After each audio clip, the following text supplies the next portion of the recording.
Doubt truth to be a liar. Introduction. Dialetheism is the view that some contradictions are true. There are sentences, statements, propositions, or whatever one takes truth-bearers to be, such that both a and are true. That is, such that a is both true and false. Dialetheism is what this book is about. There are many questions that one might ask about the view. One, perhaps the most obvious, is why one might suppose it to be true. In contradiction, a 2 gives a number of reasons for supposing it to be so. These concern the paradoxes of self-reference, motion and change, and the conflict of norms, particularly legal norms. Doubtless there are other reasons, but that is not what this book is about. Another question one might ask is as to the history of the view. The short answer is that in Western philosophy it flies in the face of orthodoxy, in the shape of the so-called law of non-contradiction. A long and more adequate answer is a complex one. But this book is not about that either. 3. Yet another question is that of how dialetheism bears on the history of philosophy in general. Philosophers often seem to be pushed into the inconsistent despite themselves. The situation suggests itself as a prime locus of the relevance of dialetheism.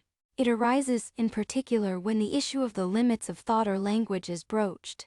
Think of Kant's problem with speaking of noumena, or Wittgenstein's problem of saying the unsayable in the Tractatus. Beyond the limits of thought, Ford discusses that situation. This book is not about that either.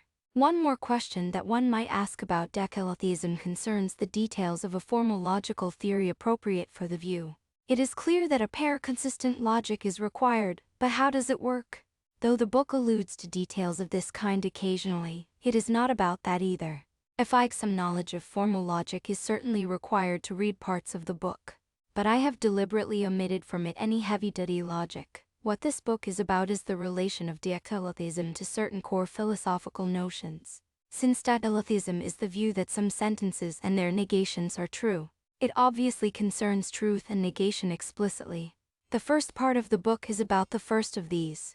Truth. The second is about the second, negation. Dialetheism, as defined, does not require it to be rational to believe some contradictions. However, the view would be of limited significance if it were never rational to believe contradictions. Hence, rationality is also intimately connected with dialetheism. The third part of 1. The notion was coined in this way by Priest and Routley. C.P. Cass of Priest, Routley, and Norman 1989. Note that I use false simply to mean has a true negation. 2. Priest 1987. In the rest of this book, I will refer to this simply by its name. 3. The matter is taken up in Priest forthcoming a 4. Priest 1995 a for a full discussion of the details of pair-consistent logic as they bear on dialetheism. See in Contradiction and the relevant chapters of Priest 2001 a. 6 is Sainsbury 1994, 135. In effect, notes, the book is about this. For Aristotle, the law of non-contradiction was a principle of metaphysics, not logic, since at least Leibniz, however, it has been taken to be a logical principle. Indeed, a central such principle. Dialetheism now, therefore, bears on the nature of logic. The final part of the book concerns this, the contents of each part of the book, in more detail or as follows. Part I. Truth. The only major defense of the law of non-contradiction, and so the only major critique of dialetheism, in the history of Western philosophy was given by Aristotle in Book of the Metaphysics. The defense is highly problematic. It is not clear what, exactly, his arguments are meant to establish, or how, exactly, they are meant to establish it. Chapter 1 of the book is a commentary on the relevant passage, as well as on some arguments that other commentators have claimed to find in it. As we will see, none of the arguments in question succeeds in discrediting dialetheism. The chapter also raises a number of issues that are taken up in subsequent chapters.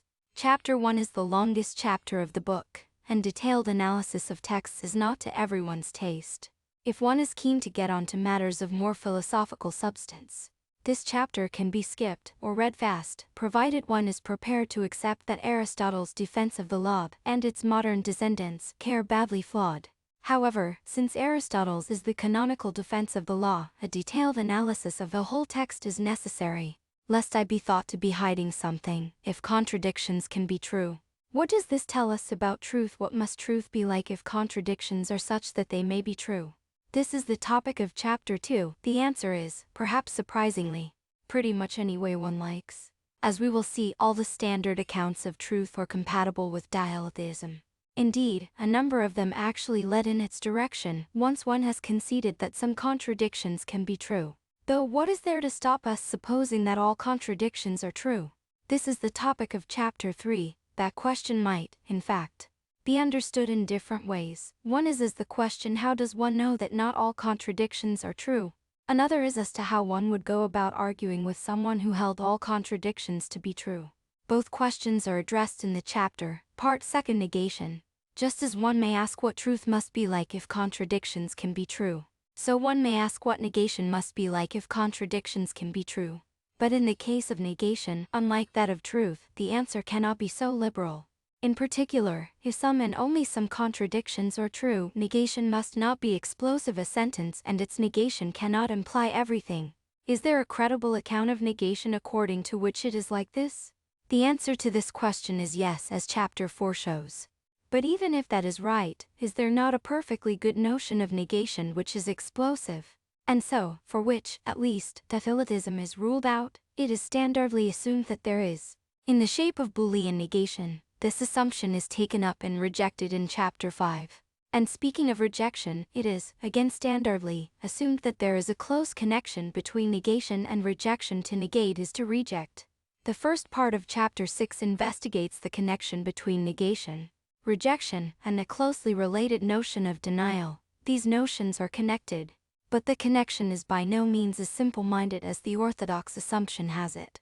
The chapter also takes up the connection between rejection and truth, or, more accurately, untruth. This will take us into the territory of rationality, in the shape of a discussion of rational dilemmas, Part F of Rationality. Chapter 7 takes up squarely the question of rationality. Again, we may ask what rationality must be like if contradictions are such that some of them may be believed rationally. This chapter provides an answer. Though it is frequently assumed that belief in a contradiction is the nature or rationality, an account of rationality that allows for the possibility of this is not so far from orthodox accounts. As we will see, we do not only believe or not believe things rationally, we revise or fail to revise our beliefs rationally, and it is often assumed that consistency in the fulcrum of this procedure. Rational belief revision is a form of consistency maintenance. This is not, in fact, correct. As Chapter 8 shows, belief revision works perfectly intelligibly in the environment of inconsistency. Discussions of the belief of inconsistencies, and so of their rational belief, are often carried out in the domain of the a priori, and specifically in the domain of conceptual paradoxes of certain kinds.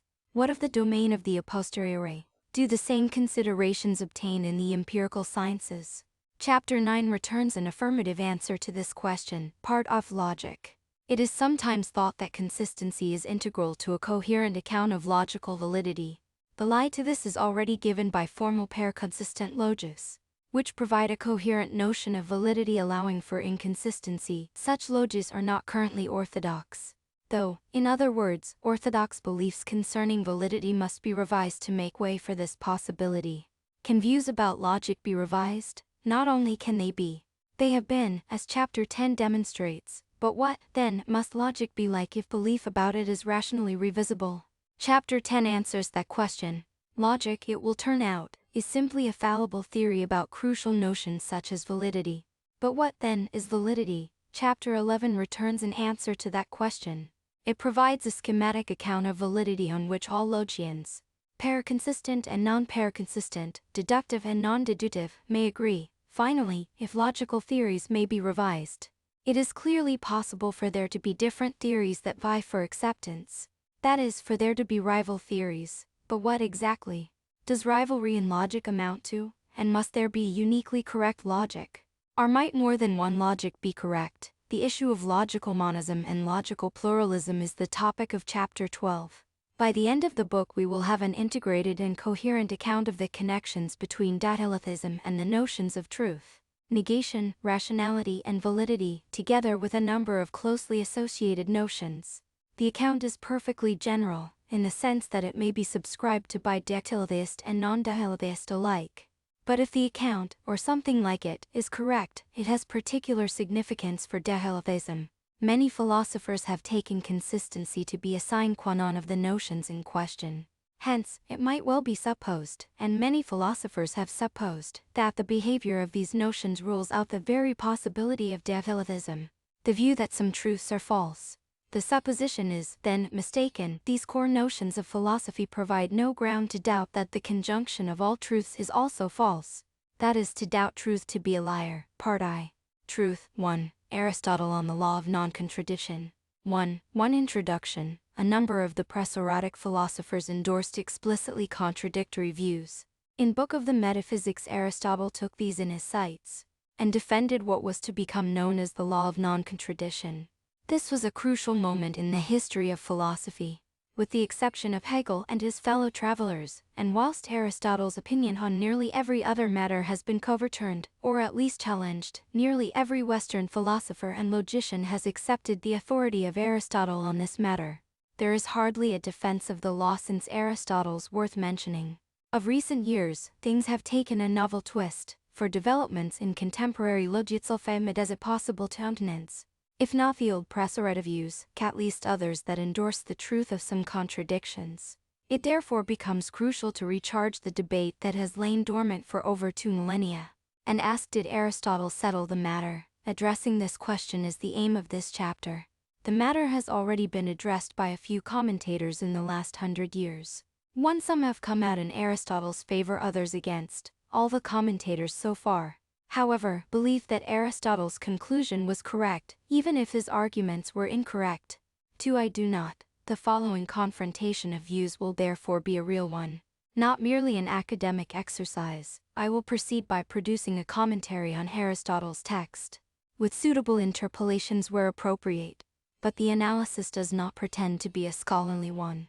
I am not competent to do this, and there are already excellent scholarly commentaries available.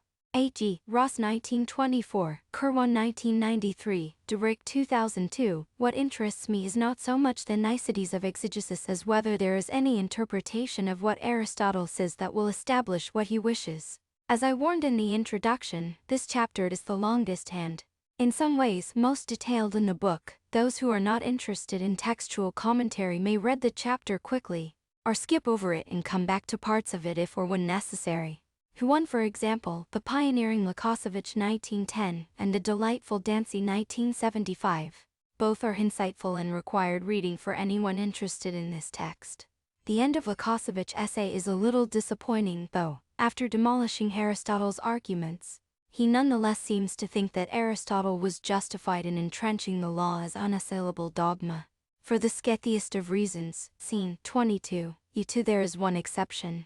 Lukasiewicz 1910, sect. 19, following Menon, held that it failed for impossible objects, such as the round square. 1. 2. The law of non-contradiction 5b 1822. Our text, then, is Metaphysics 1003-2110 12b 34. Future references are abbreviated. The arguments we are concerned with occur largely in Chapter 4. But let us start with a quick look at the whole book.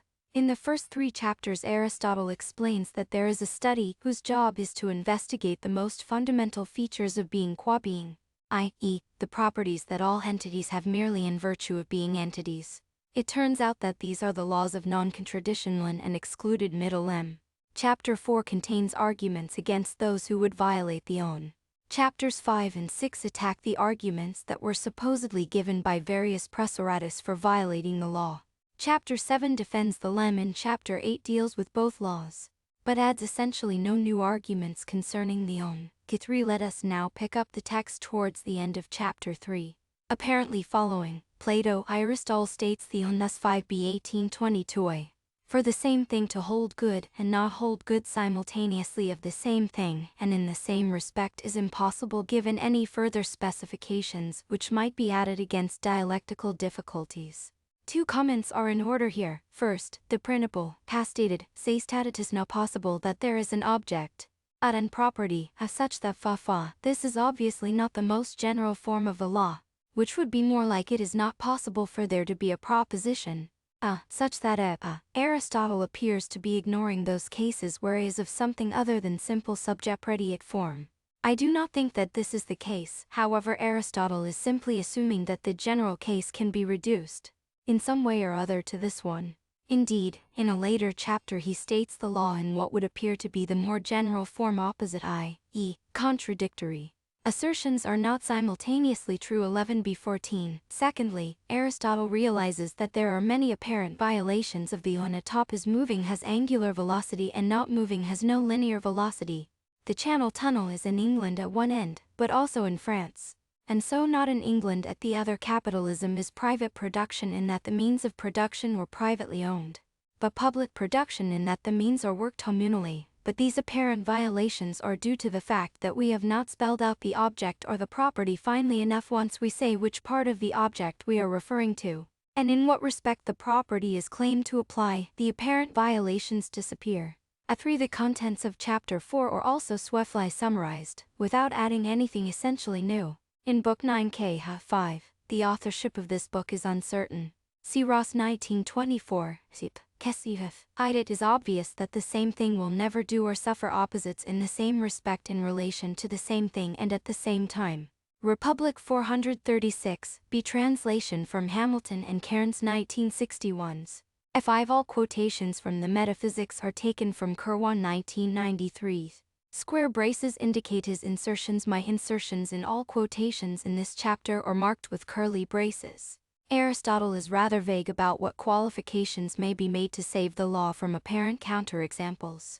And given a putative counterexample, it is always possible for a defender of the law to try to disarm it with suitable qualifications. For example, some have tried to solve the liar paradox by arguing that the relevant sentence is true in one context, false in another, or true in one tokening and false in another. These suggestions have to be taken on their individual merits and demerits. Note, however, that there is no reason to suppose that such a device will always work, unless, in advance, one assumes that this device is sometimes available does not, therefore, constitute a defense of the own. 7. Aristotle pursues the matter no further. 1.3. The firmest of all principles. 5b. 2235. After stating the own, Aristotle goes on next to argue that the own is the firmest of all principles, since no one can believe anything of the form a. 5b. 2227. This is prima facie a rather strange thing to say. After all, Aristotle takes up the challenge to defend the own precisely because some people appear to believe things of this form. And whether or not they did, I certainly do, I believe.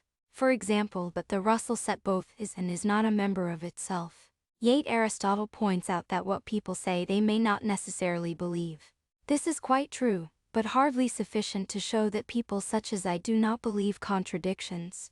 People are not infallible about what they believe, but that someone sincerely asserts something and is clear that what they assert is what they mean is very strong prima facie evidence that they believe it.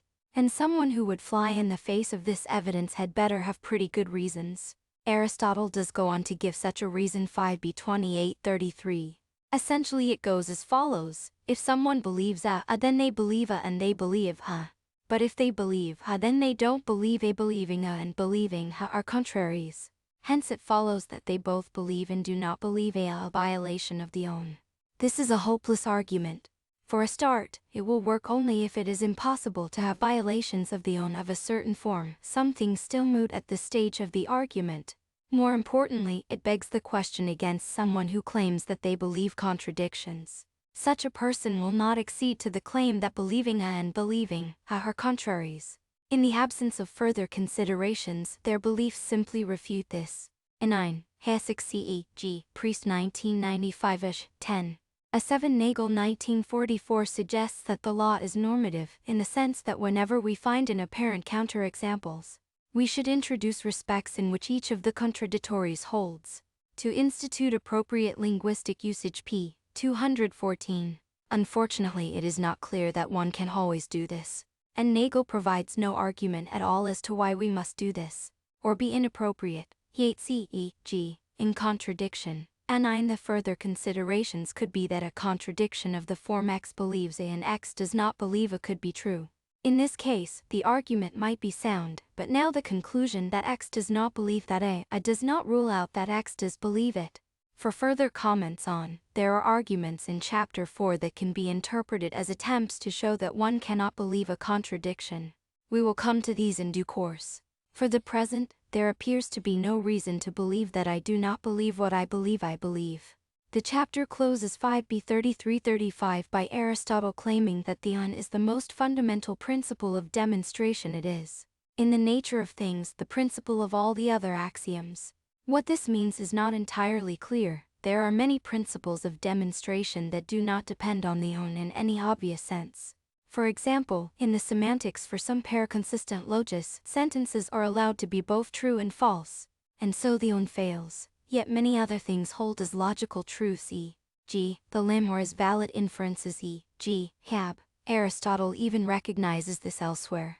In the Posterior Analytics is 1177 at 10th, he says, the impossibility of joint affirmation and denial is presupposed in no proof syllogism unless the conclusion itself was also to have demonstrated such.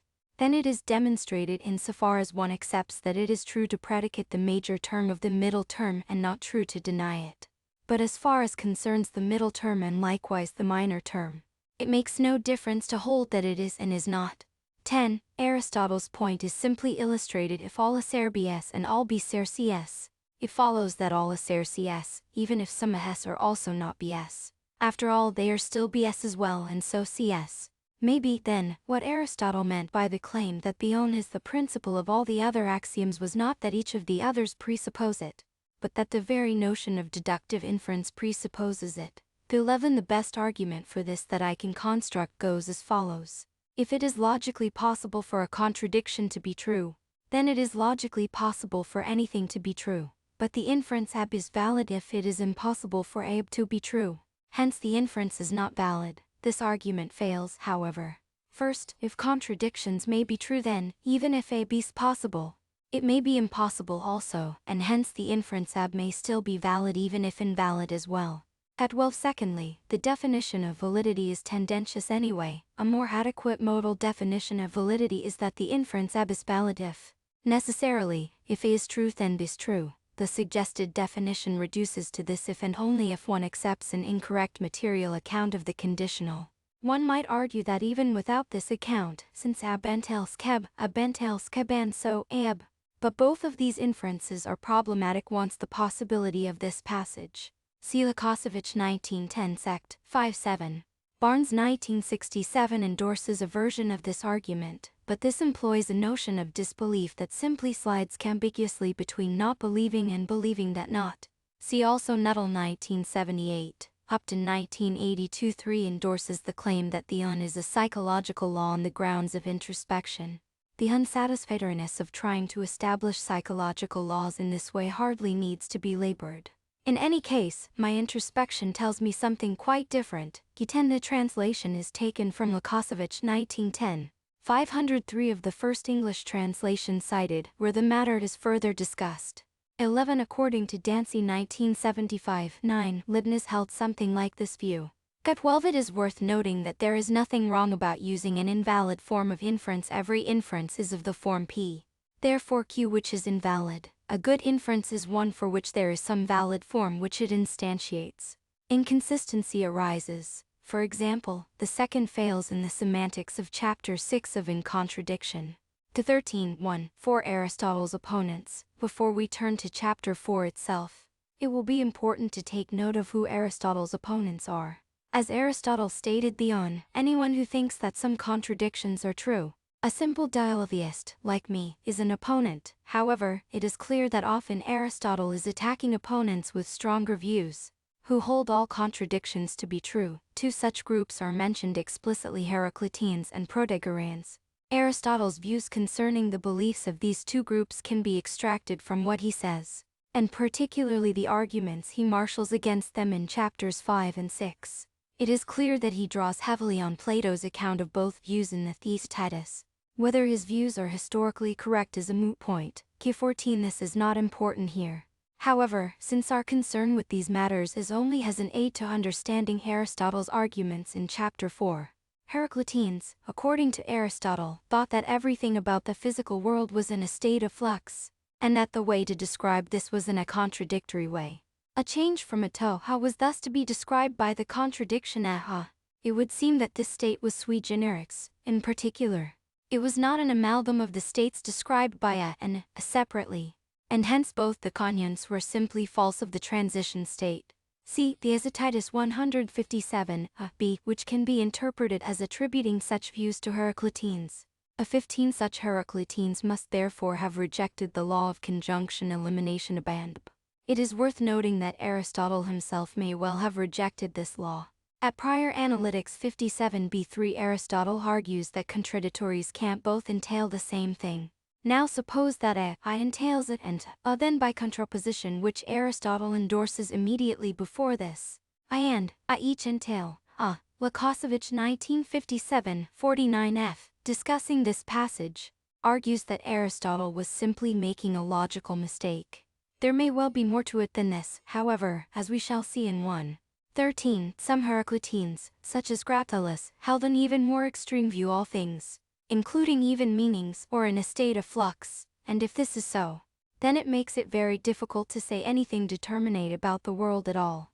Hence, for such people, even the contradiction I could describe a situation only in an unsatisfactory and indeterminate way. C.A.G. Thucydides 183 b. Gracchus, indeed, came in the end to the view that nothing could be said, and so gave up speech altogether. 10:10-15. 13. For further discussion of the text in this section, see Dancy 1975. 1. 14. For a modern account, C.E.G. Barnes 1979. 15. Certain interpreters of Marx and Hegel have espoused similar views. C.E.G. Havas 1981. I do not myself think this a correct interpretation. It seems to me that a one-sided description is better viewed as conversationally misleading than as false. See Priest 1989-90, 397. Protagoreans, again according to Aristotle, were rather different. They held everything to be true, and a every tradition, in fact, has assuming injunction elimination. These two claims are equivalent. Aristotle argues that Protagoreans are committed to every contradiction in chapter 5:9 and 9. If everything that is thought or imagined is true, it is necessary that everything should be simultaneously true and false. This strikes me as quite unfair to Protagoras, even Aristotle's Protagoras. For a start, Protagoras thought that whatever someone believes is true for them. Not true simpliciter. Arguably, at least, he thought that nothing was true simpliciter, a view Aristotle attacks in chapter 8. More importantly, even ignoring this distinction, that everything is true follows from Protagoras' views if but only if everything is believed by someone. This is an empirical premise, which I see no reasons to believe to be true. For these reasons, I will not call the people Aristotle has in mind here Protagoreans. I will call the view that everything is true trivialism, and I will call someone who believes everything a trivialist. The principle that not everything is true I will call the law of non-triviality. Trivialism clearly entails decalithism. If a contradiction entailed everything, then decalithism would entail trivialism, and hence these two views would not be distinct. However, I, for one, do not accept this entailment, and as far as I am aware, there is no textual evidence to suggest that Aristotle did either. Indeed, there is evidence that he did not. His 16. It is not clear that anyone has ever endorsed trivialism. As such, I but the question of what one can say against it is an interesting one for decalithism, for a decalithist cannot argue that triviality is impossible simply on the ground that inconsistency is impossible. Hence, in what follows, we will also consider the import of what Aristotle has to say for trivialism.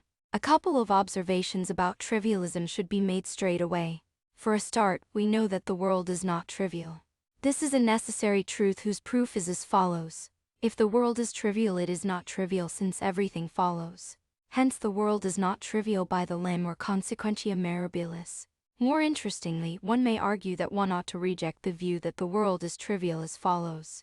If the world is trivial, then everything follows. In particular, it follows that it is irrational to believe that the world is trivial. Hence, if one believes that the world is trivial, then one should believe something and, at the same time, believe that it is irrational to believe it. This is irrational. One ought to reject something if it is irrational to believe it. 18. 16. For a start, Socrates is a man, Socrates is not a man. Hence Aristotle is a cow is a fallacy of 4 terms for Aristotle. More importantly, in the Prior Analytics 63b 3164-16, Aristotle tells us explicitly that contradictions entail certain conclusions in some syllogistic moods but not in others. Historically, the first argument to the effect that a contradiction entails everything, that I am aware of anyway, was given by the 12th century logician William of Soissons. See Martin 1986. One might also try to extract this consequence from some Stoic and Megarian accounts of the conditional, but only with difficulty. On all this, see Priest forthcoming at 2:1-17. Though maybe Anaxagoras is one possible candidate. He held that, at least at one time, everything was all mixed up so that no predicate applied to any one thing more than a contrary predicate. 7b25-6. This view is consistent with nothing being true though. p18. This form of argument, though not its application, is due to Littmann 1992. We will meet it again in Sect 6. 5. One might object to the last step, on the ground that one ought not to reject something irrational if it is also rational to believe it. And 19. Whether or not this is so is beside the point here, for it is not rational to believe that the world is trivial. There is no evidence, there are no reasons, to believe that the world is trivial, or even the much lesser claim that I am a frog, and it is not rational to believe that for which there is no evidence. Thus one ought to reject the claim that the world is trivial. Of course, the trivialist can accept all these conclusions. After all, they accept everything. The trivialist is a slippery protagonist, and there will be a lot more to be said about them in Chapter 3. This will do for the present. 1. 5. Demonstration by refutation. 5b35-6-28. Let us now turn to Chapter 4 itself. This contains a number of arguments for the own. Ross and Kirwan both isolate 7 different arguments, though they cut the cake slightly differently. I will follow Ross's enumeration. Of these 7, the first is the most complex, and takes up as much space as the other 6 put together. But before we discuss the arguments, we need to get clear about what exactly they are supposed to demonstrate. At the start of Chapter 4, 5b35-6-10, Aristotle claims that the own is so fundamental that it is impossible to demonstrate it. By demonstration, here, he means something quite specific. A demonstration is a deductive argument from first principles. The principles are both more certain than that which is to be demonstrated, and also, in some sense, explain it. Even granting this notion of demonstration, it is not clear that the own cannot be demonstrated, since it is not clear that it is a first principle. Consider, for example, the law of identity. Though nothing is completely uncontentious, there is hardly any disagreement about the correctness of this law.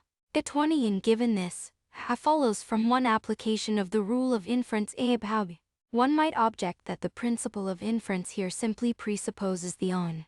This is mooted as valid, for example, in the semantics of in contradiction, Chapter 6, according to which contradictions may be true. But whatever one says about this particular case, the point remains: it is not at all obvious that no proof of the own in Aristotle's sense is possible.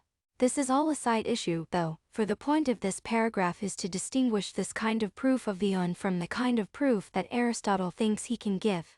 Aristotle calls it a proof by refutation. Someone who disbelieves the own can be refuted if only the disputant says something. 6-12.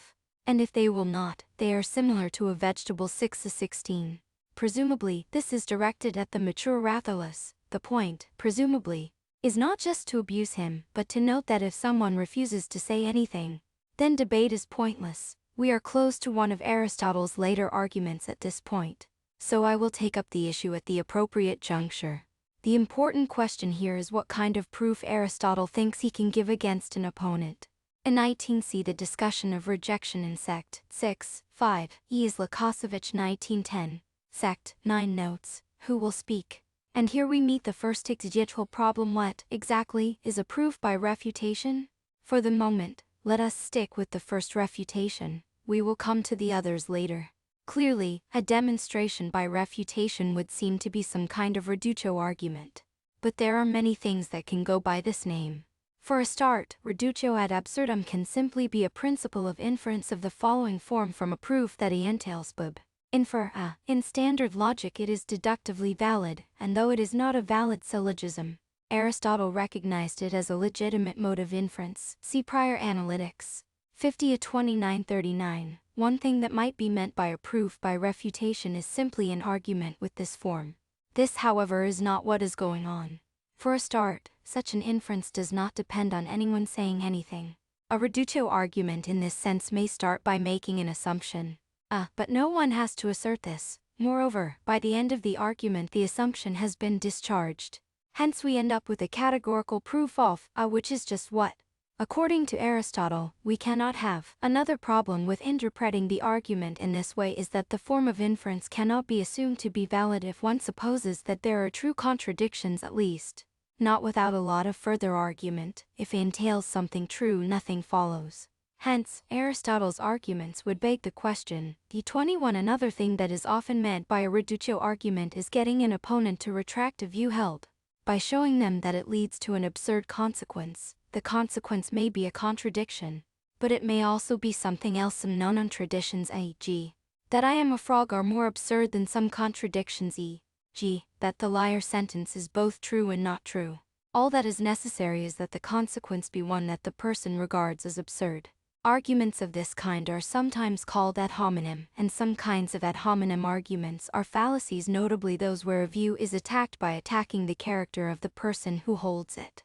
There is nothing fallacious about this kind of argument, however, provided the person's views really do have these conclusions at least.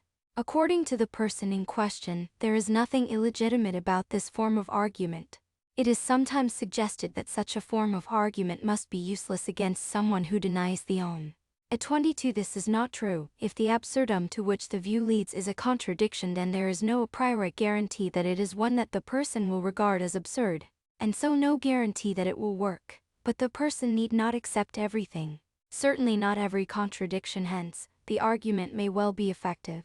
This is nicely illustrated by Aristotle himself in a later chapter. At 10:32, B1 Aristotle argues against Heraclitenes as follows. If all contradictions about the physical world and no other things were always true, then nothing changes, assuming that moderate Heraclitenes do not want to deny their major thesis after. At 21 is Lukasiewicz 1910 sect. 13 notes, there are, as a matter of fact, restricted versions of reductio that are valid even in a pair-consistent logic. At 22 CEG, MC Taggart 1922-8, Lukasiewicz 1910 sect. 20 makes a similar claim. Without it, he says, I could not establish that I was not at the scene of a crime by demonstrating that I was somewhere else. This is false. A contradiction does not have to be impossible for this argument to work. Improbable will do just as well. See in contradiction 7.5. All the situation that this describes is not itself, presumably, in a state of change. This consequence is unacceptable. The situation concerning an ad hominem argument is quite different if the opponent is a trivialist. For such a person accepts everything, there is therefore no consequence of their view that will have the slightest effect.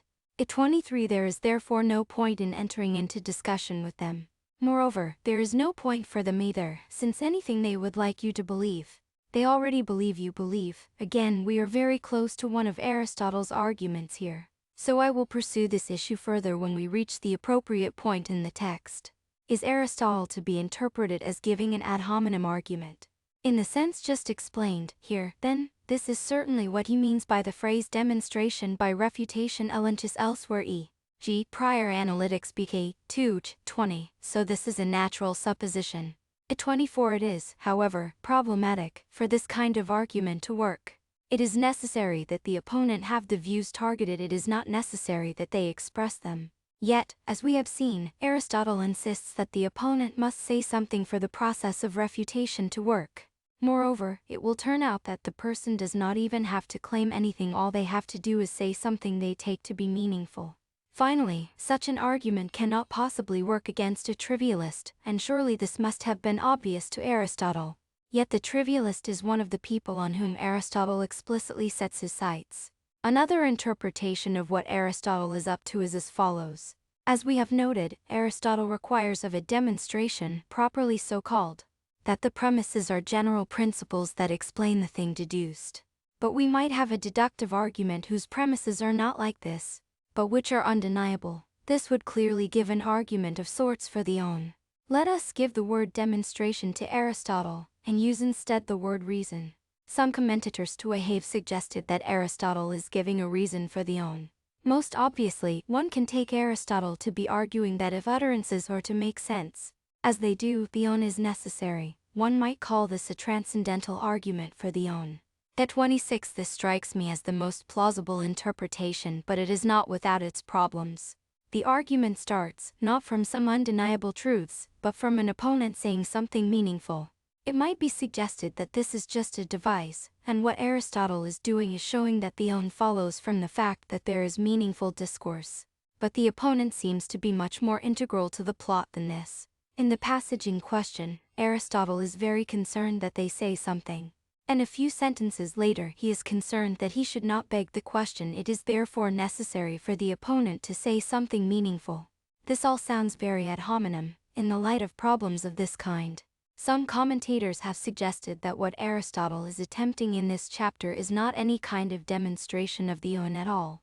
What he is attempting to establish is something about the law, i.e., that it must be at 23 unless they were so slow that they did not realize that their view entails that all is one, that the Pope is a cabbage, etc. Therefore it is the way that Dancy 1975 1 interprets Aristotle, Ye 25 notably, Irwin 1977-8, Texix C. Kirwan 1993, 204, believed, or that it is a necessary condition for thought, 827 as such. He is not attempting to convince a dialetheist or a trivialist, nor does an appeal to the own or lent beg the question. Consistency or non-triviality can be taken for granted. I will call this kind of interpretation of the argument paranome. As an interpretation of the text, a paranome interpretation strikes me as an act of desperation. Not only does it go against what Aristotle explicitly says he is doing, but the conclusion of the major argument is exactly a statement of the own, not something about it. Moreover, if this is what he is up to, why bring in the opponent saying something at all? And why call it a refutation? The exegetical situation is desperate. Then, key 28, it is made impossible when we bring in the other 6 arguments Aristotle deploys. These are a motley crew, but the most striking thing about them is that none of them starts from an opponent saying anything. The interlocutor has disappeared entirely. So what does Aristotle think he is up to? I doubt that there is any single answer to this question, or even that Aristotle has any clearly thought out aims. He is just shooting with everything he can think of. As we shall see, the other arguments are most naturally interpreted in various of the ways we have considered, sometimes with respect to the own, sometimes with respect to the lent, for Aristotle often slides blithely between the two. At any rate, we have 4 things that any one argument might be trying to do: argue by reductio ad absurdum, provide an ad hominem argument, give a reason, and provide a paranome conclusion. These will provide us with a set of yardsticks against which to measure what Aristotle actually achieves in his 7 arguments. 1. 6. First refutation, part I 6 a 28 b 34. We now come to the first of Aristotle's arguments. This is long, complex, and can be divided into 2 major parts, but before Aristotle states the first, he has a throwaway remark. Kirwan treats this as a separate argument. The opponent of the own is invited to say something meaningful. It will turn out that they say man. Aristotle then says 6 a 28-30. First, then, it is plain that this at least is itself true, that the name man signifies to be or not to be this particular thing, so that it could not be that everything was so and so and not so and so. Let us say that something is true simpliciter if it is true and not false. The argument is that if it is true that man signifies man, the property of being a man, or what it is to be a man, as Aristotle puts it later, it is true simpliciter. The argument is simply a non sequitur for a simple dialetheist or a trivialist, nor for different reasons need either dissent from the conclusion. It has more bite against a Heraclitine for if the get 27e. D. Code 1986. For further discussion of Code's view see Cohen 1986 and Firth 1986. The 28 driven by desperation. Perhaps one commentator, Halper 1984, has even argued that the conclusion of the argument is not about the one at all. Rather, the law is assumed, and the point is to establish claims about substance. Situation were of the kind where man both does and does not signify man. It would not be one where man signified man. We now get the first part of the main argument 6 a 31 6 b 34. In essence it is simple. If we do not rule out ambiguity, then it is clear that there can be apparent violations of the own. We might say that Hipparchia, for example, is a man human and not a man a woman. Aristotle has already said that such dialectical violations of the own are not what is at issue. Hence we select one meaning of the word and fix on it. In the case at point, we fix man to mean human two-footed animal. As Aristotle puts it, Aristotle then says that if an objector 6b68 were to assert that the word signified infinitely many things, it is obvious that there would be no statement. For not to signify one thing is to signify nothing, and if names do not signify, discussion is eliminated with others and in truth, even with oneself. This is slightly odd. Even if the word means infinitely many things, we can still fix on one of them. I think that for what Aristotle has in mind here, indefinite is a better word than infinite. The objector he has in mind is the extreme Heraclitean, like Rachelus, who thinks that meanings are in a state of flux, in which case a word has no definite meaning. Any such person who attempts to engage in discussion with others, or even think, therefore refutes themselves. One might take issue with this argument as Derrida, a modern proponent of this view, I am sure, would. K29, but a defense of such views is not on the agenda here. So let us grant Aristotle this step, and move on. Aristotle concludes this step of the argument as follows: 6b2834. It is accordingly necessary, if it is true of anything to say that it is a man, that it be a two-footed animal, and if that is necessary, it is not possible that the same thing should not be, at that time, a two-footed animal. Consequently, it is not possible that it should be simultaneously true to say that the same thing is a man and not a man. Following Dancy 1975, let us call this passage the clincher. Just before this and after the discussion of ambiguity, there is a strange paragraph that appears to interrupt the argument. 6b1328. I will discuss this in the next section. Let us deal with the main argument first. The structure of this is ambiguous, depending on the scope of the modal operator necessarily. Let us write mix for x is a man. Aristotle says it is true to say of x that it is a man. But these mean the same for him. Taves for x has the property of being a two-footed animal. And let it be an arbitrary object, then the argument is one of the following. 1 Mata 2, Mata 3, Mama 29c Priest 1995a. 14 1 Mata 2 Mata 3, Mama. The first interpretation is simpler. One is straightforward because of what we have taken man to mean.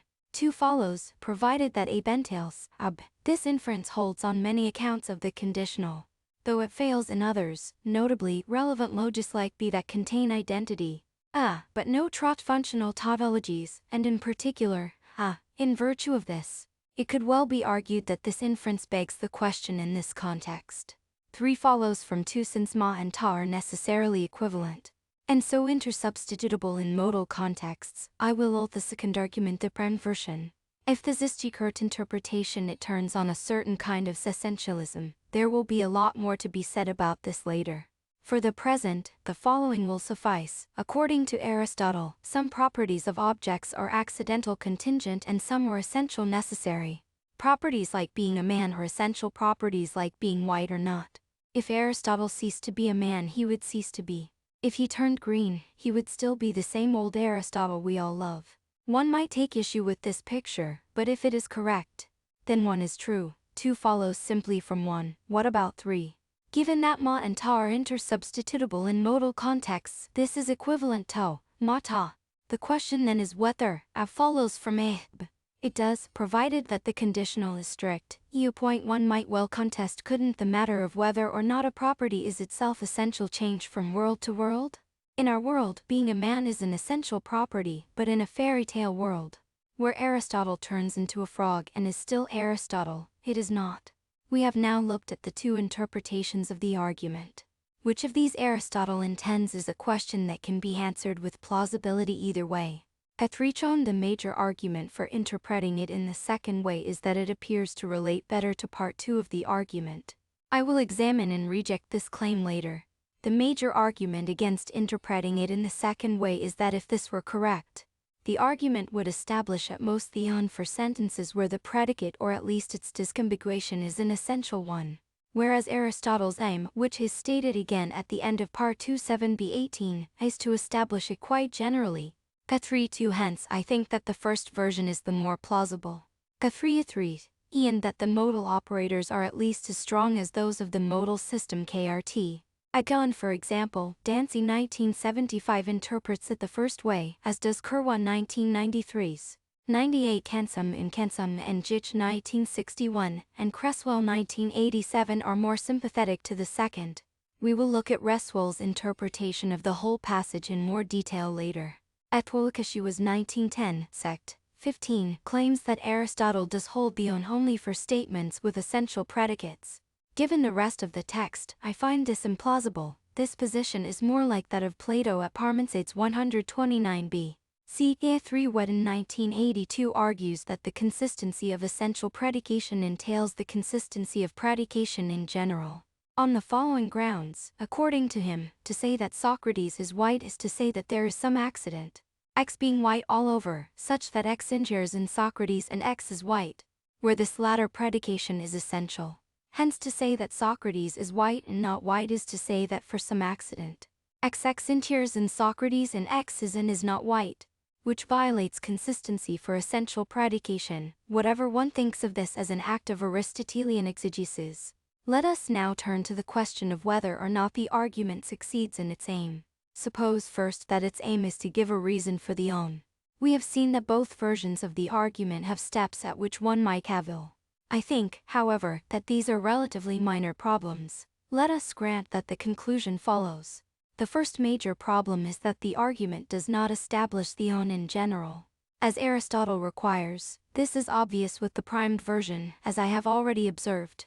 But both versions establish it only for subject-predicate sentences, and even if Aristotle thought that all sentences were subject-predicates, we now know better. Actually, this problem may be repaired, at least given certain assumptions.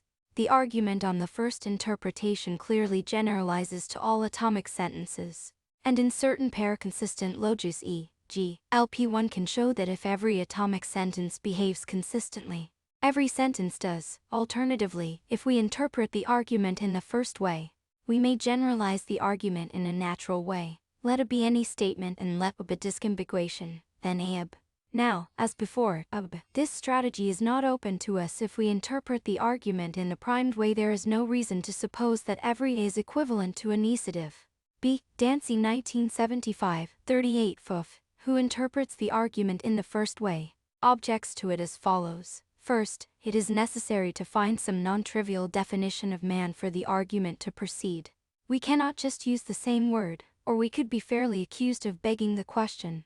Secondly, most words do not have definitions, so, as a general argument for the on, the argument fails. Now it is not clear to me why using the word man itself would make the argument any more question-begging than the one that Aristotle actually gives.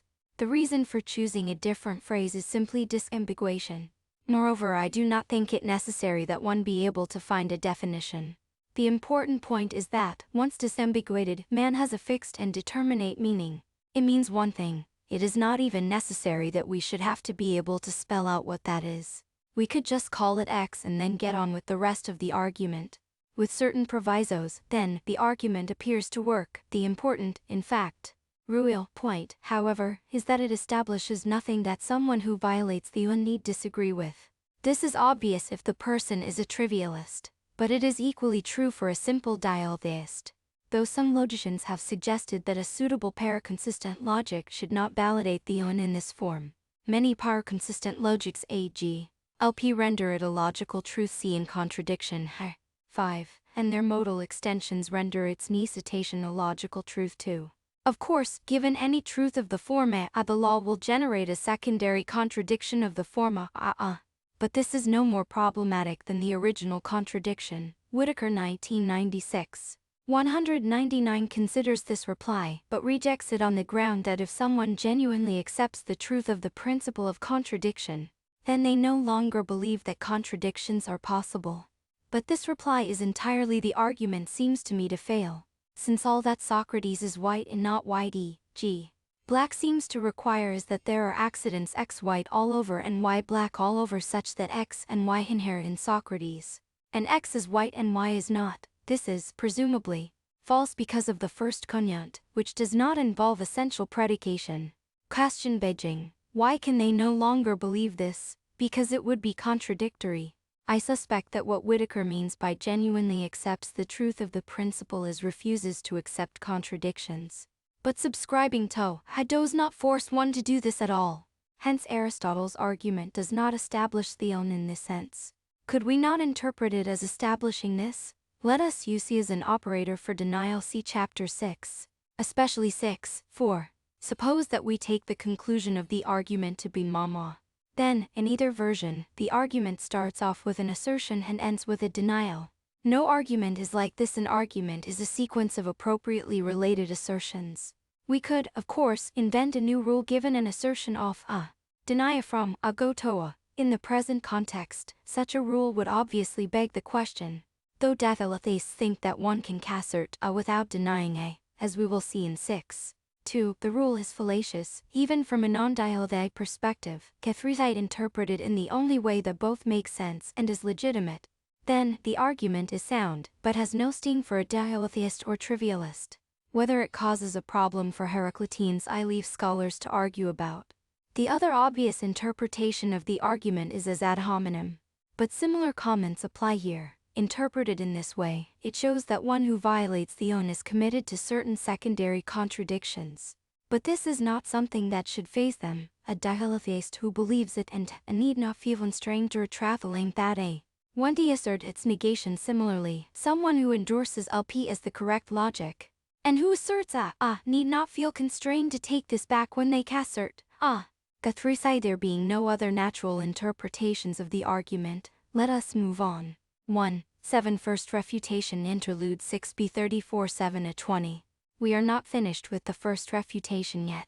There is a major second part, but before Aristotle gives this, there is another apparent interpolation. This seems to relate to the passage just before the clincher that I mentioned in the previous section. So let me deal with these two passages together. The passage just before the clincher starts as follows: 6b 13:28. Then it is not possible that to be a man should signify just what not to be a man signifies. If man signifies not only about one thing but also one thing, for we do not want to count. For how, exactly, to best formulate theon is a nice question. Grimm 2004 lists over 200 possible formulations, just because any assertion of it could, in principle, be accepted by a decalotheist. A natural formulation of it is as a denial. See Brady 2004. In another way, the principle of explosion can also be seen as a statement of the law. See Restall 2004, thought obviously not one that rules out trivialism. As we have already noted in 16, Aristotle did not accept explosion. Nor, in this context, would it have helped him, for Aristotle has his sights set on the trivialist just as much as, even more than, the diptylotheist. As we will see, and the trivialist can accept explosion. F5 again. It might be suggested that if someone asserts the negation of a, then they ought to withdraw their lane that a abuse of the connection between negation and rejection. However, if there were such a relation, Aristotle's argument would be kotos. It would show independently that no contradiction ought to be endorsed. In any case, I will discuss and reject the existence of such a connection in chapter 6. As signifying one thing, this viz, signifying about one thing, since in this way artistic and pale and man would signify one thing, so that all will be one because synonymous, and it a thing will not be to be and not be the same thing unless homonymously. As if others were to term not man what we term man. But what is found perplexing is not whether it is possible that the same thing should simultaneously be and not be a man in name, but an actual fact. The paragraph then goes on to say something about not being a man and being a not man. Its sense would appear to be that these two things are much the same in this context. But I find it difficult to make any sense of the details of this argument. In any case, Aristotle merely seems to be setting aside a possible source of complication. Prima facie, the import of the above passage is to establish that to be a man and not to be a man means something different. And the fact that the argument comes immediately before the clincher, which starts with accordingly, would seem to suggest that if man and not man meant the same thing, then it might be false of something that was a man to say that it was a two-footed animal, or at least, that someone might suppose this. But it is not at all obvious why this might be so. My guess about what is going on in this bit of text is as follows. Aristotle envisages an objector who says something like this: I changed two-footed animal to rational animal to make things a bit puncher. Look, Aristotle, it's quite clear that contradictions can be true. Just consider Hipparchia. She both is and isn't a man, so it's not necessarily true that if anything is a man it is a rational animal. Hipparchia is a woman, so she's not rational. You are probably going to say that man and not man have two different meanings here. So the objection doesn't count. But man and not man do have the same meaning here. They both mean her. Against this, Aristotle replies as follows. The paragraph of the text just scrambles it a bit. Hipparchia may be a man and not a man, but only in different senses of the word man. And of course, if you are going to allow different meanings of the word, there is no problem about finding contradictory sentences. But that's not what we were talking about.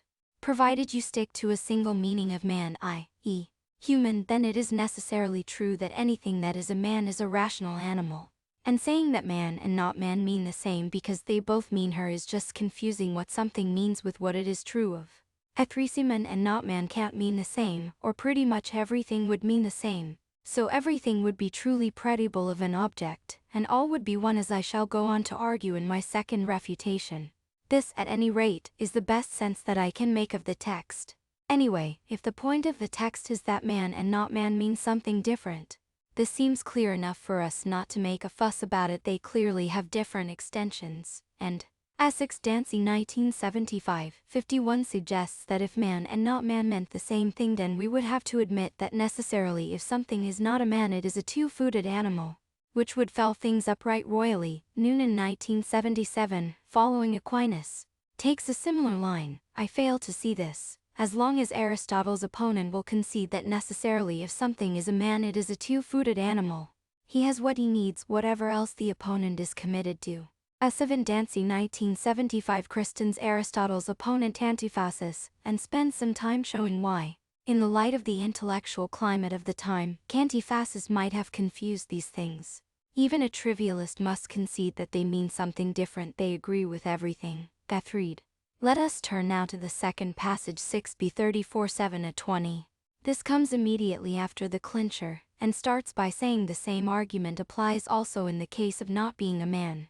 And so one might expect to find the main argument repeated, with not man replacing man, but we do not. What we do find is a swift argument for the claim that man and not man mean something different. Man and pale obviously mean something different, but not man is much more strongly opposed to man than pale is. Catherine Aristotle then continues 7-7-9. If this is not possible, what we have stated follows, if he the objector will answer the question asked.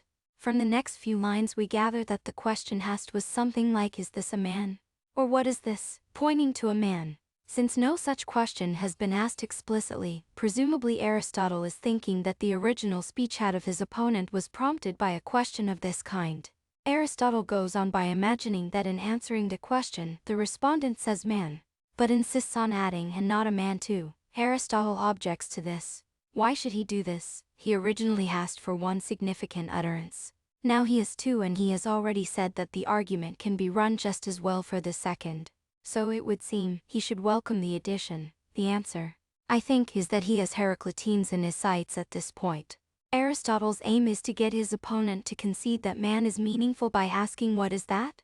Pointing to a man. A Heraclitean will volunteer only man and not man, and this is not sufficient to continue the argument. Even if sufficiently disambiguated, this phrase refers to some property or other. All the argument will give is it is not possible for something to be a man and not a man and not a man and not a man, which is an instance of the Ion with very little generality. Hence Aristotle's argumentation now becomes intelligible, since I have no desire to defend Heracliteanism, or, at least, Aristotle's version of it. I will not discuss this part of the text further. A simple dialetheism has other ways out of Aristotle's net anyway. As we have seen, 1a Aristotle on substance. We now come to the second main part of the first refutation, 7-20b18, which introduces some major new considerations. Violators of the Ion are said to destroy. Adyate Lukashua's 1910 sect, 12ab, finds an independent argument in this passage of text, which he paraphrases as follows. With the word I signify something which is in its essence be. Consequently the object of which is its essence be, cannot at the same time be not be, for otherwise it would not be unified in its have a single essence. Accordingly I cannot simultaneously be and not be. Whether or not this argument is in the text, it would seem to be fallacious, even assuming Aristotle's theory of substance. If be is an essential property, there is no reason to assume that not be is one. And, as Lukasiewicz says in section 13, even if it were, that it is different from B. And if someone held that man and not a man mean the same thing, it would be possible for them to argue that since it is true that Socrates is a man, it is also true that he is not a man, hence he is and is not a man. Aristotle could have such a person in mind, but I doubt it. In this chapter he is advancing arguments for the own, not attacking arguments against it. The notion of substance. To try to sort out what is going on here, we need to get a few facts about Aristotle's ontology straight. Before recording to him the ultimate constituents of the world or objects, such as hypartia, these Aristotle calls substances primary substances. In the categories, one important role they have is to be the bearers of properties. That there are such things is not, of course, uncontentious, but it is a recognizably modern view. What follows is not. Objects such as hyparchia are, logically speaking, composites of matter and form. A typical form is being a man. The form of an object gives it its identity, consequently, one says what an object is and not merely what properties it has when one gives its form. As in hyparchia is a man. Just to confuse matters, Aristotle calls form substance two secondary substance in the categories, in the sense of being the substance of something. For example, he might say, the substance of hyparchia is manchad being a manhad, it is to be a man to be a man. As it is often put, or translated. Consequently, we must distinguish between two senses of a sentences of the kind A is B for Aristotle. In the first, B gives the form of A, and since it could not exist unless it had this form, such sentences, if true or necessarily true as is required in the primed version of the argument of Part 1b, gives the essence of A. In the second kind, as B is to be interpreted in such a way that B is merely giving one of the properties, or accidents of A, the property B coincides with A. As Kirwan translates it, such sentences, if true or contingently true. For Aristotle, the essence of each object defines its species. Thus the essence of hyparchia is being a two-footed animal, animal being the genus, and two-footed the differentia of the species. Since things belong to a single species, it follows that objects have a single essence. It also follows that properties that are transgeneric, like not being a man, are not essential. Modern philosophy has done away with Aristotle's analysis of substance. There is but one notion of predication, and about the best one can do to make Aristotle's distinction concerning predication is to mark off those properties an object has necessarily its essential properties from the others, i.e. the use of a modal operator, as I did in discussing Part 1 of the argument. This distinction is not the same, however, it is no part of modern essentialism, e.g. of Crookes' kind, that objects have a single necessary property. 1-9 First Refutation Part 2 7-20b18. With these preliminary comments out of the way, let us return to the text.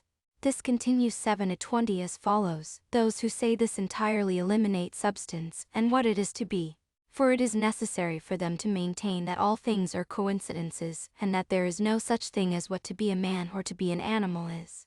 For further discussion see e.g. Dancy 1975, 5.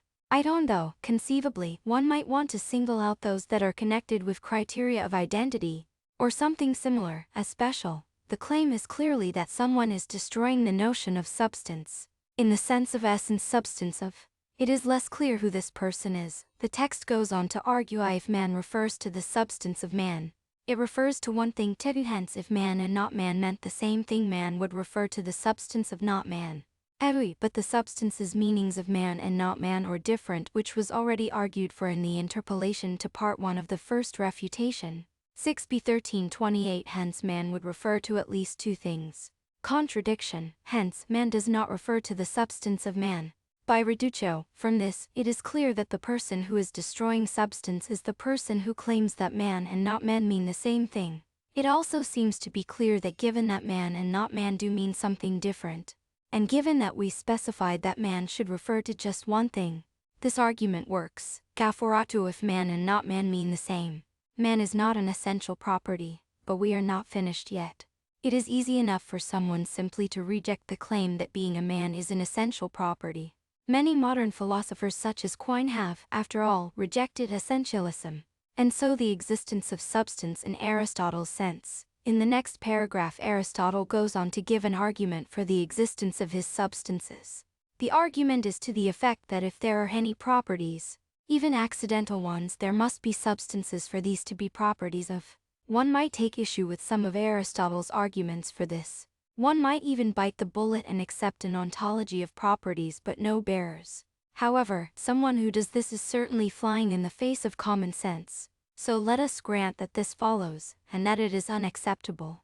Still, the argument has an obvious failing, for even granting that there are substances simpliciter or bearers of properties, it does not follow that there are substances of essences. Whether Aristotle attempts to make good this law elsewhere in his work, or whether he is simply a victim of ambiguity, I leave Aristotelian scholars to argue about. The point is that rejecting essentialism does not necessarily entail rejecting a subject property ontology.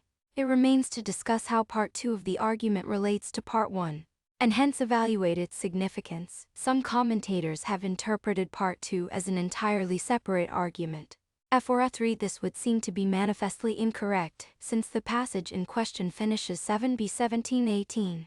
Consequently, there will be something signifying substance even in this case, i.e. if all properties are accidental, and if this is so, it has been shown that it is impossible to predicate contradictories simultaneously. Hence we are still with the main argument, so how does it fit in? There would seem to be two major possibilities. The first is that we interpret the main argument as the second primed version. This appeals to the existence of essential properties, which Aristotle is defending here. This strikes me as the less plausible interpretation. For a start, it makes Aristotle's defense of the existence of substances simpliciter irrelevant, though if Aristotle is ito at least against someone who cannot accept that one is two. Ice, G. Firth 1986, 379, confused about the two notions of substance, this might carry little weight. More importantly, if this interpretation is right, then, as I have already said, the whole argument establishes the only for statements with essential predicates, and this would presumably have been obvious to Aristotle. And yet his conclusion reiterates the more general conclusion. The other major possibility is that in Part 2 of the argument Aristotle is providing yet another argument against the person who claims that man and not man mean the same. It is this, after all, that is said to entail the denial of substance. If this is what is going on, then the argument is vulnerable to anti-essentialist objections, though not ones I would make. More importantly, this possibility was introduced as part of a rather implausible to the modern ear way of avoiding the clincher. Hence what we have here is not a part of the main argument at all, but a reply to one objection that no one is now likely to make. As such, it is irrelevant to our evaluation of the main argument. 1. 10. The Kantz-Kumberswell interpretation. We have now dealt with the first refutation. Before we move on to the others, it is worth discussing what some further modern commentators have made of the first refutation. Following Kantz-Kumbe, I4 Creswell has given a rather different interpretation of the text. According to this, it is important that Aristotle start by taking a substance essential predicate, man, and a true such predication is be. Be is said to signify a, where signify here is a technical term for Aristotle, quite distinct from means, and is true of. Its use, according to Creswell, is in giving the truth conditions of essential predications. Be is true just if a and b signify the same thing, just as the sentence George Eliot is Marianne Evans is true just if the two names flanking the identity sign refer to the same thing. Given this background, Creswell spells out the core of Aristotle's argument thus. 1. If f and g are both substance predicates, then if x is f and x is g, f and g signify the same thing, viz. x2. F and not f never signify the same thing. 3. Hence, no x is both f and not f. One is not argued for in the text, but is, according to Creswell, Aristotle's account of predication to be found elsewhere in his writings, though 6 of 32:4 is supposed to be a cryptic explanation of the technical sense of signify. The heart of the argument is in the passage just before what I have called the clincher. It first states 2 at 6b13, and then defends it against possible objections and misunderstandings. The clincher merely states the conclusion in explicitly modal terms. The rest of the text then draws. I4 Kensum and Jech 1961, 39 5, Thigh 5 Creswell 1987, and especially 2004. Direct quotations from Creswell are taken from the latter. Kirwan p. 100 also makes similar suggestions, out the consequences of the proof. In particular, running the argument in reverse, if something is both f and not f, then f cannot be an essential predication. hence substance has been destroyed. Part 2 of the argument expostulates and defends the notion of substance. I find this interpretation of the text less plausible than the one I have given, for several reasons. First, if it is correct, then the argument establishes the on only for essential predications, as Creswell agrees. This is at odds with Aristotle's explicit statement at the start 5b 1921, repeated at the end of the first refutation 7b 17, and again at 11b 14, that the on holds in general. Secondly, this interpretation seems to make less sense of the text. The crucial premise 1 is not only not argued for in the text, but is not even stated. The clincher, though it appears to be the coup de grace of the argument, is not. It certainly does more than state the conclusion in modal terms. It is clearly an argument. But since it depends on none of the considerations about signification that Creswell adduces, it shoots off at a tangent. Third, since premise 1 depends on Aristotle's technical notion of signification, there is absolutely no reason why an opponent should accept it. Worse, and most tellingly of all, another premise is required to make the argument work, as Creswell notes, that not F not man is an essential predicate. But for Aristotle, if F is an essential predicate, then not F isn't, so the argument is not sound. Even in Aristotle's own terms, anyway, even if this is the correct interpretation of the argument, it need not worry a simple ducalatheist. First, it establishes only that some contradictions are not true, not all of them. Secondly, it depends on Aristotle's theory of substance. In fact, more than this, as we have just seen, and we have already noted that this may be rejected without problem. Third, it depends also on a technical notion of signification and the identity theory of predication, which is now defuntiform. No sensible person would suppose that man and not man mean the same thing in the non-technical sense. And finally, it shares the same failing as the argument as I have interpreted it. The ducalatheist and the trivialist may accept both the conclusion of the argument and its negation. 11. Some modern variations. Talking of objects. Some other commentators have given what seem to me to be looser interpretations of the text. One is Irwin 1988, sect. 98. He summarizes the upshot of Aristotle's argument as follows: p. 183, italics original. 1. To deny every instance of theanon. O must say that it is possible for the same subject, man, to have the contradictory of each of its properties. 2. If O is speaking of the same subject, he must acknowledge that he signifies the essence, the property that makes the subject of the two predications the same subject. 3. Hence, since the subject man is essentially a two-footed animal, a subject that is not F is not the same subject as the one signified by the first occurrence of man. 4. Hence when O says that man is not F, O is committed to denying that this subject. Isaacs for some critical comments, see Geach 1972, 1 and 10. 1. The one that is not F is the same subject that sick as the one that he said is F. Since being F is the essential property of man, as the first sentence shows, Irwin is actually confusing the unt with the on and defending the latter. At its core his argument is simple: let it be any man. Then since F is an essential property, fa and so fa. Now suppose that fab then a he be. Thus, the same thing cannot have contradictory essential properties. Note that the argument, as given, establishes something weaker than the Leontheon for essential predicates, the same as the Kant's-Cumberswell interpretation. Note, further, that the fact that F is essential is playing no real role in the argument, since fa is used to infer fa F could, in fact, be any predicate, so we do have an argument for the on. Unfortunately it is fallacious, or at least question-begging. This is so for two reasons. There is no reason to challenge Leibniz law here be fa phoebe. But in this context one cannot assume its contrapositive fa phoebe b. Substituting a for b, this gives that any object with contradictory properties has the very particular contradictory property of being non-self-evidential, a being a logical truth. Now, it may make sense to suppose that an object is non-self-evidential sometimes e.g., in dialectical contexts involving change, but the mere fact that it has contradictory properties should not entail that it has that particular one. It is not, therefore, surprising that the contraposed form of inference fails in standard pair-consistent logis. If Oresconly, even if it did not fail, if the un does, the fact that SAB does not rule out the fact that a B, so the same object can satisfy both F and F. It just has the further property of being non-self-evidential. Another account of the argument is given by Lear 1988. Ford's summary of its import is as follows: p. 260, if not man could be said of the very same thing of which man is said, there could be no substance, for there would be nothing which was just what it was to be a man.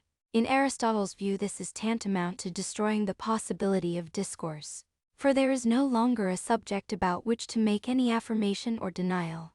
This is a version of the Kenscombrus-Well interpretation, which I have already discussed. However, again, it is clearly directed against trivialism rather than dialectism. There is no substance only if A is P and not P is true for every essential predicate. P. Lear continues p. 263. Aristotle argues that an opponent of the principle of non-contradiction must eliminate substance, that there is nothing that his statements are about, but that an opponent cannot say anything follows only if one assumes that the correct account of language use is the one Aristotle gives, that to say anything is to affirm or deny something of a subject. Why could not a sophisticated opponent completely reject this worldview and theory of language? Could he not hold that Aristotle's argument shows only that we must give up the picture of the world as composed of substances and properties? I7c. A. G. Priest 1991-194 f. I8. Similar ground is covered in Lear 1980, but 1988 is his preferred account. See 1988, 249 and 64. Lear is right that the argument thus interpreted presupposes Aristotle's theory of substance, so that its conclusion may be avoided by rejecting this. However, he also seems to think that if one does this, then one must give up the picture of the world as composed of subjects and their properties, and so the claim that one can express oneself by predicating things of objects. If he does think this, he is incorrect. We can give up a picture of the world as composed of properties and substances in Aristotle's sense, without giving up an ontology of objects and properties. The more damaging conclusion would follow only if the non-existence of substances simpliciter, i.e., bearers of properties, followed from the non-existence of substances of, i.e., essence. But not even an essentialist must hold this. 1. 12. Some modern variations take a meaning. Lear is not finished yet though. He thinks that even if one rejects the subject property ontology, one can still extract a damning argument from Aristotle, to the effect that violations of the own have unacceptable consequences. Before we turn to this, let us look first at a similar argument in MC Taggart E9. It is impossible to assert anything without involving the law of non-contradiction, for every positive assertion has meaning only in so far as it is defined, and therefore negative. If the statement all men are mortal, for example, did not exclude the statement some men are immortal, it would be meaningless, and it only excludes it by the law of non-contradiction. MC Taggart claims that a proposition has meaning only if it rules something out. It is not immediately clear whether this claim is made in defense of the own or of the ont.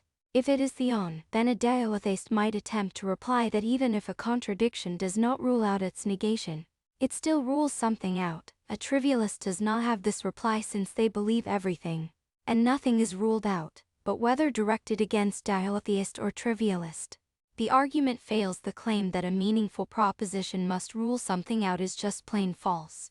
Consider, for example, the claim that everything is true. This entails everything, and so rules out nothing, but it is obviously meaningful, or what is Aristotle arguing against a lot of the time.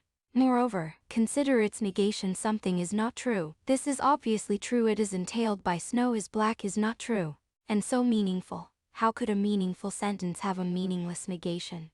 Maybe, then, ruled out has to be construed differently. We might take it to mean that there are certain situations or worlds in which the statement fails.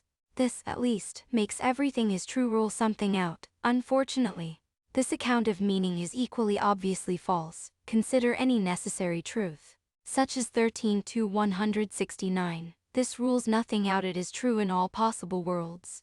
Yet it is not meaningless. Its truth can be a substantial discovery. FIV, I9 MC Taggart 1922, 8. This might be denied by someone who subscribes to a tritarian view of language. But on such a view, nearly every statement in mathematics and philosophy comes out to be meaningless. Now let us return to Lear. His argument goes as follows. Secone. One might wonder why Aristotle did not formulate a more abstract argument, one which is independent of his particular theory of substance. Certainly he had an argument immediately to hand. For within the details of his proof by refutation a valid point is being made that transcends both his theory of substance and his philosophy of language. An assertion divides up the world. To assert that anything is the case, one must exclude other possibilities. This exclusion is just what fails to occur in the absence of the principle of non-contradiction, even when it is construed in its most general form for any statement S. It is not the case that both S and notes. The paragraph then continues, but let us first deal with this. A preliminary comment: I, at least, find it impossible to read this argument into Aristotle.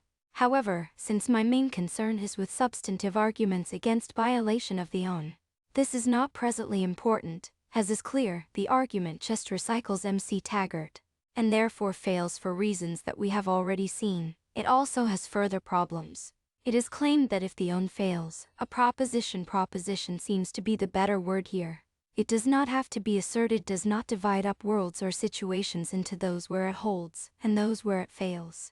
This does not follow at all. All that the violation of the own requires is that for some S there be an overlap between the worlds where a holds and those where a holds. This is quite compatible with each proposition dividing worlds in the required way of a two, and even with each proposition failing at some world, something that does not happen classically. Note, I suspect that Lear is thinking as follows: the worlds at which a holds are exactly those where a fails. This division provides the required partition. Maybe so. But if these truth conditions for negation are not the correct ones, it hardly follows that there is no partition. Key 3. We are not finished with Lear yet, but what follows raises quite new considerations. Before we turn to these, let us consider some other commentators who relate the own to the possibility meaning. The view that violation of the own is quite compatible with the possibility of meaningful discourse is defended in Dancy 1975. 34. Dancy then goes on p. 37 to raise the question of what would happen to meaning if someone were prepared to endorse all contradictions. Suppose that one met a trivialist who was prepared to assent to anything in any situation.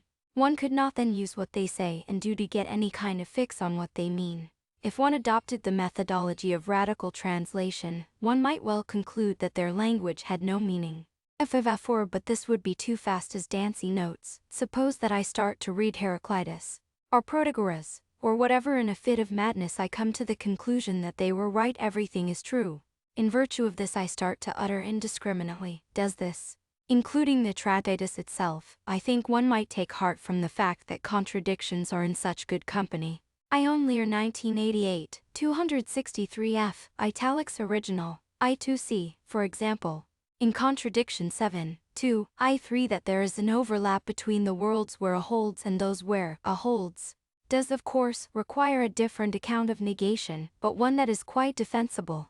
See in contradiction and chapter 4, I4. Or maybe that everything uttered means the same thing, something is happening here. Now, mean that I have ceased to speak English, that table in my mouth has ceased to mean table?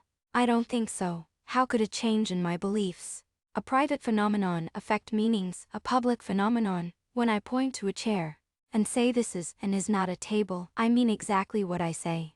This, after all, is what I have become persuaded of. Loony it may be. Literally meaningless it is not. It might well be asked why I should bother to say anything at all. Once I had become persuaded that everything is true. This is a fair question, but a different one, and since it is precisely an issue that some of Aristotle's other arguments raise, let us defer consideration of it until it comes up there. Further, suppose that everyone became convinced of the truth of trivialism, more or less simultaneously, what would happen to meaning then? Again, I will defer a discussion of this to a later point. Taking off from a discussion of Putnam, I5 Thompson 1981 also suggests that violation of the event results in a destruction of meaning. The relevant passage goes as follows: p. 459. We might say that the minimal principle of contradiction lent is true because we find from experience that it is impossible to express ourselves in a language without accepting the rule that not every statement is true. Failure to conform to the principle results in our meaning nothing at all. Whatever we say we mean, we would have to say it is true that we do not mean it.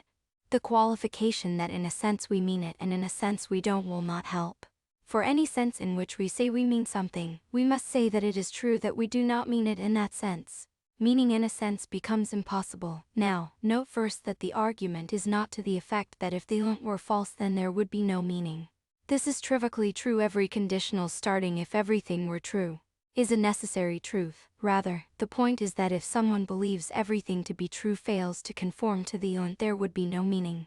Now, this is not true as we have just noted. The person who believes that all is true will say that any utterance both means and does not mean anything one likes. They will say everything, after all, but that does not imply that their utterances have no determinate meaning. One might wonder of such a person why they should bother to say anything at all, what they could mean by any utterance. But, as I have just said, that is another matter, which we will come to in due course. Before we move on to a different topic, let me make one final observation. A number of the arguments in this section in Bethaudifus attempting to give a transcendental argument for the Lent. Specifically, non-triviality is argued to be a necessary condition for the meaningfulness of language. And since we do have meaningful language, we must have non-triviality. Leaving aside the fact that none of these arguments appears to work, there is a general and profound problem about any attempt to provide a transcendental justification for the unt. It is not that such arguments are difficult to find. The problem, rather, is that they are far too easy, that everything is true entails everything. In particular for any ecstasy, hence by contraposition. I5 Putnam's own defense of the unt 1976 is a rather curious one. After a long discussion of reasons which he does not endorse, his brief reason at the end of the paper, which explicitly invokes Aristotle as a predecessor, turns out to be a defense not of the unt but of modus ponens, extex. In other words, the unt is a necessary condition for everything. There would seem to be little to be gained from a conclusion that can be bought so cheaply. FFI 1:13. Some modern variations thought negation as cancellation. Let us now return to Lear, the last passage of his that I quoted, attempting to give an argument for Lent that is independent of Aristotle's view substantianus 7. One cannot assert S and then directly proceed to assert not S. One does not succeed in making a second assertion, but only in cancelling the first assertion. This argument does not depend on any theory of substance or on any theory of the internal structure or semantics of statements. It is a completely general point about the affirmation and denial of statements. Note that this argument is quite distinct from the one given in the first part of the paragraph. That one is about an arbitrary proposition if the unt fails. It rules nothing out, and so is not meaningful. The argument is specifically about contradictory propositions, and is to the effect that such a proposition has no content. A fortiori it has no true content. The argument hinges on quite specific claims about the behavior of negation. Let us return to it in a moment, after a few appropriate background comments. F1 may distinguish between three accounts of the relationship between negation, contradiction and content. 1. A cancellation account. According to this, A cancels the content of A. Hence a contradiction has no content. In particular then, supposing that an inference is valid when the content of the premises contains that of the conclusion, a contradiction entails nothing or nothing with any content. It may entail another contradiction. 2. A complementation account. According to this, A has whatever content it does not have. Hence A has total content, and entails everything. 3. An intermediate account, where the content of A is a function of the content of A, but neither of the previous kinds. According to this account, A has, in general, partial content, neither null nor total. Hence, contradictions entail some things but not others. An account of kind 3 is given in relevant and pair-consistent logis. An account of kind 2 is packed into orthodox modern logis, such as classical and intuitionist logic. An account of kind 1 is clearly distinct from either of these. It appears to have been an influential account in ancient and early medieval logic. Arguably, Aristotle subscribed to something like it, since he appears to have rejected the claim that I6. It might be suggested that there is more to a transcendental argument than I have allowed. The state of affairs in question must be shown to be not just any old necessary condition, but some necessary condition of a special kind. This may be true, but I know of no way of spelling out the idea which helps. For example, suppose that one takes it that in a transcendental argument we must establish that the state of affairs is a necessary condition for the possibility of something. Since ecstasy, ecstasy, and we are no better off. These arguments do depend on contraposition. However, one might therefore try to avoid their conclusions by denying this. I7 Lear 1988, 263 f. These draw heavily on Routley and Routley 1985. entails a C1, 4. We will have further evidence of this later. It appears in Boethius and Abelard. It is intimately connected with principles such as ka, which are built into modern connexive logos, even though the cancellation and complementation accounts are quite distinct. Some modern writers have run them together. A notable example of this is Strawson, in his book, Introduction to Logical Theory 1952. He gives the orthodox tabular account of negation, an orthodox account of validity, according to which contradictions entail everything, but in his informal account of contradiction we read p. 2f. Suppose a man sets out to walk to a certain place, but when he gets halfway there, he turns round and comes back again. This may not be pointless, but, from the point of view of change of position, it is as if he had never set out, and so a man who contradicts himself may have succeeded in exercising his vocal cords. But from the point of view of imparting information or communicating facts or falsehoods, it is as if he had never opened his mouth. The point is that the standard function of speech, the intention to communicate something, is frustrated by self-contradiction. Contradiction is like writing something down and erasing it, or putting a line through it. A contradiction cancels itself and leaves nothing. This is a clear statement of a cancellation view of negation, and quite different from an orthodox account. On an orthodox account, someone who asserts a contradiction is much worse off than someone who has asserted nothing. They are committed to everything. Now let us return to Lear's argument. It is clear that this invokes a cancellation account of negation, and stands or falls with it. And if I am right about Lear's thinking in the first part of his argument, he too has confused a cancellation account with a complementation account. Before we evaluate that account, we need to get clearer as to what exactly it is. Though Lear does not explain it, I take it to be something like this. Speaker's assertions, and here, assertion does seem the appropriate word, normally convey information. Normally, when they make a new assertion, this adds to the stock of information conveyed. But when the stock contains the information an assertion of adds nothing, but merely removes a. Even filled out like this, the account is obviously sketchy and unsatisfactory.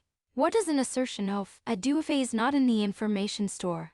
It must do something. Negative statements do, after all, have content. So presumably that content is merely added to the store. So why doesn't it do this if A is already there? Inconsistent databases are not news. And what happens if a can bear in the information store? And Hubby's asserted, a natural suggestion is that we delete either orb.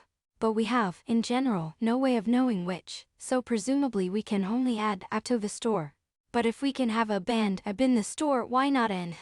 In any case, and for quite general reasons, the cancellation account of negation doesn't stand up to inspection. For a start, in a borderline situation of e.g., rain, one might say that it both is and isn't raining. This is, perhaps, something of a special case, but it shows clearly that negation does not have to function as a cancellation operator. I9 for a discussion and references see Routley et al. 1982, 2-4. Or consider another sort of situation. One can, in considering one's beliefs, come to assert contradictory statements, and in so doing discover that they are inconsistent. The assertion of in this context does not cancel out the assertion of A, whatever this might be supposed to mean. The assertion of is providing more information about what it is one believes, not less. And it is precisely the inconsistent nature of this information that gives one pause. If what one said had no content, it would have no unsatisfactory content. So it is difficult to see why one should bother to revise one's beliefs at all. Moreover, even if one does try to resolve the contradiction in such a situation, until one succeeds, one may well continue to use parts of the inconsistent information. Think of scientific theories that are known to be inconsistent. It is certainly not cancelled out.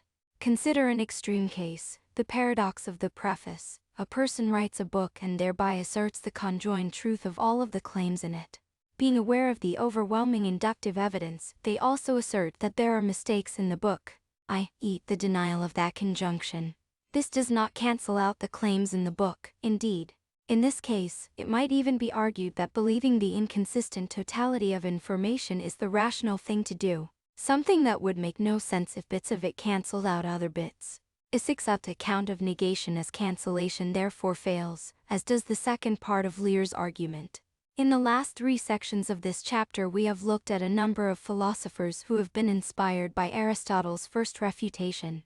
In the end, none are any more successful than was Aristotle himself. Let us now return to Aristotle's text and to his other refutations. 1. 14-second refutations Eleatic monism 7b 18a 2. The second refutation 7b 18a 2 starts if contradictories are all simultaneously true of the same thing. It is plain that everything will be one, for the same thing will be both a warship and a wall and a man. And a bit later we also get the doctrine of Anaxagoras, that every article is mixed together so that nothing is truly one. The premise of the argument is that every contradiction holds of all objects. Aristotle's conclusion is not entirely clear, though. In the first argument, what he is entitled to is that every object has exactly the same properties. It follows that every object is the same in this sense. And maybe this is what he intends. The stronger conclusion that there is but one object follows if we are allowed to use the identity of indiscernibles. In the second argument, what Aristotle is entitled to is that nothing is a single stuff, but equally all stuffs. But, again, using an appropriate identity principle, we can wring out a conclusion about identity. If A has every property, it has both P and P for any P, but if B D and PC then BAC. Hence, A. To what extent Aristotle subscribed to these identity principles, I leave scholars to argue about. It is clear that one might take issue with both. We have already noted that the second arguably fails, in discussing Irwin's argument in 1.11, but we can, Pisces Priest 1993 and Sect 6. 2. Get the conclusions about identity from a much weaker premise and unproblematic identity principles. Suppose that just one thing has all properties. Then it has both the property of being identical with B, so B, and that of being different from A, so as A. The view therefore entails that there is but one thing that is both identical with and different from itself. Parmenidean monism with a Heraclitean twist. The most natural way of interpreting this argument is as ad hominem. As such, the argument clearly fails against a simple Decalavist, since the required premise is, at the very least, that some object have every property. Presumably, it would have more success against a Heraclitean, since such a person is unlikely to buy into Parmenidean monism. It will fail against a trivialist. All ad hominem arguments always fail against a trivialist. As we have noted, Aristotle then goes on to argue 7b 26 of. These people who hold that every contradiction is true seem, therefore, to be stating something indefinite, and while they consider that they are stating that which is, their statement is actually concerning that which is not, for the indefinite is what is potentially and not in complete reality. I am really not sure I understand this argument. The best spin I can put on it is this. Suppose that for every P papa then I is neither definitely P, as opposed to P, nor definitely P as opposed to P. But tate what is indefinite in this way is only potential. And tevu what is potential does not really exist. Hence, if trivialists cannot be describing what they think they are, that which exists. If this is the argument, it would seem to be ad hominem. It must therefore fail, as all such argument must. Of course the trivialist thinks that they are talking about what does not really exist. They think everything. We might instead take of to be what is inconsistent cannot exist, and hence interpret the argument as giving a reason for the int. But even this fails. The problem is with the second. According to Aristotle, if something is not actualized, it may be only potentially P and potentially P, and so indefinite in that sense. C9 31.5, T6 but it does not follow even for Aristotle. I think that if it is indefinite in the different sense of I, it is merely potential. In any case, the step just begs the whole question. Someone who takes contradictions to be true, just as affirming that the actual, and not merely the potential, can be indefinite in that sense, that is, contradictory. On Kirwan's translation, the text continues. On the other hand, their statements, at least, must affirm or deny everything of everything, and goes on to give a new, and apparently kotos in the context, argument for this. This might be taken to suggest that the argument in question is a simple reductio. The absurd consequence is the very possibility of talking about the non-existent, of saying anything true or false about it at all. I doubt that this is the correct interpretation, since Aristotle himself often talks about the potential. But in any case, even if it is, the argument fails. For it is certainly possible to talk about mere possibilia. We often talk about events that may. Item Lakeshuas 1910, Sect 15, interprets this passage as saying that Aristotle held that the on holds only of the actual, not the merely possible. this strikes me as an implausible interpretation. More plausible is to interpret the sentence it is possible for the same thing to be simultaneously contradictory things potentially as a say and not a never, in fact, happen a planned holiday, the birth of a child, retirement, moreover, and crucially, the whole argument still begs the question, exactly as before, at step 1, 15 third refutation the lem and assertion a to 27. Aristotle's next and third refutation is at a to 27. Kirwan treats it as part of the previous argument. It goes as follows. Another consequence of every contradiction being true is that it is not necessary either to assert or deny. For if it is true that he is a man and not a man, plainly he will be neither a man nor not a man. This appears to be an argument to the effect that violators of the oath are committed to a denial of the lem. 2. Kirwan and Ross both interpret it in this way, simply. Aha entails, aha by double negation, which entails, Abby de Morgan. This argument obviously need not trouble a trivialist. The entailment need not trouble a simple dialetheist either. The fact that does not rule out thus occasional violations of the oath do not prevent the lem from being logically valid.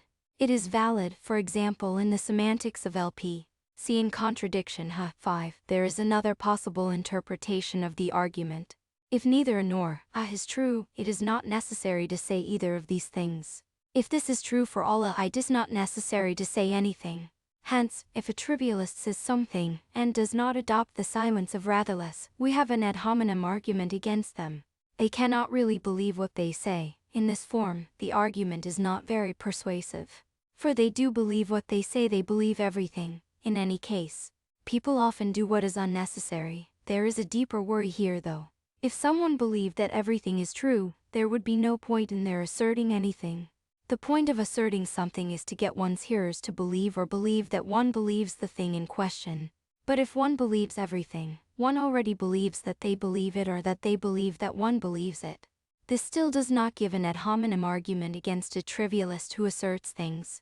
The trivialist may have no point in asserting, but people do engage in pointless activity, e.g., for amusement. The importance of the observation is rather different. For a trivialist, assertion as an act of communication is pointless. In fact, all communicative activity commanding, questioning, etc., is pointless.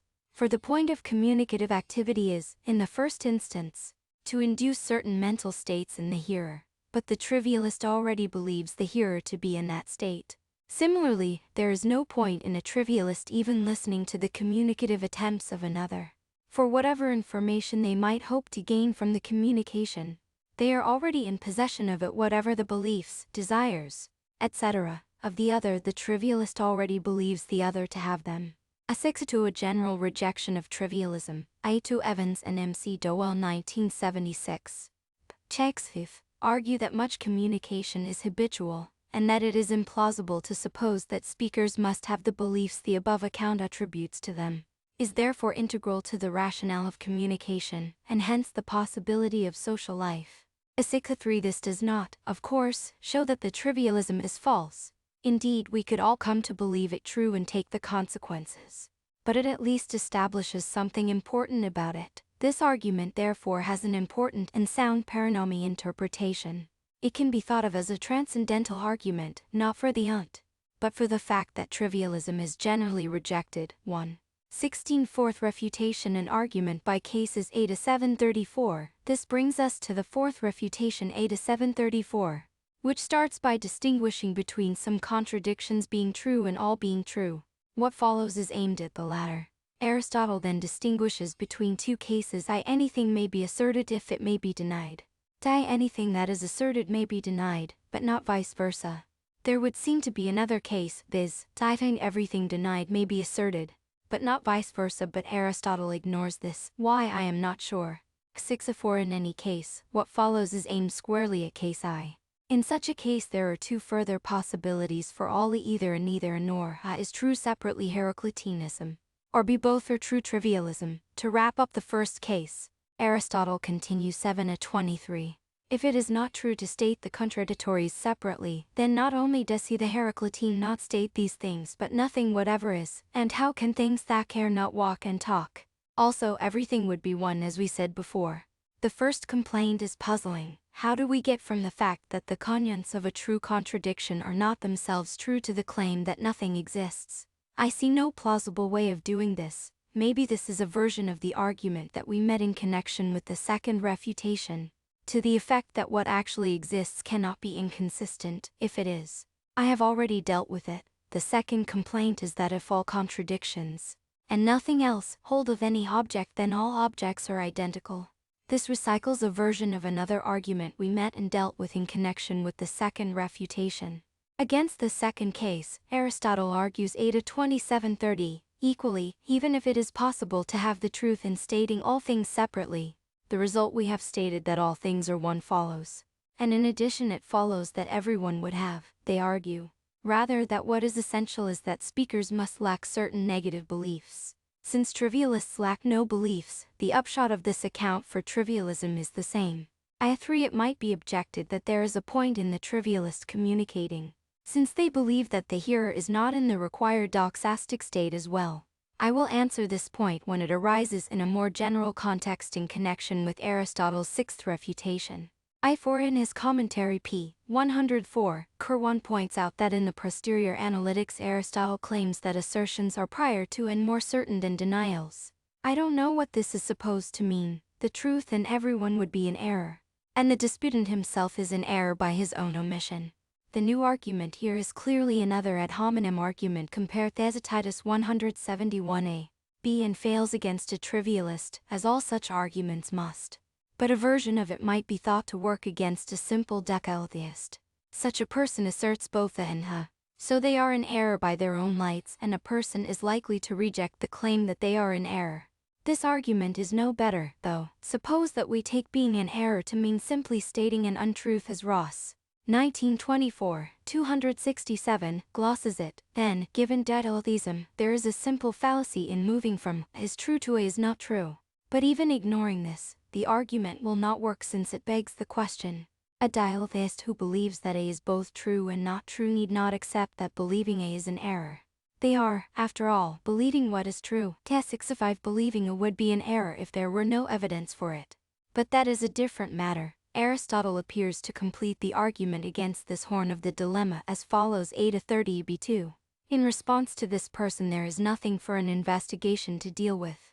For he says nothing, for he says neither that it is so and so nor that it is not so and so, but that it is both so and not so, and again he also denies both of these, saying that it is neither so and so nor not so and so. At first, it might appear that Aristotle is going to make the point that if someone believed that everything is true, they would not bother to investigate anything anymore. But reading on, it becomes clear that his point is that the violator in question has said nothing, and so may be ignored. Prima facie this is obviously false. The violator has said two things, in fact, three, and a. Aristotle is presumably, therefore, thinking that the assertion of cancels out the assertion of a and vice versa, and so appealing to the cancellation view of negation. This still leaves the conjunction, but presumably the violator will assert the negation of this too. I have already discussed and rejected this view of negation in 1:13, so we need pursue the matter no further. Actually, this passage would appear to be more at home arguing against the first horn of the dilemma, as Kirwan notes. p. 104, but the point is the same. Such a person has said somchinga, unless the person is an extreme Heraclitean, in which case the complaint has some force, so the thought must be that an assertion of cancels this out. Similar comments therefore apply. I5c in contradiction of 4 in 1993, sect 3. But see sect 6, 5 of this book. Isaac Leibniz in fact makes a similar point. 1696, p. 14 of translation. The on is primitive, since otherwise there would be no difference between truth and falsehood, and all investigation would cease at once, if to say yes or no were a matter of indifference. The point about the difference between truth and falsehood vanishing is, of course, incorrect. It may follow from trivialism, but not decalotheism. The point about investigation is a special case of Aristotle's claim that all action is pointless for someone who believes everything to be true, which we will come to in due course. I7 This is the further evidence that Aristotle subscribed to a cancellation view of negation that I referred to in a previous section. 1. 17 Fifth refutation. The truth conditions of negation A to 34b2. The fifth refutation is a swift one, and can be dealt with equally swiftly. A to 34b2. If whenever an assertion is true its denial is false, there can be no such thing as simultaneously asserting and denying the same thing truly. However, the violators of the law would doubtless assert that this is the question originally posed. However this argument is aimed at, its conclusion is simply a non sequitur. Except in the semantics of many pair-consistent logics such as LP. A is true if A is false and vice versa, yet things of the form A can be true. If false is taken to mean not true, the situation is slightly different. The argument is that A is true if A is untrue, hence, by the truth conditions of conjunction A is untrue. The truth conditions of negation are now contentious, but this is unimportant in the end.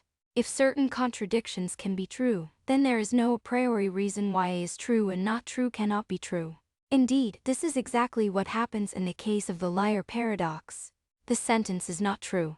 The argument does, therefore, beg the question, as Aristotle suggests, at least against the simple dualist. It does not beg the question against a trivialist. Nothing does.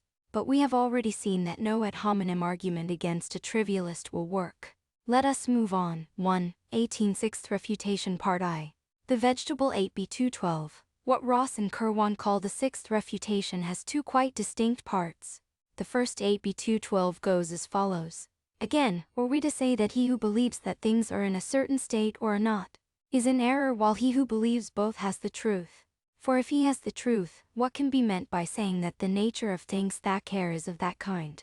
If he does not have the truth, but has more truth than one who believes the former way, then the things that care would already be in some state, and that would be true and not simultaneously also not true.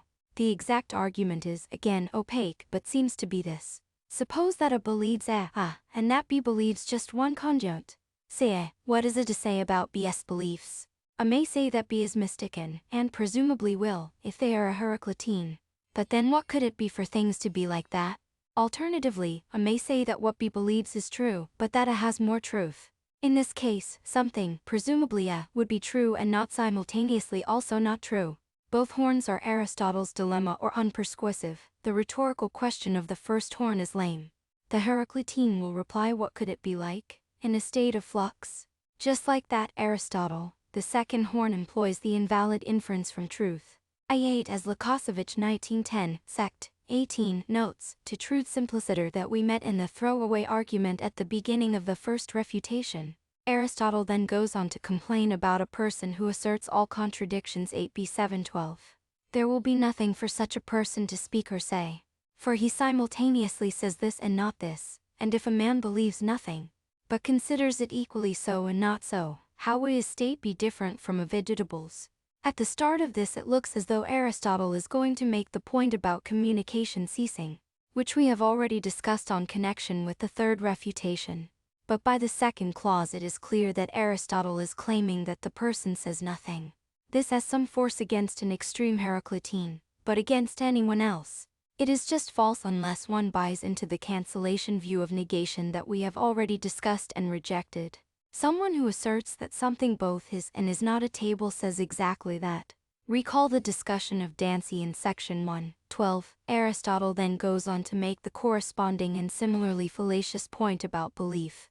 Then comes the ad hominem crunch. Whether this is legit or illicit is of no importance here, for even if the rest of the argument were correct, the final step would fail. The fact that someone has no beliefs does not mean that they have no other mental states. They may still be thinking, desiring, having emotions, having experiences, etc. So such a person is hardly a vegetable. There is another point that can be extracted from this passage. However, maybe Aristotle means that there is no more point in discussing with such a person than there is with a vegetable. The vegetable will not agree with anything, the trivialist will agree with everything. This point is right. The rejection of trivialism is a precondition of discussion. This is a special case of the Paranomy point, that a rejection of trivialism is a precondition of communicative activity in general. That we met already in connection with the third refutation. 1. 19 Sixth refutation Part 2, Action 8b1231. The second part of the sixth refutation 8b1231 goes as follows. From which it is quite obvious that nobody actually is in that condition. neither those who state the thesis nor anybody else. For why does anyone walk to Megara rather than stay where he is? When he considers that he should walk there, why does he not proceed one morning straight into a well or over a precipice? If there is one about instead of evidently taking care to avoid doing so, as one who does not consider that falling in is equally a good thing and not a good thing, it is plain that he believes that one thing is better and another not better. And if so, he must also believe that one thing is a man and another not a man, one thing sweet and another not sweet, for he neither seeks nor believes everything indifferently when, considering that it is better to drink water or see a man, he thereupon seeks to do so, and yet he ought to do so if the same thing were equally a man and not a man. This is an important argument. Essentially, it is to the effect that we can tell that someone does not believe a contradiction by looking at their non-linguistic behavior. Hence, we have an ad hominem argument against someone who claims to believe a contradiction. Suppose, first, that this is an argument against a simple dialetheist.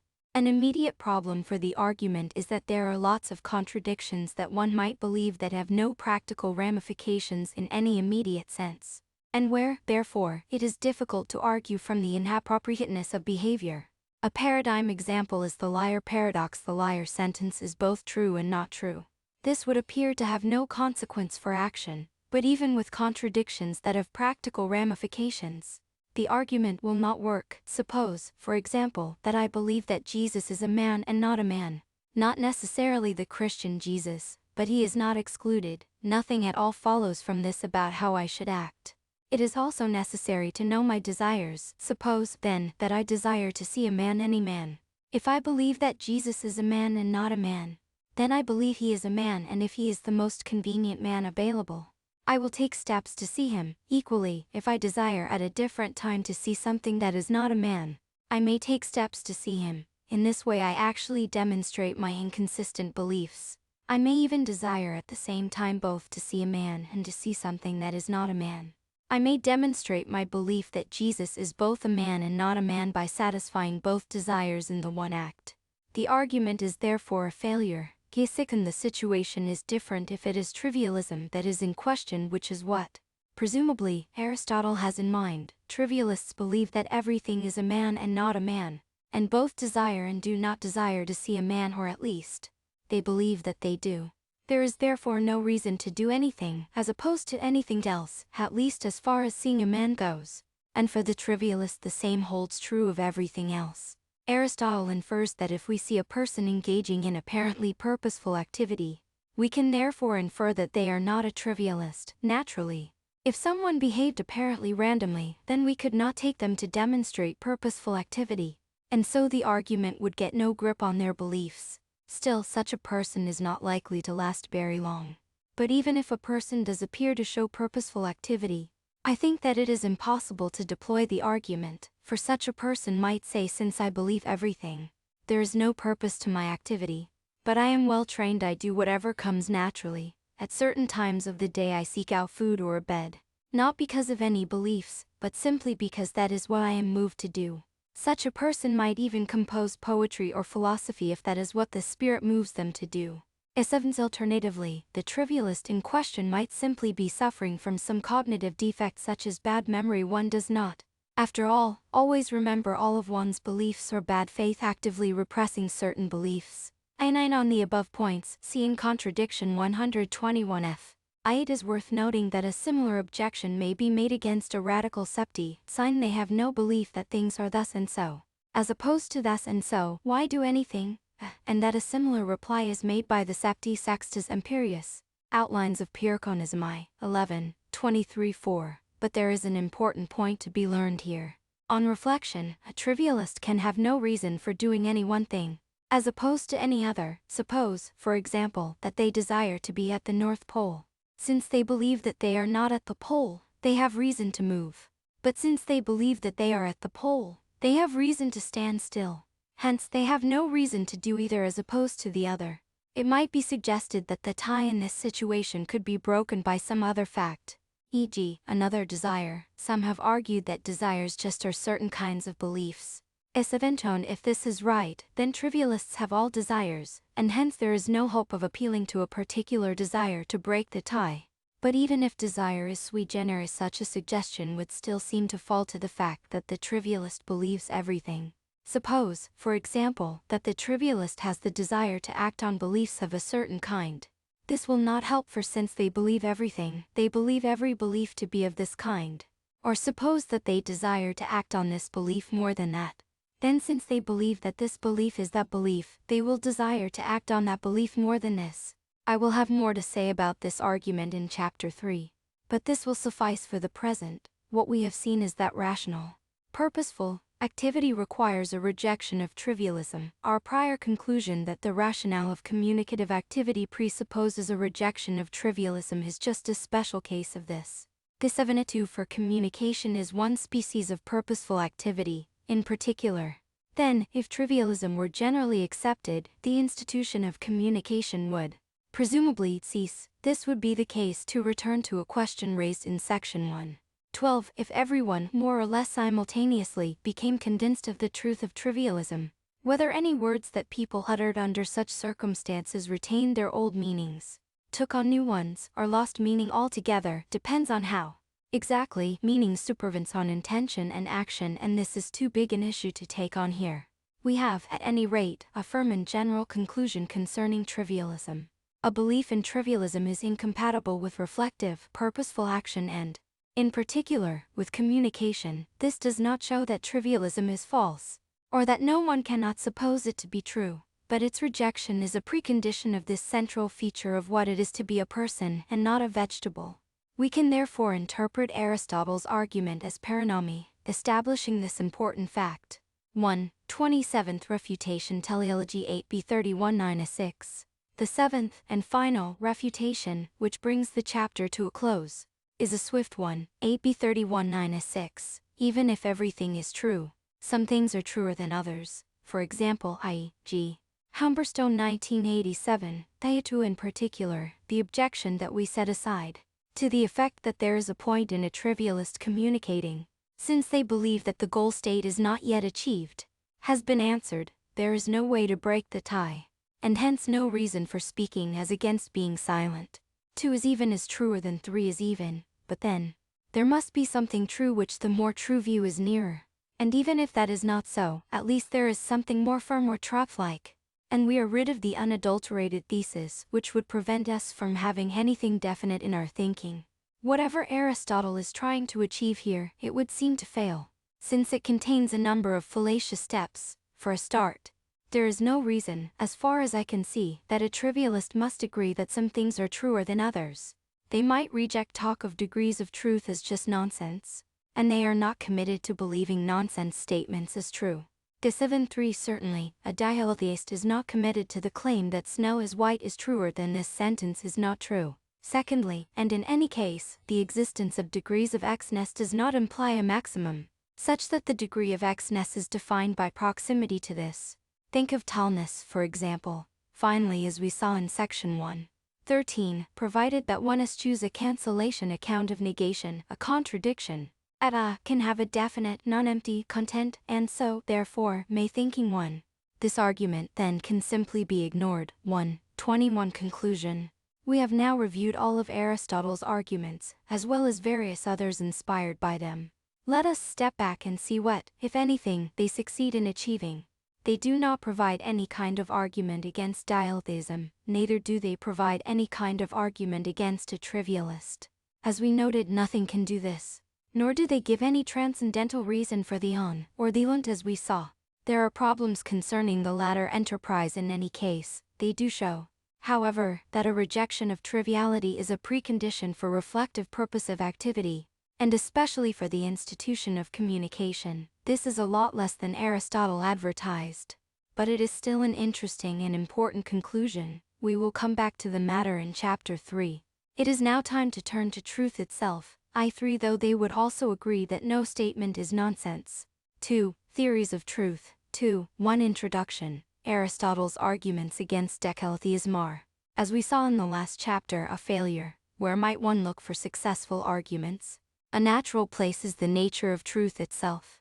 Maybe there is something about this that rules out contradictions from being true.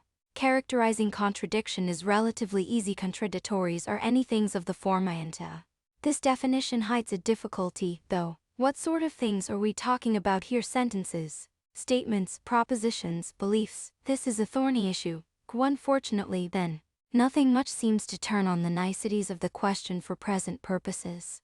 I will simply assume that a and its ilk are Trotbeerers. Whatever those are required to be, I will use angle brackets to refer to such bearers. Thus a is the name of the truth bearer. If we write T for is true, the question of the possibility of true contradictions is that of whether there can be an a such that T and T. Characterizing truth is much harder. Indeed, this is an old philosophical chestnut. There are, of course, many theories of truth. To each of them gives an account of the nature of the beast. What I will do in this chapter is look at a number of such theories to see whether there is anything in them inimical to decalotheism, that is, in favor of the law of non-contradiction. There are certainly arguments for the law which appeal to other considerations, but these will not be our concern in this chapter. Get-3 The question on the agenda is whether there is anything about the nature of truth that rules out decalotheism. And if there is, this should follow from a theory that spells out that nature. It would be impossible to look at all the theories of truth that have been given. I will therefore restrict myself to the major ones. The traditional accounts are the correspondence, coherence, and pragmatist theories of truth. More modern accounts include the deflationist, semantic, and teleological accounts. It is these 6 theories that I will discuss, starting with the newer ones. Naturally, each of these accounts comes in different versions, sometimes very different versions. But in each case there, 1 CE, G. Hawk 1978. 6. Et2 for surveys CE, G. Hawk 1978. 7. Kirkham 1992, Grayling 1997, 5, 6. E3 We will meet a number of such arguments elsewhere in the book. See also Priest 1998b as a main motivating idea, which different versions develop in different ways. Some of these ways may, in fact, build in the impossibility of true contradictions, but, I shall argue, in every case there is nothing about the Adi matrice that requires this. And if there are particular versions that render decalothesis impossible, there are, equally, versions that do not. Finally, let me emphasize that I am not at all concerned here with evaluating any of these accounts of truth and determining which theory, if any, is correct. For my concern is solely with the bearing of each of these theories on decalotheism. 2. The deflationist theory of truth. Let us start with the deflationist theory. The first major proponent of this was Ramsey, and more modern versions have been endorsed by a number of people, notably Horwick 1990. According to this account, to say that A is true is to say neither more nor less than A itself. That is, truth is simply that property or predicate T, which satisfies the T schema, T for every Trotbeerer, and a suitable biconditional. Is there anything inimical to decalotheism in this account? Not at all. The account is entirely neutral as to what things are true. Such matters of substance are deferred elsewhere. In particular we have hence, the contradictories, and or truvify and If we are looking for arguments against the possibility of this, we will have to look elsewhere. A5 As a matter of fact, the deflationist account is not simply neutral on the issue of decalotheism, it actually has a tendency to favor it. This is because of the well-known fact that the T schema itself seems to give rise to contradictions. Given self-reference of any number of different kinds, it is easy enough to construct a Trotbeerer B of the form TB. The T schema gives us TB TB whence, by the law of excluded middle or consequentia mirabilis we have TB and TB. Writing for TB the instances of the T schema for Gandit's negation give us TG and TGF for an in contradiction. 4. I endorse the teleological account of truth. If I've an obvious place to look is to the nature of negation. We will turn to this in the next part of the book. This is, of course, the liar paradox. Naturally, one may try to avoid it by rejecting the principles of logic employed. A6 Typically, however, contemporary deflationists have not taken this line here.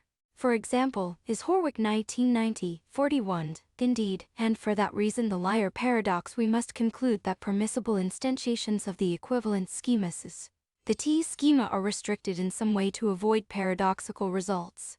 Though this is, of course, a possible move, it is also clear that it goes completely against the spirit of deflationism, whose prime thought is, after all, that A and A is true just amount to the same thing.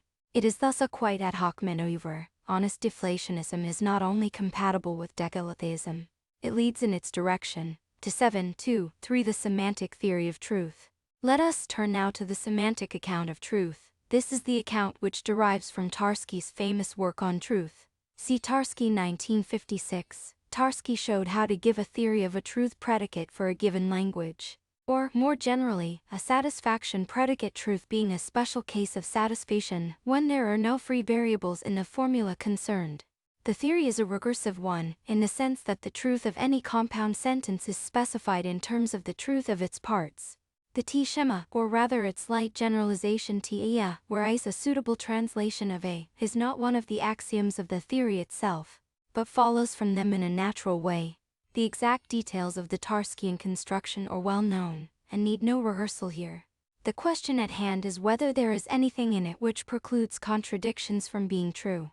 One immediate thought to this effect is as follows: given that the Tarskian theory delivers the T-schema, if there were an a such that Tia and Tia, then it would follow that a can gate if an explosive logic is used in which a contradiction entails everything, then truth would be reduced to triviality. Of course, a similar argument can be deployed concerning any theory that delivers the T-schema. The answer would be the same in every use per consistent logic, koninditron traditions didn't entail everything. After all, no other logic makes much sense if you are a dialetheist. This answer might be thought to be unsatisfactory in the case of a Tarskian theory of truth, though, for it is sometimes said that a Tarskian theory must be based on classical logic. This logic is required for the construction to be performed. Such a claim is just plain false. It can be carried out in intuitionist logic, pair-consistent logic, and, in fact, most logics, a version of the construction based on a pair-consistent logic. A sixth, though how successful this is another matter. Such moves always seem to succumb to extended paradoxes. See in Contradiction 2. The 7. The connection between dialetheism and deflationism is pursued further in Armour-Garb and Beale 2001. And Beale and Armour-Garb 2003. Yet assuming that can be found in Contradiction, Chapter 9, in fact, very little propositional logic is required to implement the Tarskian construction, little more than the substitutivity of provable equivalents. And 9. It might be thought that truth conditions for negation of the form Tia would rule out the possibility of true contradictions in a Tarskian theory. But, for a start, such conditions are not mandatory in the construction. For example, it is possible to give joint recursive conditions for the predicates T and F as false core. Strictly speaking, they're counterparts for satisfaction, where the conditions for negation are the pair T, F, F. Moreover, even a decalatheist may employ as the truth conditions for negation. Such conditions merely mean that any contradiction shown to be true Tia turns into an explicit contradiction of the form Tia. And whilst there may be arguments against the possibility or desirability of this, there is nothing intrinsic to the Tarskian construction itself. In Contradiction, Chapter 9, it is shown how to give a truth theory in each of the above ways. There is nothing, then, in the semantic account of truth which, in itself, is inimical to the possibility of true contradictions, more just as with the deflationist account. The semantic account actually leads in this direction. For truth theories of a Tarskian kind deliver the T-schema, and this produces contradictions in a very simple way. As we have already seen, D11 Tarski blocked off this consequence by insisting that the truth predicate for a language not occur in that language, and hence that appropriate self-referential sentences cannot be formulated. But, first, this is not essential to the construction. It is quite possible to give a pair-consistent Tarskian truth theory for a language which contains its own truth predicate. In Contradiction, Chapter 9 does just that. 12 worse, for a formal language that is supposed to behave anything like a natural language.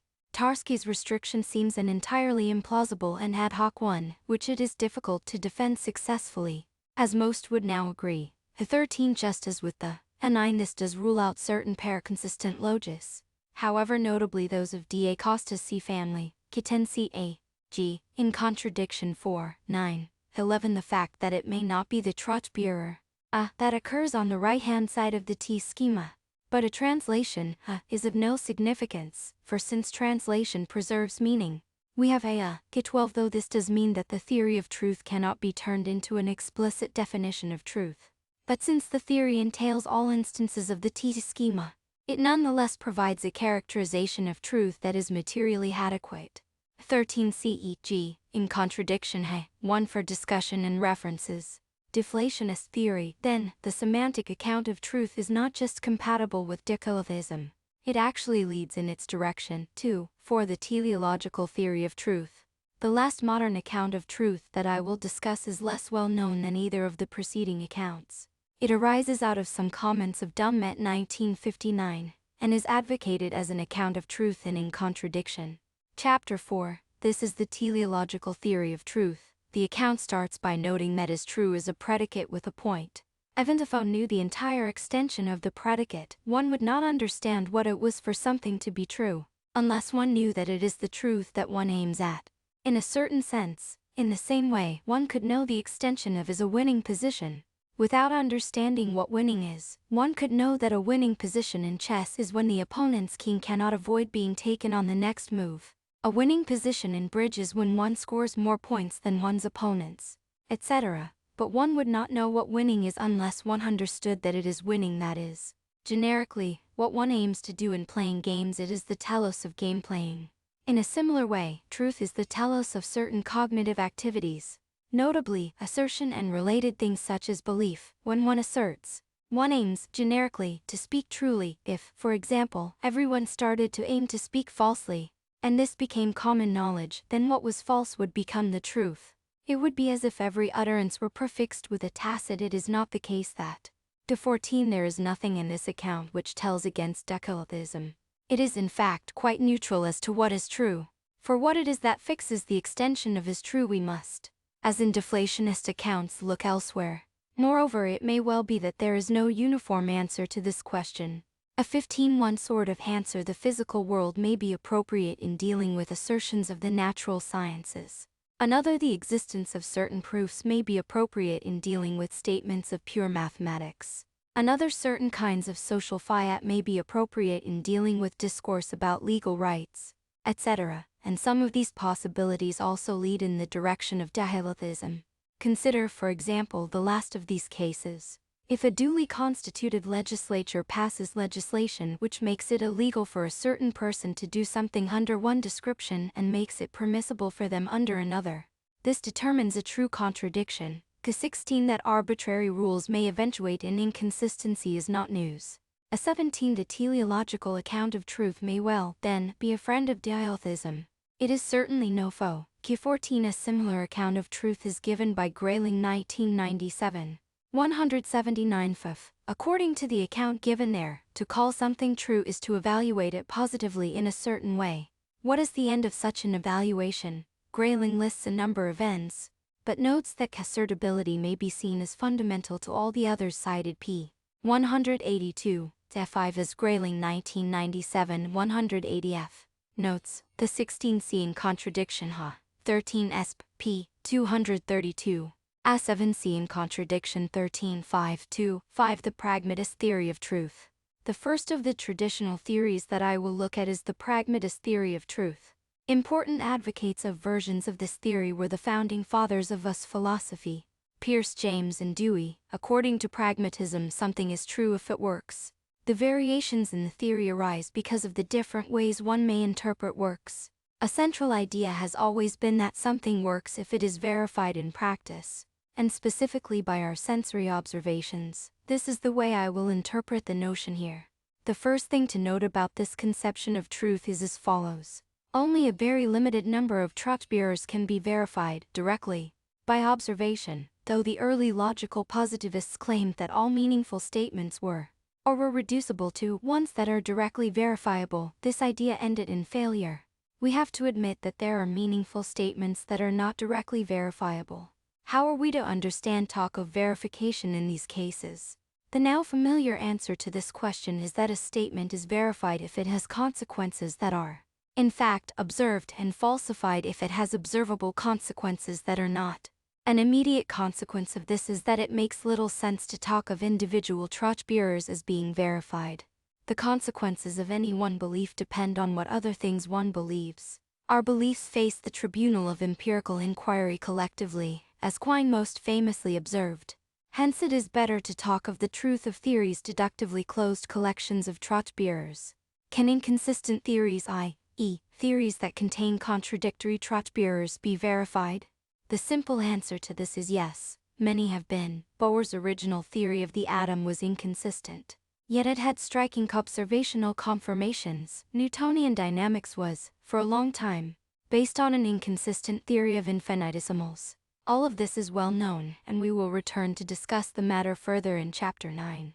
Of course, if a theory is inconsistent, its underlying logic had better not be explosive, for we certainly do not perceive that everything of an observable kind is the case.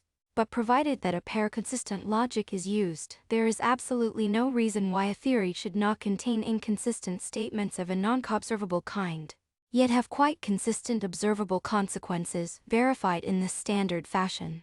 One might argue at this point that a theory is not a candidate for the truth unless all its observable consequences under standard, classical, logic or observed, which no inconsistent theories could be, whatever the force of this philosophical move.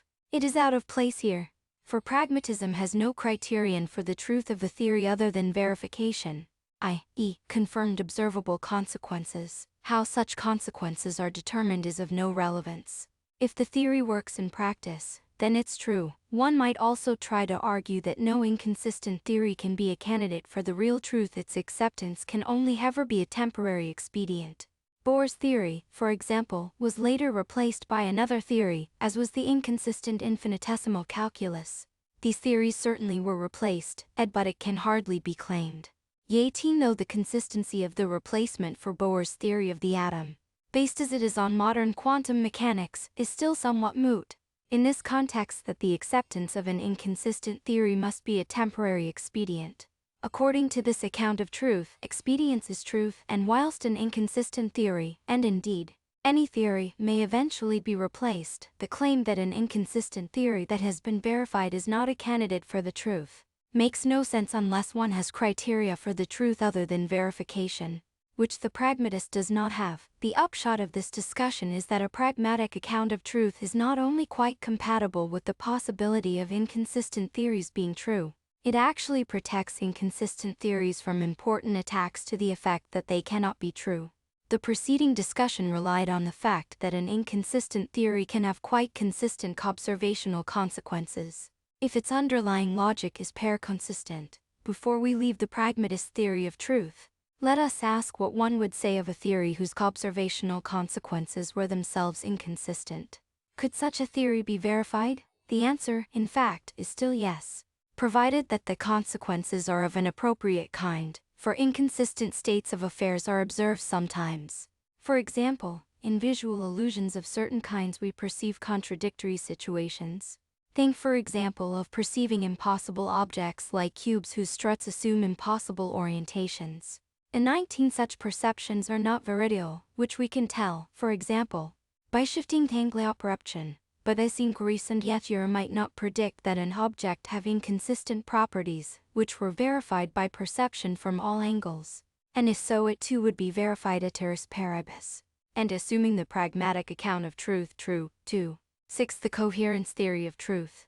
Let us turn now to the coherence theory of truth. Versions of this were endorsed by idealists such as Blanchard, and by some of the positivists, such as Neurath. According to this theory, a Trotbeerer is true if it belongs to a coherent, or perhaps better, maximally coherent, set of bearers. Just as with the pragmatist theory of truth, it is therefore more appropriate to talk of truth as applied to sets of Trotbeerers in the first instance. Of all theories of truth, the coherence theory is perhaps the most difficult to deal with here. But this difficulty arises because the notion of coherence itself has never really been satisfactorily spelled out. It is usually taken that consistency is a necessary condition for coherence. I will return to this later. No one has taken it to be a sufficient condition also. The reason is obvious: it is far too weak. Any consistent Trotbeerer is a member of some maximally consistent set of sentences, some kind of deductive. And 19 I will have more to say about this topic in Chapter 3. The 20 Standardly, Bradley is also cited as a coherence theorist, but this is severely misleading, if not plain false. He is more plausibly seen as subscribing, together with the early Moore and Russell, to a quite different theory, the identity theory. This can be thought of as an extreme form of the correspondence theory, where the correspondence is constituted by the identity relation. See Candlish 1989 and Baldwin 1991's. Relationship is usually also required for coherence, for example, that each trotsbearer be entailed by others in the set. This is also a very weak condition, satisfied by any deductively closed set of sentences theory. For if it can bear in a theory, so is AB, which entails each of them. There must, therefore, be stronger criteria than this. To understand what they might be, one needs to look at the rationale for the coherence theory of truth. Typically, those who endorse the theory have held that it makes no sense to define truth in terms of some objective reality. Independent of our cognitive functioning, there is no such thing, or if there is, we have no access to it. If we are to have any meaningful notion of truth, this can be defined only in terms of what we are justified in believing may be in the ideal limit. The criteria of coherence are therefore the criteria of justification. Now, an important part of justification of any overall theory is empirical adequacy.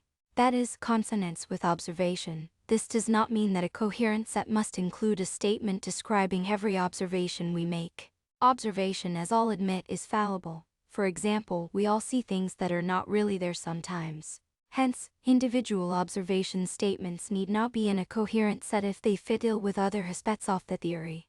This notion of fitting ill requires etavaritariae. Again, consistency is not enough, since consistency may be produced in many ways, as Quine has always emphasized, some ways including the obdurate observation statement, some not, and here the floodgates open: simplicity, explanatory power, non-adonus, entity, whatever these things amount to. The upshot of all this for the present concern is that coherence is to be determined by a number of features, including those of the kind I have just listed.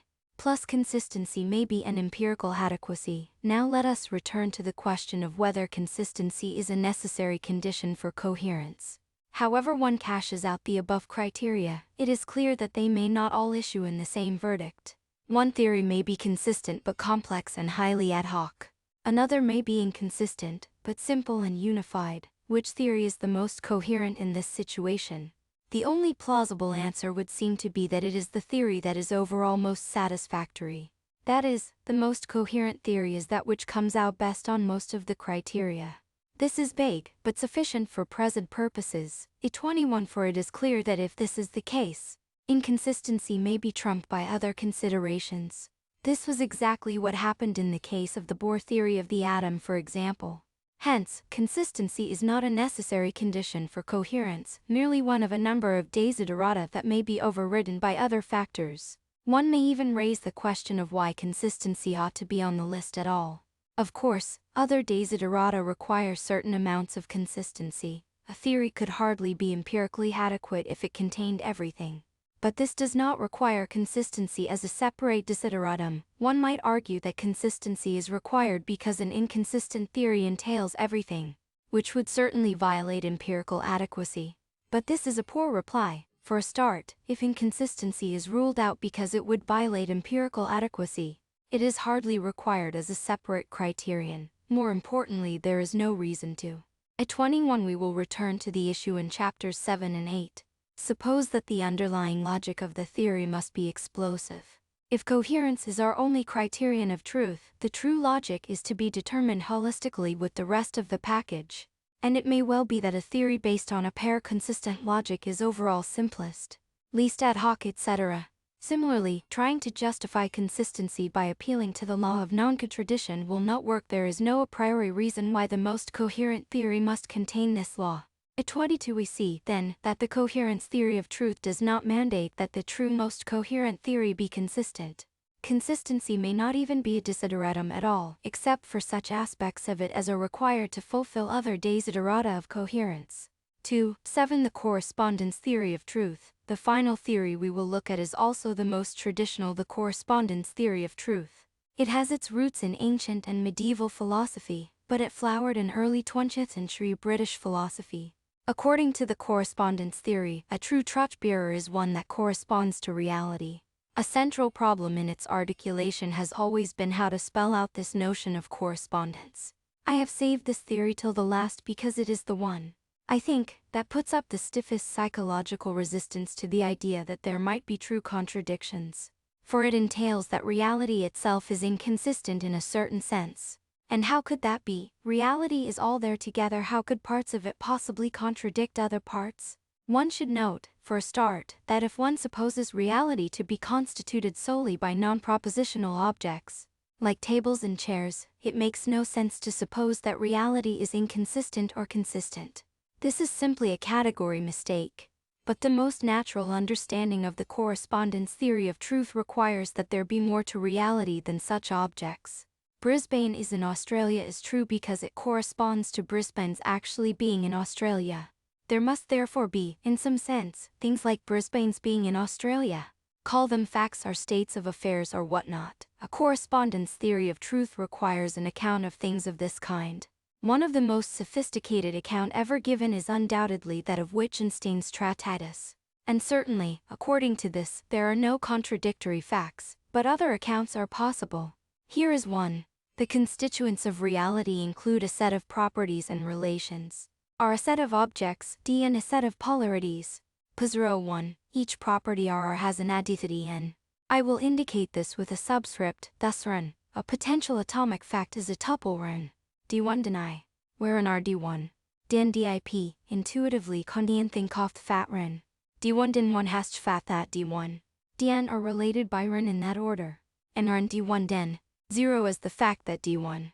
Den are not related by Rn in that order. Reality itself, W the world, is just a certain set of atomic facts. The actual ones. Given this account, it is a simple matter to articulate a correspondence notion of truth. Let live the language obtained by closing atomic predications under negation, conjunction and disjunction, and let it an assignment of meanings to the predicates. At 22 again, we will return to this matter in chapter 7. And constants of L, specifically for each in-place predicate Tn. Dpn is an ends-place relation in R, and for every constant C. Dc is in D, we define what it is for a sentence. A to true in WWTA and false in WWFA. By standard recursive clauses, W t num 1. And if pen dia 1. D in 1 WW f num 1. And if pen dia 1.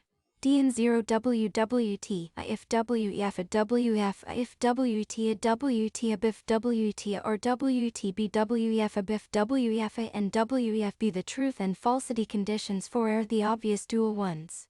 T is a correspondence relation it holds between just those sentences that are true in the world. Moreover, as should be clear, it is quite possible for contradictions to be true.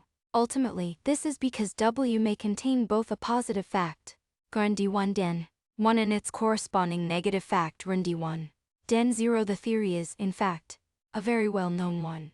It is essentially a simple part of situation semantics, where atomic facts are more usually called states of affairs or situation types and sets of facts are called situations. At 23 a pair, WD is also, essentially, a done-for valued interpretation for the relevant logic of first-degree entailment.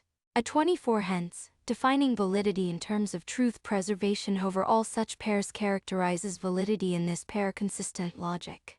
The theory can be extended to handle more complex grammatical constructions, such as quantificers and intensional operators, but the details of this are irrelevant to our present purpose, which is simply to illustrate what a correspondence theory of truth, which allows for the possibility of true contradictions, might be like. It is not metaphysically unproblematic. For example, one obvious question is what makes an atomic fact, such as D1, din 1 a single entity and not a mere congeries. This is a question that Wittgenstein struggled with in the Tractatus. One may simply run the same line as he did. Indeed, as far as I can see, one could simply rewrite the Tractatus substituting the above theory of facts for the one given there. The result would be almost exactly the same, except that the logic of the world would be first-degree entailment and not classical logic. At 26, the 23C8G, Barwise and Perry 1983 ESP, hash. 3, at 24 CE, Priest 2002 B sect 6. 4. Though things are set up slightly differently there. To translate the extension of a predicate EP is simply D1. Dan DP D1. Dan 1W in the anti-extension. A P is D1. Dan DP D1. Dan 0W conensif WETA. And 0 nef WEFA, if we add the constraint that for any P in D1. Dan DP D1. Dan EP a P. We get the logic LP, a 25 not very successfully I think. See Priest 1995-ish. 12. Get 26 There are a few essential differences. For example, the above account distinguishes between properties and objects, whilst Wittgenstein talks just of objects. For him, however, objects have possibilities of combination internal to them.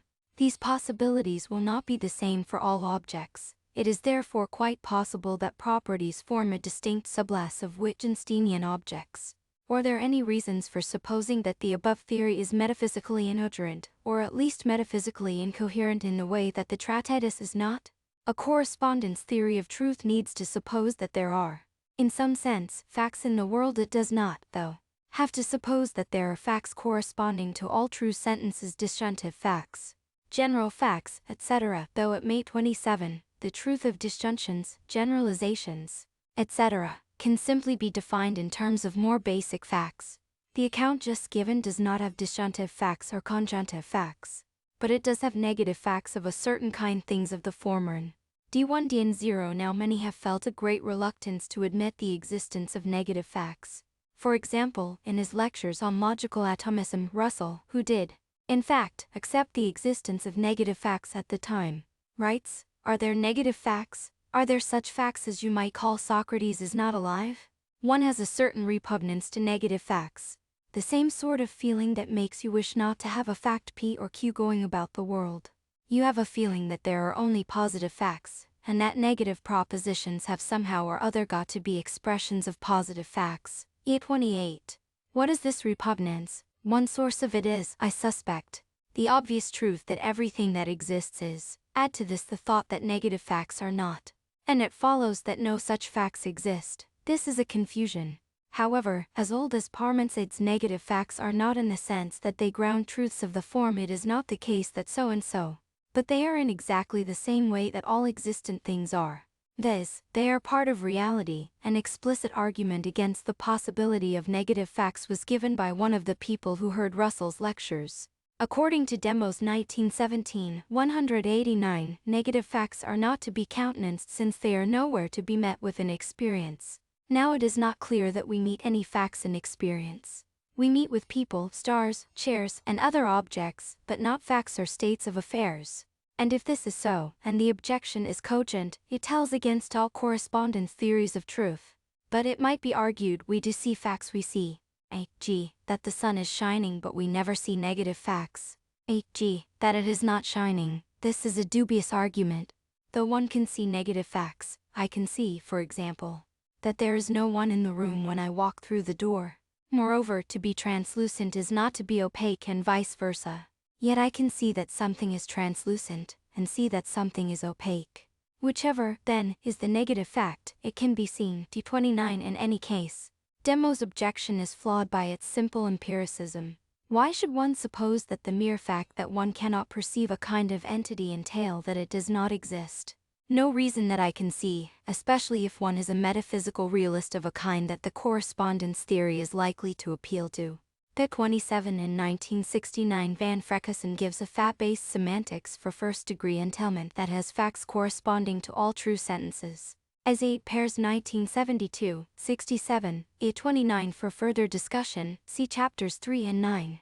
It may also be worth noting that one of the motivations for situation semantics was to give an account of the semantics of verbs such as sees that, and this explicitly allows for seeings to have negative contents. See A.G. Barwise and Perry 1983, 182, 204.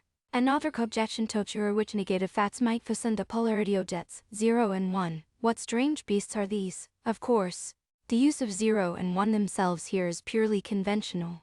Nor does one have to think of these things as objects. They simply code the fact that there are two ways that Ren, say, may relate to D1. Den positively or negatively. It is certainly the case that this polarity is built into reality, but there are lots of polarities built into physical reality. Think, for example, of being a left hand or a right hand, or of the spin of an atomic particle. I don't see why metaphysical polarities should be any worse than these. A final objection to the theory is possible because there are two relations of correspondence, T and F. Given the symmetry between these, what makes one of these the truth?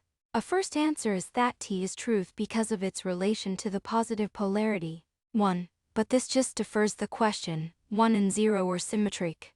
2. What makes one of them the one relevant to truth? The only answer that a correspondence theorist can give, as far as I can see, is simply that it is a brute fact, but more importantly here, one should note that exactly the same problem besets a theory where there are only positive facts. There is still a symmetry between truth and falsity in this. What makes one of these the truth? A first answer is that one is truth because of its relation to existent facts. Falsity relates to non-existent facts, but again this just defers the question. Existence and non-existence are symmetric too. What makes existence relevant to truth? Again, the only answer that a correspondence theorist would appear to be able to give is simply that it is a brute fact. Maybe there are other arguments against negative facts, but as far as I can see, this notion is in no way more problematic than the notion of a fact in general. Even given the legitimacy of the notion of negative facts, one might still object that the above account does not make true contradictions possible, simply because this requires the world W to contain a positive fact and its corresponding negative fact, which cannot happen. But why not? Notice that the theory of facts itself delivers a prima facie presumption that this is perfectly possible. All the atomic facts, whether positive or negative or independent entities, and can be mixed and matched at will. Cathrico, it is, of course, possible that there are considerations that override this presumption, for example, considerations which motivate the law of non-contradiction for other reasons, but these are not arguments that derive from the theory of facts itself, or from the correspondence theory of truth, which, as we have seen, is quite compatible with the existence of true contradictions. Either it is only part of the treatise I am aware of which may be interpreted as an argument to the effect that there are no negative facts. At 4,621 Wittgenstein says it is important that P and P can say the same thing, for it shows that nothing in reality corresponds to the sign. What, I take it, Wittgenstein is pointing to here is that P and P have the same content, in the sense that what one affirms the other denies, but this commonality of content is explained, on the present account, by the fact that Rna 1 and 1 and Rna 1 and 0 share everything but their polarity bit. Adon, as Wittgenstein puts it, Treatise 1, 2, 1, 21. The world divides into facts. Each item can be the case or not the case while everything else remains the same. 2. 8. Conclusion. We have now considered 6 accounts of truth. There are certainly others, but, at any rate, these exhaust the major views on the subject. As we have seen, none of them provides any reason for rejecting dactylism. A number of them even point in its direction. If there are arguments against dactylism, the friends of consistency will therefore have to look elsewhere to find them. Perhaps the obvious place to look is to the notion of negation. We will turn to this in the second part of the book. We have not finished with truth yet. There is more to be said about the view that everything is true. Trivialism. 3. Trivialism. 3. 1. Introduction. Is everything true? The answer, presumably, is no, and there is not likely to be much disagreement about that. But how do you know? As we saw in Chapter 1, Aristotle gave a number of arguments against trivialism, but as we also saw there, his arguments are less than successful. This chapter concerns whether it is possible to do better. The question of how you know that not everything is true may seem a rather arcane one, but it is certainly a significant one for a dialetheist. The trivialist believes that all contradictions are true. Indeed, assuming that one believes a conjunction if one believes both conjuncts, this is an alternative characterization of the trivialist. It is often said by way of objection to dialetheism that if one is a dialetheist, one might just as well be a trivialist. This is a silly objection, as are most slides from some to all. Compare: you believe some things to be true, why don't you believe all things to be true? One nonetheless, even though this is not a good objection, the question of why one should not accept everything is one that an honest dialetheist will ask themselves. The question is also significant for a non-dialetheist. I will explain why later in the chapter. The question of how to justify the common-sense view concerning trivialism is, in fact, one that can be interpreted in different ways. For a start, we need to distinguish between the following interpretations. The interpretation 1: we do, presumably, have good grounds for supposing that trivialism is unacceptable. What are they? The interpretation 2: suppose that you met someone who took everything to be true. How could you justify your position vis-a-vis theirs? If the distinction is not clear, just reflect on the following analogy. I know that I have some money in my bank account. You have no reason to doubt my word for this, but you may still ask how I know. I can then give you the following sort of explanation. In my last bank statement there was a certain amount of money in the account. Quan, I often find myself being asked the following question: since you believe some contradictions, but not all, you must have a criterion for deciding between those that are true and those that are not. What is it? In reply, I usually point out that the questioner believes that some things are true, but not all, and ask them what criterion they have for deciding between those things that are true and those that are not. The answer is, I think, the same in both cases. Nice as it would be to have a criterion of truth, to expect one would seem to be utopian. One has to treat each case on its merits, whether the proposition concerned is a contradiction or some other thing. I haven't spent that much since then, and the bank virtually never makes accounting errors. This is a perfectly acceptable answer, but suppose that I meet a septi, who is convinced that I do not know that I have money in my account. Then considerations of the kind just adduced will not be at all acceptable. They will fall to the usual range of subtle considerations. In the same way, in interpretation one takes it for granted that not everything is true, and just asks for an explanation of how we know this. But in a confrontation with a trivialist, the situation is quite different. One cannot, in this case, take it for granted that not everything is true. That, after all, is exactly what is at issue. A much more robust justification is required. This is the interpretation too, and is much harder, given the fact that the trivialist will agree with everything that is said. It is not even clear how to conceptualize the issue adequately. I return to the interpretation too in the second part of this chapter. In the first half we will look at interpretation 1. 3. 2. Seeing contradictions. Concerning interpretation 1 of the request for justification, I will argue that we have good a posteriori grounds for supposing that trivialism is unacceptable. To make the case for this, however, we need to look carefully at the connection between perception and contradiction. When it is suggested that contradictions might be true, many an analytic philosopher will screw up their face into a look of anguish, and say, but I just don't see what it could be for a contradiction to be true.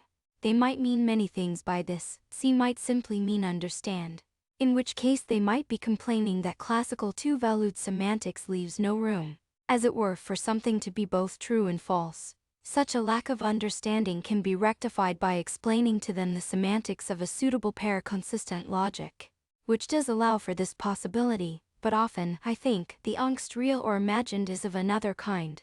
What such a philosopher is trying to do is imagine what it would be like for a situation to be contradictory. They are trying to visualize how an inconsistent situation might look, and they fail. But it can be done. 3. Perceptual illusions.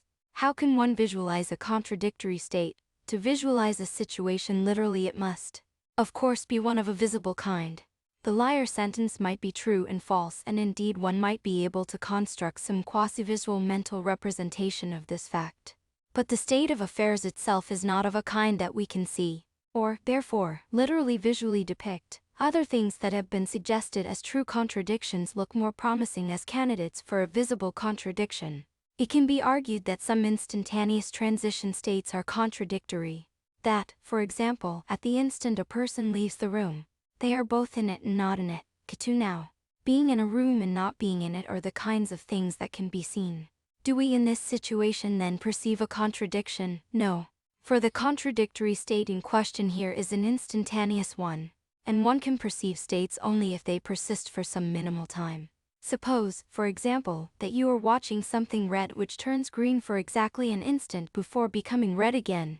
You would perceive the thing as continuously red. The greenness has no duration.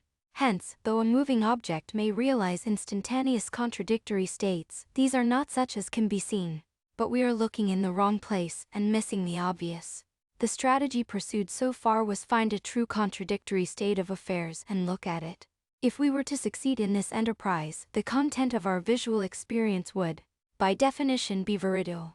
But the contents of our visual experiences are not always so. We experience many kinds of visual illusions. These are not necessarily of contradictory situations. Many, in fact, most, optical illusions are of quite consistent situations. They are just not veridial. Consider, for example, the well-known Hermann grid, a white grid on a black background. See Fig. Cons F3. When one looks at this, one sees dark patches at the interstices of the grid. The dark patches are not really there, but there is nothing contradictory about the way the figure appears. There are, however, visual illusions where what is perceived is not consistent. For I will give 3 here. Fig. 1 Hermann grid. 2 Scene contradiction 11. 3 This is taken from Gregory and Gombrich 1973, 23. Before let me state the obvious, I am not using perceive here as fadif, but merely as a way of referring to a perceptual phenomenological content. Fig. 2 Schuster figure. Example 1. The first kind of example concerns impossible figures, drawings of or photographs which appear to be of things which are physically impossible. These have become very familiar thanks to the art of Moritz Escher. If I've not all impossible figures depict what we require, however, consider, for example, the Schuster figure Fig. 2, at the right end. The figure appears to have 2 protuberances at the left, it appears to have 3 prongs. One can focus on either end of the figure and see that part coherently. But there is no way that one can focus on the whole and see it coherently. This at least is my reaction. One never therefore sees a contradictory situation. One can see parts of the situation, each of which is quite consistent. But the situation is different with other impossible figures. Look, for example, at the Penrose's figure Fig. 3. If one takes a corner, say the nearest one can see that, traveling continuously counterclockwise, one can ascend to arrive back at the same place. The point, then, is higher than itself, but obviously, it is not higher than itself. As well, moreover, one can take the whole figure in, visually parse it, all in one go. This is a case where we can see a contradictory situation. Essex. There is an intriguing auditory analog of the continuously ascending staircase. It is possible to produce a collection of musical tones which appear to be continuously ascending in pitch whilst, at the same time, never getting any higher. Again, a contradictory situation. A 7-5. A general discussion of them can be found in Penrose 1958. Robinson, J. O. 1972, 176. Gregory and Gombrich 1973, 86-8. Figs. 2 and 3 come from Robinson. Essex. The paper on which this part of the chapter is based drew flack from 2 referees at this point. One argued that we do not see that the corner is higher than itself, but we infer that it is. I think that this is a false dichotomy. Seeing that is always an interpretative process, an inference may well play some role in a rational reconstruction of how it proceeds. A trained eye might be able to see immediately that a person is suffering from jaundice, and no doubt it is the yellowness of the skin that informs this judgment. They see the jaundice nonetheless. Indeed, in a kind of pattern matching that neural networks do, it is often hard to distinguish between perception and analogical inference. And whatever the facts of this matter, it remains the case that one can see that, by continuously descending, one can return to where one started, a mathematical impossibility in a Euclidean space. A second referee objected that the illusion does not show what it would be like for the world to be inconsistent, because any normal object that appeared that way would not look contradictory from a different angle. Whether or not this is so, this is beside the point, which is that if the world were inconsistent in a certain way, it would appear as does the illusion. To 7 C. Shepard 1964 and 1983's. An audio version of this is Tenney 1992, Fig. 3 Penrose figure. Example 2. The second kind of example concerns motion. It is often called the waterfall effect, and depends on a certain kind of visual afterimage. Yet if the visual field is conditioned by viewing continuous motion of a certain kind, say a rotating spiral, when the viewer then looks at a stationary scene, it appears to be moving in the opposite direction, but a point at the top of the visual field, say, does not appear to change place. As Blakemore puts it, any object viewed after looking at movement seems to be drifting in the opposite direction, and yet the apparently moving object does not appear to change its position relative to its surroundings. And yet to move is to change position. The situation is, therefore, contradictory. An illusion of the same kind can be obtained with certain drugs. For example, if one consumes enough alcohol, then before one passes out, one's environment, the room, appears to swim, that is, move, usually, spin. If one now focuses one's attention on a point in the room, it appears to be stationary. The rest of the visual field, however, appears to continue moving, but the internal spatial relations between the fixed part and the moving part do not appear to change. Again, we have a perception of stationary motion. Example 3. The third example concerns color. It is well known that the brain will fill in details of the optical field that are not there.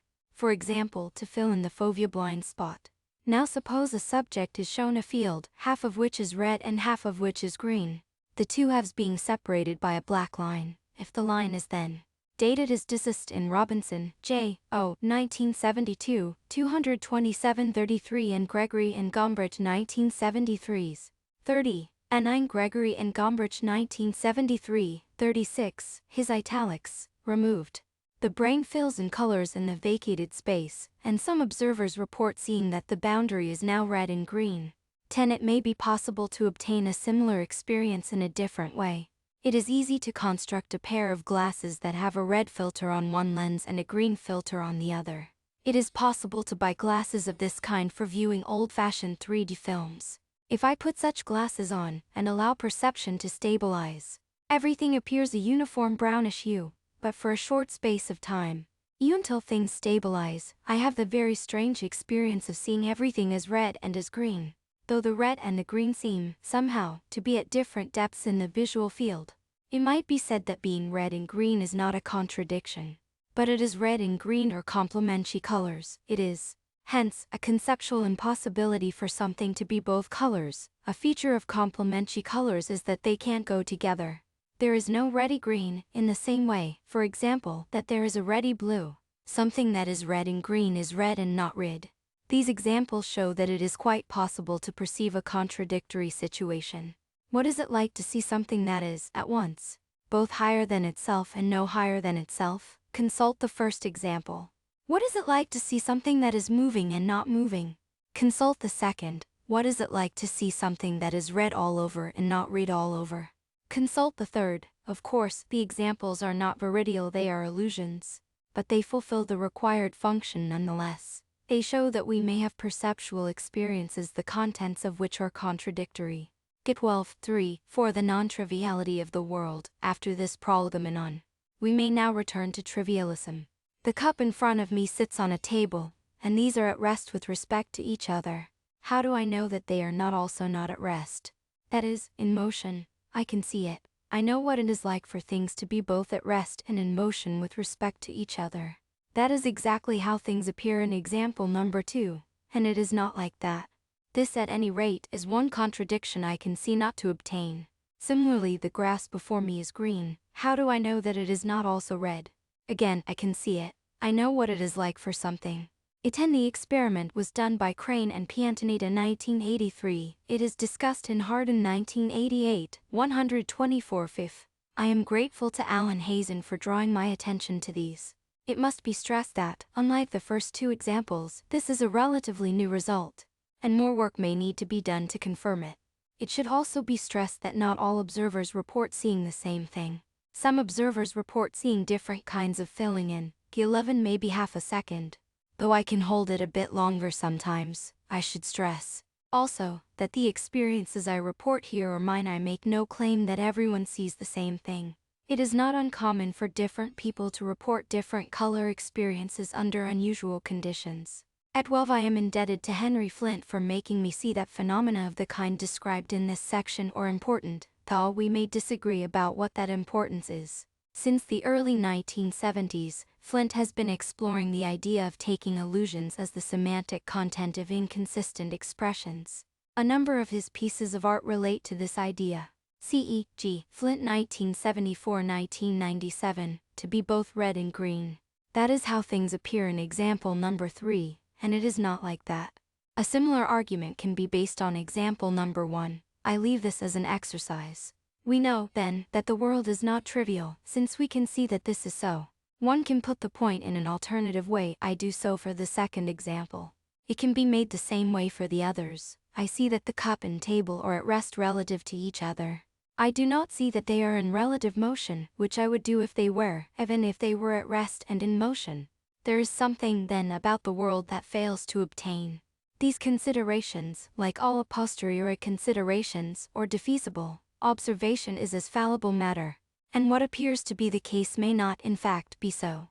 If it turned out, for example, that supposing grass in Australia to be red and green all over allowed us to explain and predict every fluctuation of the Australian dollar, but had no other untoward consequences, we would have strong evidence that our senses deceive us in this case, and that Australian grass is red and green, but there is no cogent evidence that our perception ever does deceive us by making an inconsistent situation appear consistent. Hence, the reasoning stands, it is, in some sense, a priori possible that an inconsistent object appear in a consistent way. Indeed, Accepti holds that our perceptions may always fail to reflect how things are. And a trivialist, who holds that everything is the case, will hold that all our consistent perceptions are misleading. Against such opponents, the above argument carries no weight, nor does any a posteriori argument. What to say about such a case we will turn to in the second half of the chapter. 3.5 The consistency of the empirical world. But before we look to this, let us pause to note one other fact. As I have argued, our perception tells us that not everything is true. We may establish something stronger and more interesting. Let us work our way up to it.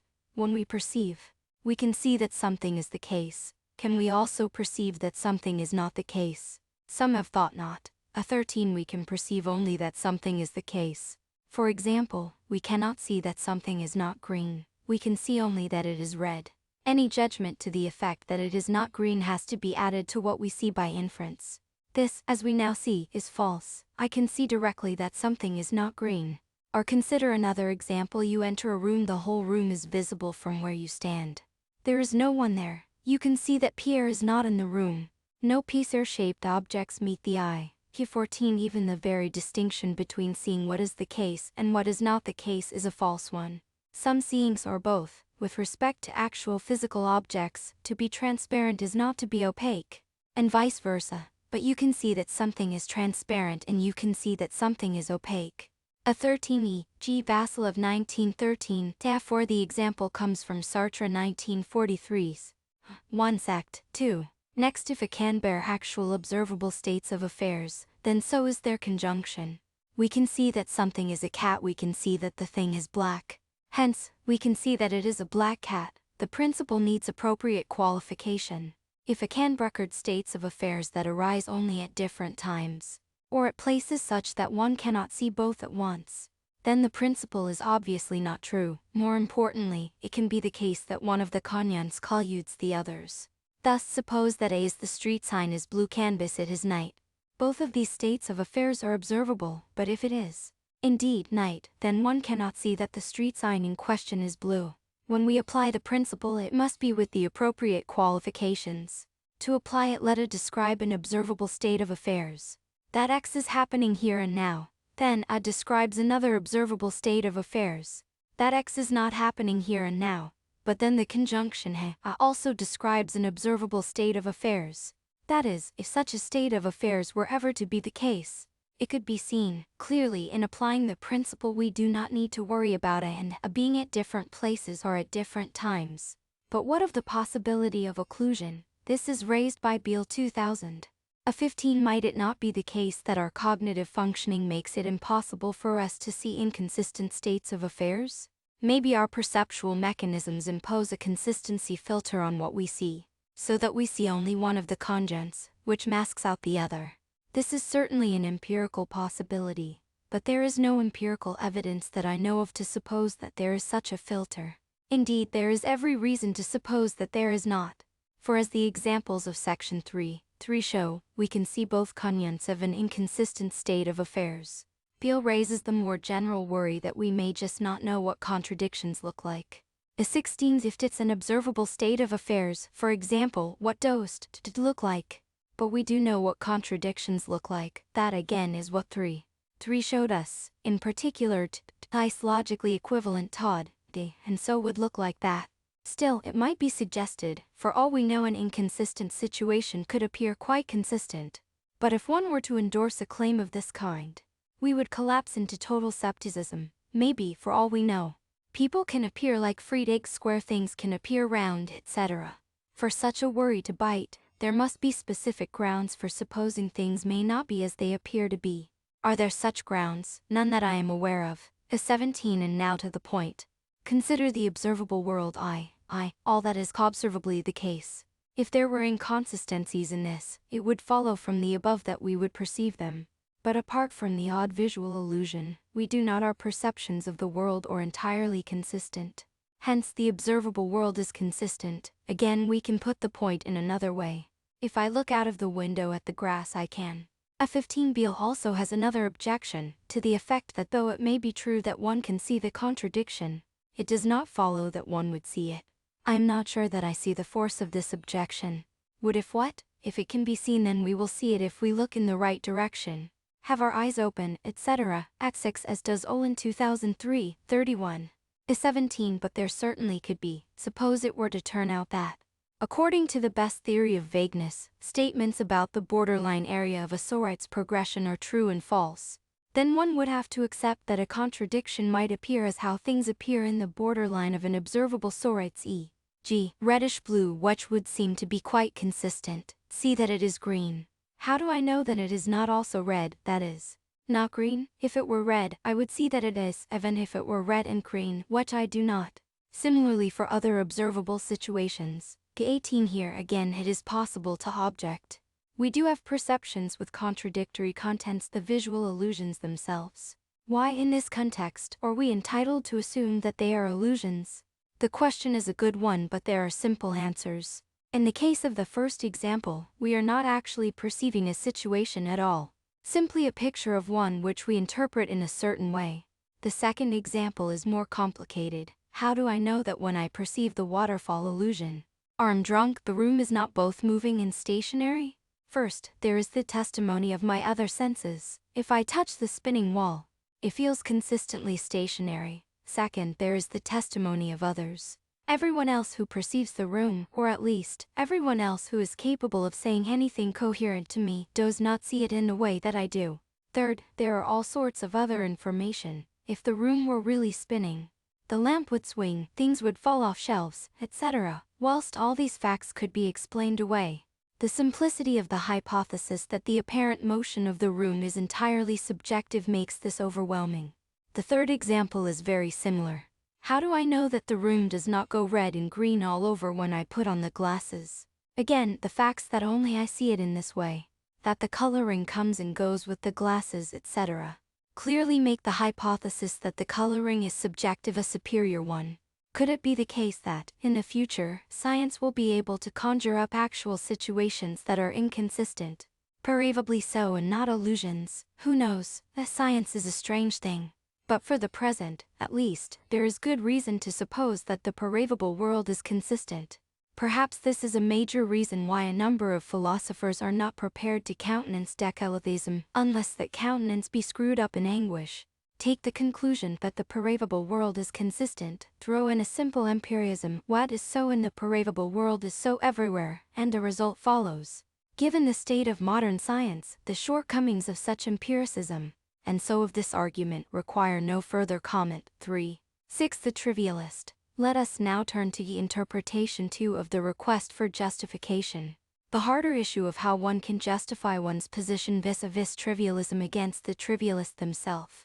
18. The conclusion here is, again, a posteriori and fallible. In particular, if it ever transpired that there were certain kinds of inconsistent situations that our perceptual apparatus could not take in, the conclusion would fold. Beale 2000 argues that although there is no reason to believe that we could see that were it true, nonetheless, when we see one of the conjuncts it is reasonable to believe that only it obtains, rather than the conjunction. He does this on the ground of simplicity, or better, a principle of least action in the same family as Combs' razor don't accept more than is necessary to explain this situation. So in the end, there is not much difference between us. We both take the inference from the statement of perception to a statement about the world to be a reasonable default inference. Note that this problem of justification is just as hard for the classical logician as it is for the decaletheist. In reply to interpretation 1 of the question of justification, the classical logician can give a very simple answer. We know a priori that no contradictions are true, a fortiori, some things are not true. The dialetheist will, of course, contest the first claim. One cannot know a priori what is not true. They can, though, given a posteriori justification as we have just seen, which is equally available to the classical logician. But for interpretation too, the classical logician and the dialetheist are in exactly the same boat. No appeal to the properties of classical logic is going to help against the trivialist. The trivialist agrees with classical logic. Every principle of inference that a classical logician subscribes to, such as that a contradiction entails everything, the trivialist subscribes to too. Indeed, this might be why they became a trivialist in the first place. Every semantic principle that the classical logician subscribes to, such as that nothing is both true and false, the trivialist subscribes to too. One cannot, therefore, simply appeal to classical logic when faced with the trivialist. To get a feeling for the full difficulty of the problem, it will be helpful, for a start, to return to the analogy that I noted in section 3. One between the trivialist and the septi. The trivialist will subscribe to everything, and septi will subscribe to nothing. In this respect, they are dual figures, and both take such extreme positions that it is difficult for those who wish to hold the middle ground to know where to start the debate. It might be thought that, at least historically, septicism and trivialism are not on a par, for there have certainly been septists, such as Sextus Empirius, but there have been no trivialists. This is less than clear though. As we saw in section 1.5, Aristotle takes Heraclitus and Protagoras to be trivialists, though whether this is fair to them may be a moot point. Perhaps more importantly, it is not at all clear that there have really been any septists. Sextus certainly claimed to be, but the fact that he navigated his way around his world may suggest that he did really believe some things to be true rather than others. At this point, we have already engaged in substantive philosophical issues. Ones we will, in fact, return to later. The 20 in any case. Whether there have really been any septis or trivialists is unimportant. It is the positions themselves that are important. Both of them are extreme and incredible, but it is exactly by taking such extreme views as foils that we come to understand better our own views. As the generations of debate related to septicism have demonstrated in epistemology. So how does one justify one's view vis-a-vis the trivialists? Before we can engage the issue, there is a problem even about how to conceptualize it. It is easy enough to show that trivialism is not true, indeed, necessarily so, for it is either true or it is not. But, on 19 in particular, the trivialist is not just someone who accepts everything is true, though they accept that too. The trivialist accepts everything. One who accepts that everything is true might yet not accept everything, if they do not accept universal instantiation. The T-schema or modus ponens, I20 trivialism would seem to have a dual postulate that everything is false. Oddly, though, these two positions are one and the same, for if everything is true, everything is false is true, so everything is false, and if everything is false, something is false, and so everything is true. Now, there certainly have been philosophers who held that everything is false. For example, Bradley held that this was, strictly speaking, the case. If it is true, it follows that it is not true, everything follows. Hence, in either case, it is not true.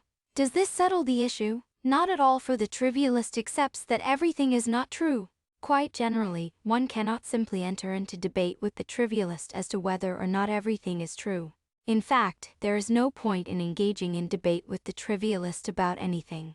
We know that they are going to agree in advance. There is, as far as I can see, no way of getting the trivialist to change their position at all. Just because everything one says is something that they already believe, there is nothing one can say that will have the slightest purchase. It makes more sense to ask how one would justify one's view to some independent third party, an arbitrator. The third party may be supposed to be neutral on the issue, at least initially. The job for each of the first two parties is to persuade them.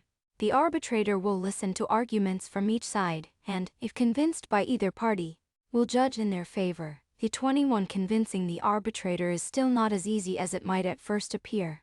Though, in particular, one must still not beg the question, or the arbitrator will rule foul. For example, an obvious argument to use is that the trivialist's position is inconsistent, and so ought not to be believed. Naturally, a dialetheist is not going to make this objection, but a classical logician might. It is clear that this argument fails. Though, since it begs the question, the trivialist affirms everything, including all contradictions. Simply to claim that these cannot be true is to take for granted part of what is at issue. So what arguments can be used? There are a number of possible answers to this question, but I shall not attempt an exhaustive discussion here. What I will do is consider three answers that are interesting. The first two are less than completely successful, as I will argue. The third, I hope, is a 22-3-7 argument 1 evidence. The first argument is as follows. The trivialist believes many strange things. They believe, for example, that you are a scrambled egg. This is objectionable since there is just no evidence to justify it. The rational person should not believe anything for which there is no reason. The arbitrator must agree. And if the trivialist argues that there is a reason, namely that it follows from trivialism, then it is they who now beg the question. The trivialist will also claim that there is independent evidence. They will claim everything, but claiming does not, of course, make it so. The evidence needs to be produced for the arbitrator. The 21-1 might object here as follows. Since the arbitrator must agree with neither party initially, there must be something that they do not believe, viz., that any one of the parties is right, hence, they cannot be a trivialist, and so are not neutral. But the fact that the arbitrator does not believe trivialism does not entail that they do believe that trivialism is untrue. Hence, this does not threaten their impartiality. 22 What is the modal status of the claim that everything is true? As we will note in Sect. 8.4, there is indeed a world where everything is true. But the laws of logic there are not the same as those of the actual world. Whatever one takes this to be, every entailment is true there. Trivialism is, therefore, logically impossible, but it is quite possible to defend a logically impossible view in debate, e.g., any logical theory that is actually false. Unfortunately, the trivialist is not out yet. There is evidence independent of trivialism that you are a scrambled egg. Consider a sequence of objects obtained, at each step, by replacing a micron of you with a micron of scrambled egg. I start with an object that is you, and if I have an object that is you, and replace a micron with a micron of scrambled egg, it is still you. Hence, the final stage of the sequence is still you, and the final stage is a scrambled egg. Hence, you are a scrambled egg. This argument depends in no way at all on trivialism. Naturally, we will take it that there is something wrong with the argument. If it were patently invalid, say it proceeded by asserting the consequent, it would be easy enough to justify this, but the only form of inference that the argument uses, albeit 106 times, is modus ponens, and this is valid, at least prima facie. Moreover, its only premises that you are you, and that something that is you is still you if a micron is exchanged, are also prima facie true. Hence the argument does appear to be sound. The trivialist has shifted the onus of proof. If the argument were produced by a non-trivialist, we could say that since the conclusion is absurd, one can see, after all, that the conclusion fails. There must be something wrong with it. But against the trivialist, this move is of no avail, for it clearly begs the question. One might try a stronger argument. Let A be any physical object, and let F be any property, tolerant in its applicability with respect to small changes, possessed by some possible physical object B. Then if spiritual reasoning were sound, we could construct at least in thought a sequence of objects, each barely different from its predecessor, running between A and B, and hence establish that Phi 23. In other words, if spiritual reasoning were legitimate, we could show that every physical object has every tolerant physically possible property. Hence, spiritual reasoning cannot be legitimate. Against an ordinary opponent, this argument is conclusive. But against the trivialist, the argument begs the question just as before. The trivialist holds that every physical object does have all such properties. Let us take stock. Sorite's reasoning of the kind we have been looking at does not establish trivialism in general. There is no way, as far as I can see, to use such reasoning to show that physical objects have all sharp properties, or to show anything much at all about non-physical objects, if there are any. It does not, therefore, constitute a complete reply to objection number 1. But such reasoning does appear to show that every physical object has every tolerant physically possible property. Since this encompasses virtually every object and property we commonly deal with, this is as near trivialism as makes no difference for practical purposes. Let us call a person who takes all physical objects to have all such properties a near trivialist. The Sorite's argument does provide a defense of near trivialism against objection number 1, K24. At 23, most of the objects in question are, of course, hypothetical, rather than actual, but such is the case in most Sorite's arguments. At 24, it might be thought that standard solutions to the Sorite's paradoxes would be of some help here. But they are not. There are many proffered solutions, but each of them has some strongly unintuitive feature. Indeed, necessarily so, for this original reasoning is both simple and intuitively correct. This does not show that, as solutions to the Sorite's paradox, they are wrong, but it does show that they cannot shift the relevant onus of proof. In other words, in the present context, they are of no help. 3.8 Argument 2 Meaning. For the next argument we return to Aristotle. As discussed in Chapter 1, in Metaphysics 4, Aristotle gave a number of arguments in support of the law of non-triviality. Let not everything is true, which Aristotle tends to confuse with the law of non-contradiction. 1. As we also saw in Section 1.12 Aristotle's major argument. 10.06-24.7b18 has sometimes been interpreted as showing that violations of the un or lent would render language meaningless. I argued there that this interpretation is not very plausible, and in any case, does not succeed in establishing its conclusion. Here is another argument for the same conclusion. To start with, let us consider the family of color words. Let us suppose that the un failed for these, thus, every visible object is green, and blue and red and all other colors. If such were the case, color words would have no public meaning. For the public meanings of words have to be learned, and they are learned by contrasting situations where they do apply with situations where they do not. The lack of such a distinction would therefore undercut the possibility of public, transmissible meaning. One might be tempted to reply that the meanings of such words could still be grasped since things at least appear different colors. But of course, if trivialism were true, everything would appear red, and appear blue and appear green and so on. 2. The argument generalizes.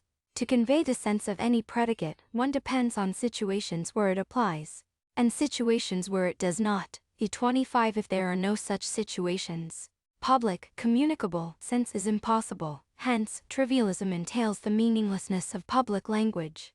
The arbitrator, as long as they are to be an arbitrator, clearly cannot accept this conclusion. Hence, they must find against the trivialist. One might take issue with this argument. For example, it depends on a contrastive account of the communicability of meaning, which one might contest. But there are quite general reasons why this, or any, argument to the effect that violation of the lent entails the meaninglessness of language must fail to do what is required in the present context.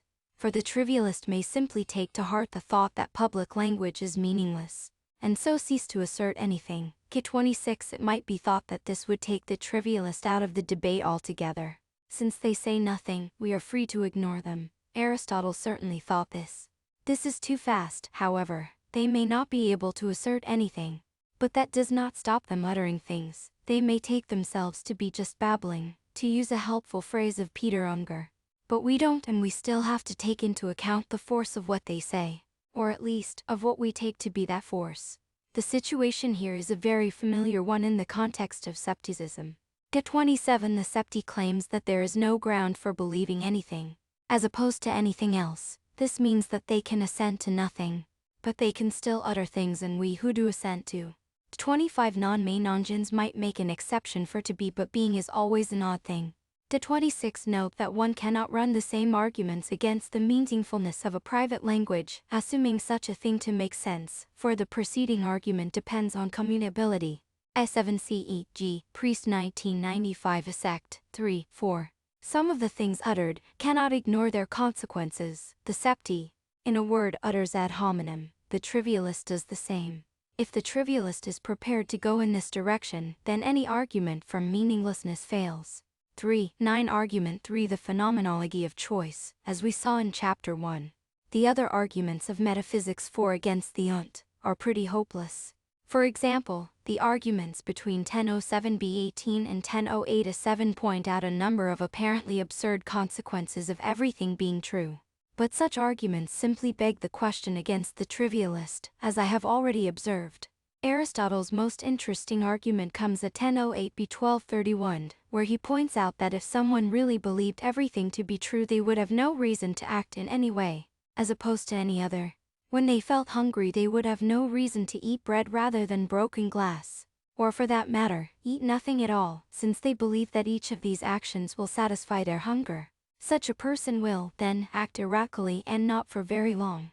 Conversely, if we do see someone acting in a systematic and apparently purposeful fashion, we can infer that they do not really believe everything whatever they say. As we noted in 1:19, a similar argument can be urged against the septi who claims not to believe anything, as opposed to anything else. Indeed, Sextus considers just such an objection, and replies to it that, though the septi behave systematically, they do not, in fact, behave on the basis of possessing reasons. They do what they do, simply because they are well trained. When they are hungry they reach for bread, not because they believe that it, rather than glass, will nourish them, but simply because they are conditioned to do so. The 28th, the same reply is available to the trivialist. They, too, may claim that when they reach for bread, it is not because they do not believe that glass would be just as good. It is simply because they have been trained to do so. This does not get to the heart of the matter though. Given some purpose, the trivialist can have no reason for behaving in one way rather than another to bring it about. But the situation is worse, the trivialist, at least whilst they remember that they are a trivialist, and have no purpose at all. One cannot intend to act in such a way as to bring about some state of affairs, as if one believes us already to hold. Conversely, if one acts with the purpose of bringing us about, one cannot believe that us already obtains. The 29 hence, if one believes that everything is true, one cannot act purposefully. It might be retorted that if one believes that everything is the case, one believes that s. K 28 Outlines of Pyrrhonism I, 11. 23-4, D29 Kroon 2004, 247, points out, quite correctly, that believing that s will be the case is quite compatible with intending to act in such a way as to bring it about. One can believe that s will be the case because one believes that one will act in such a way to bring it about. But this is not the situation here. The trivialist not only believes that s will be the case, they believe that it is the case. Kroon goes on p. 248 to suggest a problem for even a simple decalotheist here. Suppose that s is logically equivalent to s. How, he asks, can they intend to act to bring about s knowing that what they do will bring about s? The answer is easy, they know that they will bring about s. Whenever one acts, one must acknowledge that, whatever one brings about, all of its logical consequences will also obtain, is not the case, and so one can intend to bring it about. Normally it is true. Someone who believes s does not believe that s, and so believing s allows one to have the intention of bringing s about. But for the trivialist, s does not rule out s. Hence these considerations do not apply. The trivialist cannot aim to bring about s, because it is simply part of a situation that they think already obtains, viz. ss. But now as long as a person is conscious, they make choices, they decide what to do and what not to do. Even if they decide to do nothing, they have still chosen a course of action. And the person who is running on Sextus autopilot chooses to go along with it, and not override it. This observation that people must make choices may sound like an endorsement of free will. I do not intend it to be so. It may be that, at some level, our actions are determined by things that are quite beyond our consciousness, and so are unfree. I intend the observation purely as a phenomenological report of our consciousness. Having to choose is something phenomenologically unavoidable. The point was stressed, famously, by Sartre, Catherine, but to choose how to act is to have a purpose to try to bring about this rather than that. Not even to act on the toss of a coin is a counterexample to this. For to act on the toss of a coin is simply to let one's next purpose be determined by the result, and one has that purpose in tossing the coin. To boot, choosing is an irredeemably goal-directed activity, and as we have seen, such action is incompatible with believing everything. Cathrichon, it follows that I cannot but reject trivialism. Phenomenologically, it is not an option for me. This does not show that trivialism is untrue. As far as the above considerations go, it is quite possible that everything is the case, but not for me or for any other person. Cathrichon noticed that the argument is not vulnerable to the Endurtian trivialist of argument 2. The meaning which they deny is a public phenomenon. I cannot guarantee that words are meaningful in this way simply by inspecting my own consciousness, but that I am subjectively a chooser and cannot be otherwise, is something that is phenomenologically guaranteed. Notice, also, that this argument works just as much against the near-trivialist of argument 1 as it does against the trivialist. For one of the things about which we must choose is how to act in the physical world, at least the phenomenological physical world. We cannot, therefore, believe everything to be the case about this world. As is clear, argument number 3 depends on an analysis of consciousness. Perhaps the best way to think of this is in Kantian terms. In the transcendental deduction of the Critique of Pure Reason, Kant tries to establish the applicability of the categories from the nature of the unity of consciousness. Similarly, the argument I have, e.g., in being and nothingness, though the point often comes out more forcibly in his stories. Echoing this can be seen in another way. One cannot choose between this and that if one believes that this and that are the same thing, which the trivialist does. Of course, the trivialist believes that this and that are distinct, too. But, as before, for the trivialist, two things being distinct does not rule out their being identical. Atu Kern 2004, 248, objects that this argument shows at best that the trivialist shouldn't believe her own position, and reminds us that utilitarians sometimes claim that it is best not to believe utilitarianism, but that this is nonetheless true, whatever one makes of the position in question. The matter is beside the point here. The force of the argument from choice is precisely that the trivialist cannot believe his or her own position. The only way that he or she can participate in the debate is, as it were, to disown it. This is a damning dialectical point. Diploid provides a transcendental deduction from certain features of consciousness to the impossibility of being a trivialist. In the context, this is the best kind of argument one can give. The arbitrator must rule in our favor if we can give them a transcendental proof that our opponent does not exist. 3.10 Conclusion. In this chapter, we have looked at interpretations of the question how do you know that not everything is true. In response to the first interpretation, I gave an a posteriori answer. If everything really were true, we would see many contradictory states of affairs, but we do not. In reply to the second interpretation, I gave a transcendental argument against the possibility of any conscious being, at least any being with a consciousness like mind, capting trivialism.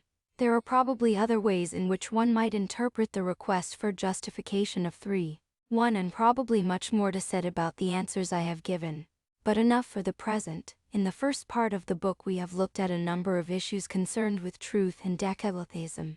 In the process, as the observant reader will have noted, a number of other topics of concern to the book have been broached. It is time to turn to the next of them, negation.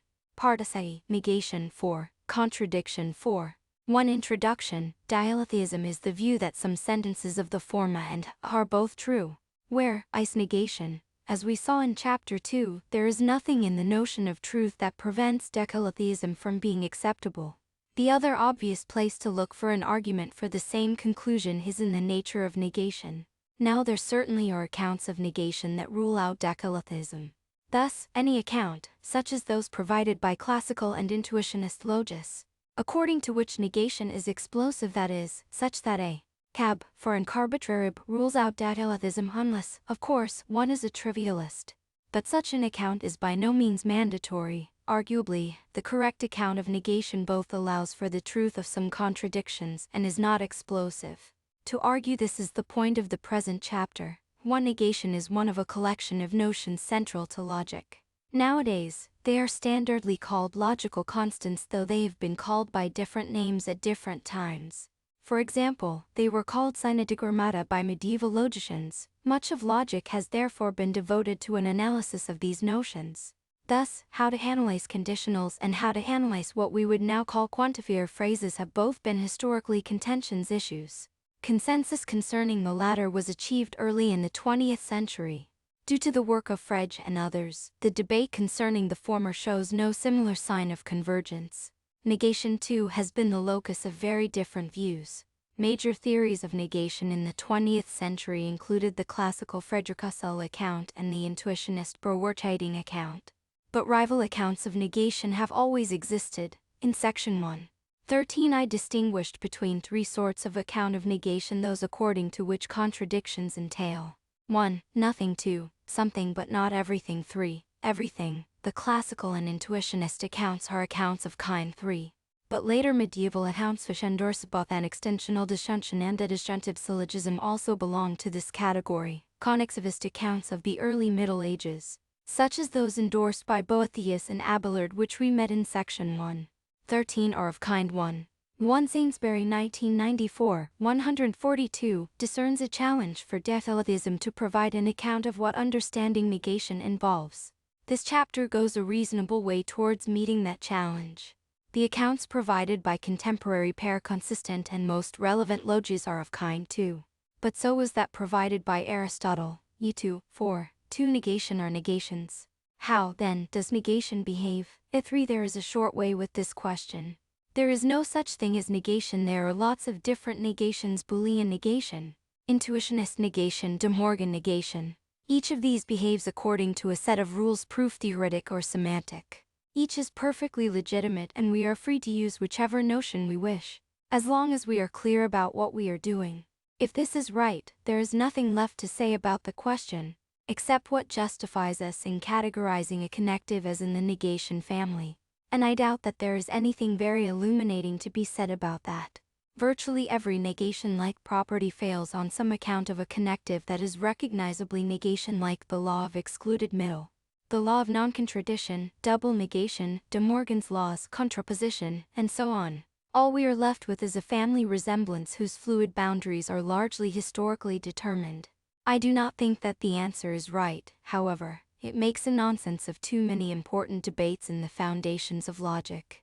Doubtless, philosophical debates do rest on confusion sometimes, but questions concerning the role of negation and discourses on infinity, self-reference, time, existence, etc., are not to be set aside so lightly.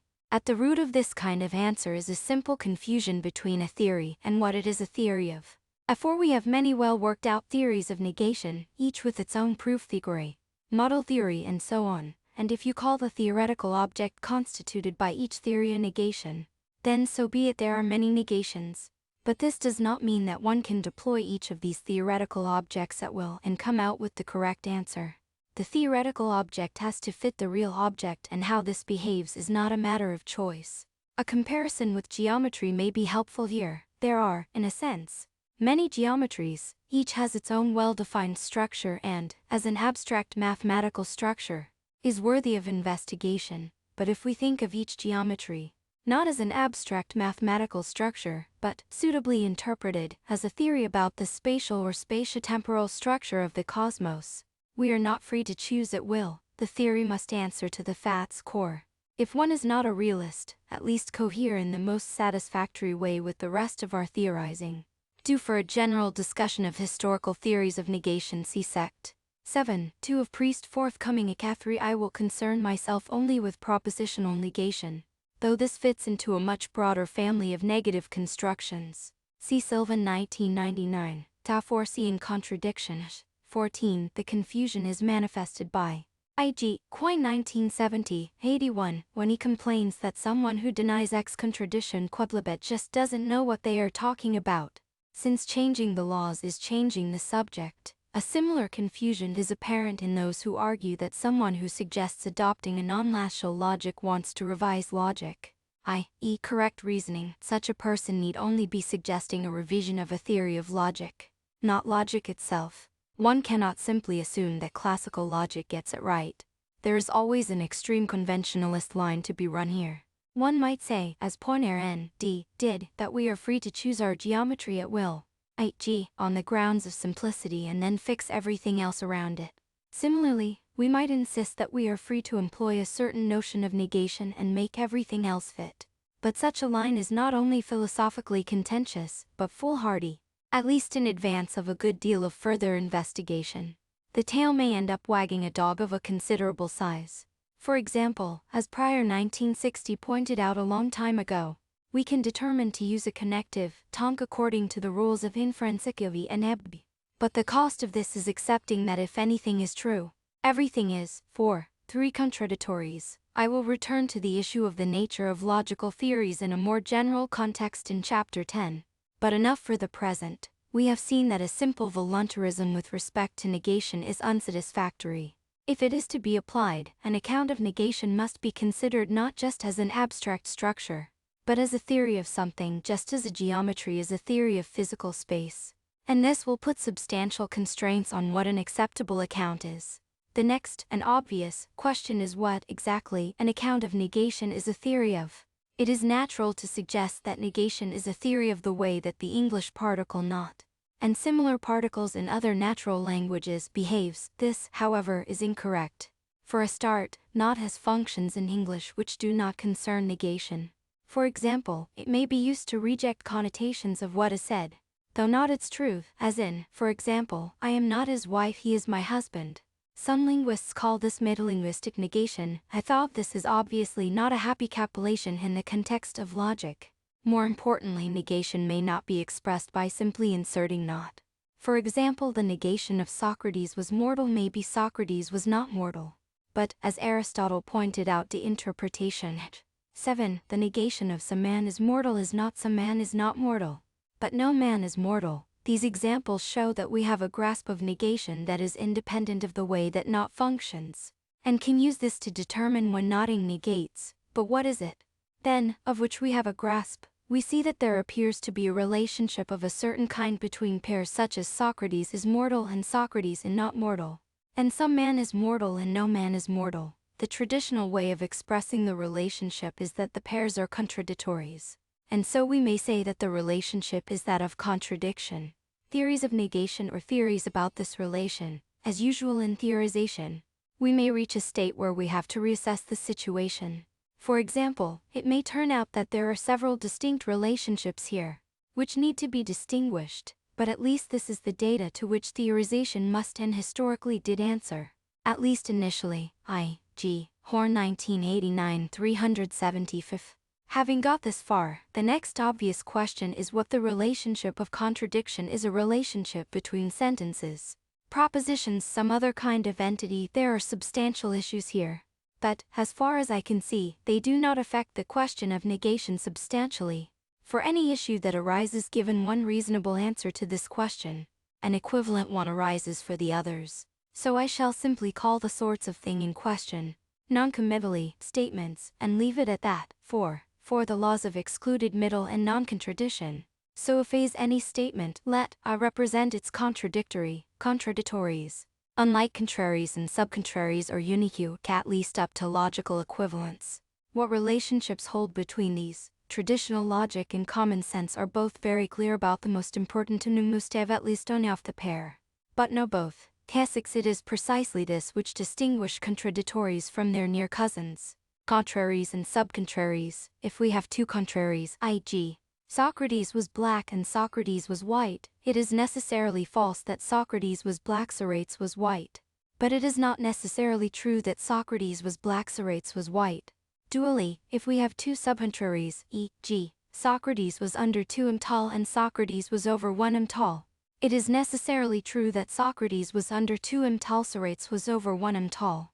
But it may also be true that Socrates was under 2 tall, Socrates was over 1 tall. This fact about contradictories obviously gives immediately two of the traditional laws of negation, the law of excluded middle, lemma, and the law of non-contradiction, diamonds at in each case for all a. Note that one may formulate the law of non-contradiction in a number of very different and non-equivalent ways. As I have formulated it here, the truth of the principle is quite compatible with diatheism, as we will have occasion to observe in a moment. The question of how to formulate the law in such a way that a diatheist cannot accept it is, in fact, a very sensitive one. The 7 at any rate, the lemond. A 6 classically, these facts actually characterize contradictories up to logical equivalence. This, however, is moot. Dib satisfies the conditions abandon B can just any necessary truth. Then so does but does not entail unless one identifies entailment with strict implication. 7 let us write T as a force operator for denial as we will do in 6. 4. If someone thinks that A is a decalothea, then one utterance that they will not make Isa. However, one cannot formulate the on as for Allah, or even as for Allah, diamonsa, force operators make no sense embedded in a sentence. One can say for Allah one ought to deny but as we shall see in chapter 6, this may not rule out having an obligation to assert a for some s. 2. More to the point here, this is not the right way to formulate the on in the present context. The claim that two sentences are contradictories concerns their trot relations. It has nothing, of itself, to do with rationality of obligation. The on as formulated here are central aspects of the traditional characterization of contradictories. Maybe the traditional hierarchization, and consequently these two clauses, is wrong, but it would certainly seem to be the default position. The onus of proof is therefore on those who would dispute it. Disputation comes from at least two directions. The first is that of some though not all pair consistent logicians. The argument here is that some contradictories are both true. I for sometimes we have bub, we do not therefore have bub and so bub. We will look more closely at the first part of this argument later. For the moment, just note that if it is correct, it undercuts the second part of the argument at least without some further considerations. For if some contradictions are true we may well have bought ban bub. Hence, the fact that some contradictions are true does not, of itself, refute the on at least in the form in question here. The second direction from which one might dispute the traditional characterization is that of those logicians who suppose there to be sentences that are neither true nor false. This includes intuitionist logicians, though they might not express their own position in this way. The argument here is that if A is neither true nor false, so is A. Hence, assuming that disjunction behaves normally, A does not hold. Yet the claim that certain statements are neither true nor false is clearly a substantial one. The claim that disjunction behaves normally is also challengeable. If we give a supervaluationist account, A may be true even though each disjunct fails to be so. However, we need discuss neither of these issues here, for from the present perspective there is an obvious objection. If behaves as suggested, it is not a contradictory forming operator at all, merely a contrary forming one. This would seem particularly clear if we consider the intuitionist account of negation. According to this, it is true assertable just if there is a proof that there is no proof that A. This is obviously a contrary of A. A genuine contradictory forming operator will be one that when applied to a sentence, A covers all the cases in which A is not true. Thus, it is an operator, such that A is true if A is not true. I.D. is either false or neither true nor false. In English, such an operator might be something like it is not the case that. For this notion, which is the real contradictory forming operator, the lemma holds. Those who believe in simple truth-value gaps and, in particular, use a classical metalanguage would seem to have little reply to this objection. The intuitionist does have a reply to hand, however. First, they can, though they need not endorse the claim that A is true if A is not true. Ta10 given that Tab TB. We can infer that Tia but provided that. Yet if conjunction behaves normally, the LN may also fail for truth-valueless sentences. And I most perspicuously consider the embedding of intuitionist logic into S4 where the modal operator is considered as a probability operator. Then A is translated into obir I is the translation of A. In other words, A is intuitionistically true if the negation of A is provable. This does create a problem as to how, then, they express their attitude with respect to undecided sentences. If A is undecided, one can no longer say that A is not true, let alone false, since Tia now entails T. The logic of the Troch theory is intuitionistic. We cannot infer the left-hand side of this, since we do not have the right. Thus, one can quite coherently give a homophonic intuitionist Troch theory for an intuitionist language.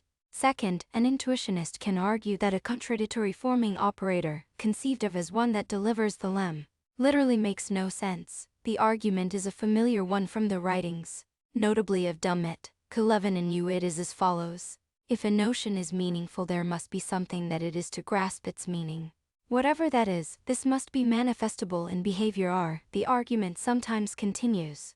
The notion would not be learnable, but there is no suitable behavior for manifesting a grasp of a connective satisfying the conditions of a classical contradictory forming operator. In particular, we cannot identify the behavior as that of being prepared to assert A when and only when A fails to be true. For this state of affairs may well obtain when there is no principled way for us to be able to recognize that it does. Meaning requires that a sentence, if true, can be recognized as such. In principle, this is often called the verification constraint. There are subtle issues and a substantial body of literature here, and to deal with them satisfactorily would require taking up a disproportionate part of this chapter. But let me say at least something about the matter. For a start, I do not see why the grasp of a notion must be manifestable. There is no reason why, in general, certain notions should not be hardwired in us. If, for example, there is a Fodor-style language of thought, it is quite natural to suppose that single-bit toggling is a primitive operation. One might even tell an evolutionary story as to how the hardwiring came about. For example, it is the simplest and most efficient mechanism for implementing dissent which occurs in non-human animals as well as humans.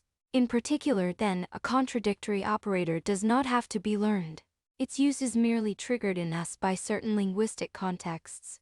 in much the same way that the categories of universal grammar are, according to Chomsky, 13, but even granting that the grasp of a notion must be manifestable, I do not see why it must be manifestable by anything as strong as the argument requires, which is, I agree, impossible. In particular, it can be manifested by being prepared to assert a when in a position to recognize that a fails to be true, and refusing to assert it when in a position to recognize that a is true. 14. It could well be suggested that such a manifestation would not be adequate. There will be many cases where we are not in a position to recognize either.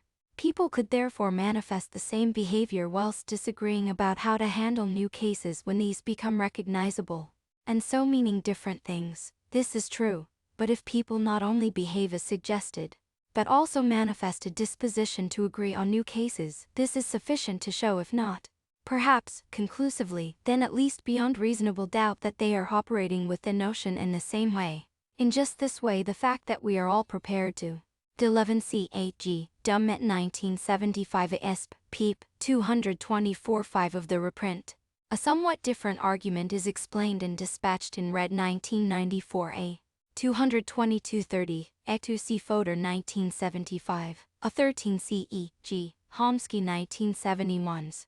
14. A different suggestion, thou noton I will make, is that an understanding can be manifested by using classical logic. This raises quite different issues. Apply, or refrain from applying, the word green to hitherto unseen objects when they come to light, shows that we all mean the same thing by the word. This is essentially what following an appropriate rule comes to, in Wittgensteinian terms. If 15. There is much more to be said here. But if the onus of proof is on an intuitionist, as it would seem to be in the case of a contradictory forming operator, I know of no argument against the limb that I find persuasive. None of this contests the claim that one can tell a coherent epistemological metaphysical intuitionist story. One may certainly contest this claim as well, however. In particular, there is a well-known argument which can be seen as a reductio of the verification constraint. We do not need to go into this here, however. 16. Before we leave the lemma, it is worth noting that the fact that for every pair of contradictories one must be true simpliciter does not entail that for every world or situation one of each pair must be true at it. Thus, if one of a and a holds at each possible worlds, but there may be impossible worlds where laws of logic such as the lemma break down, and so where neither a not obtains. 17. Alternatively, if one thinks of a situation as part of the world, then it may well be argued that neither of a pair of contradictories need be true of it.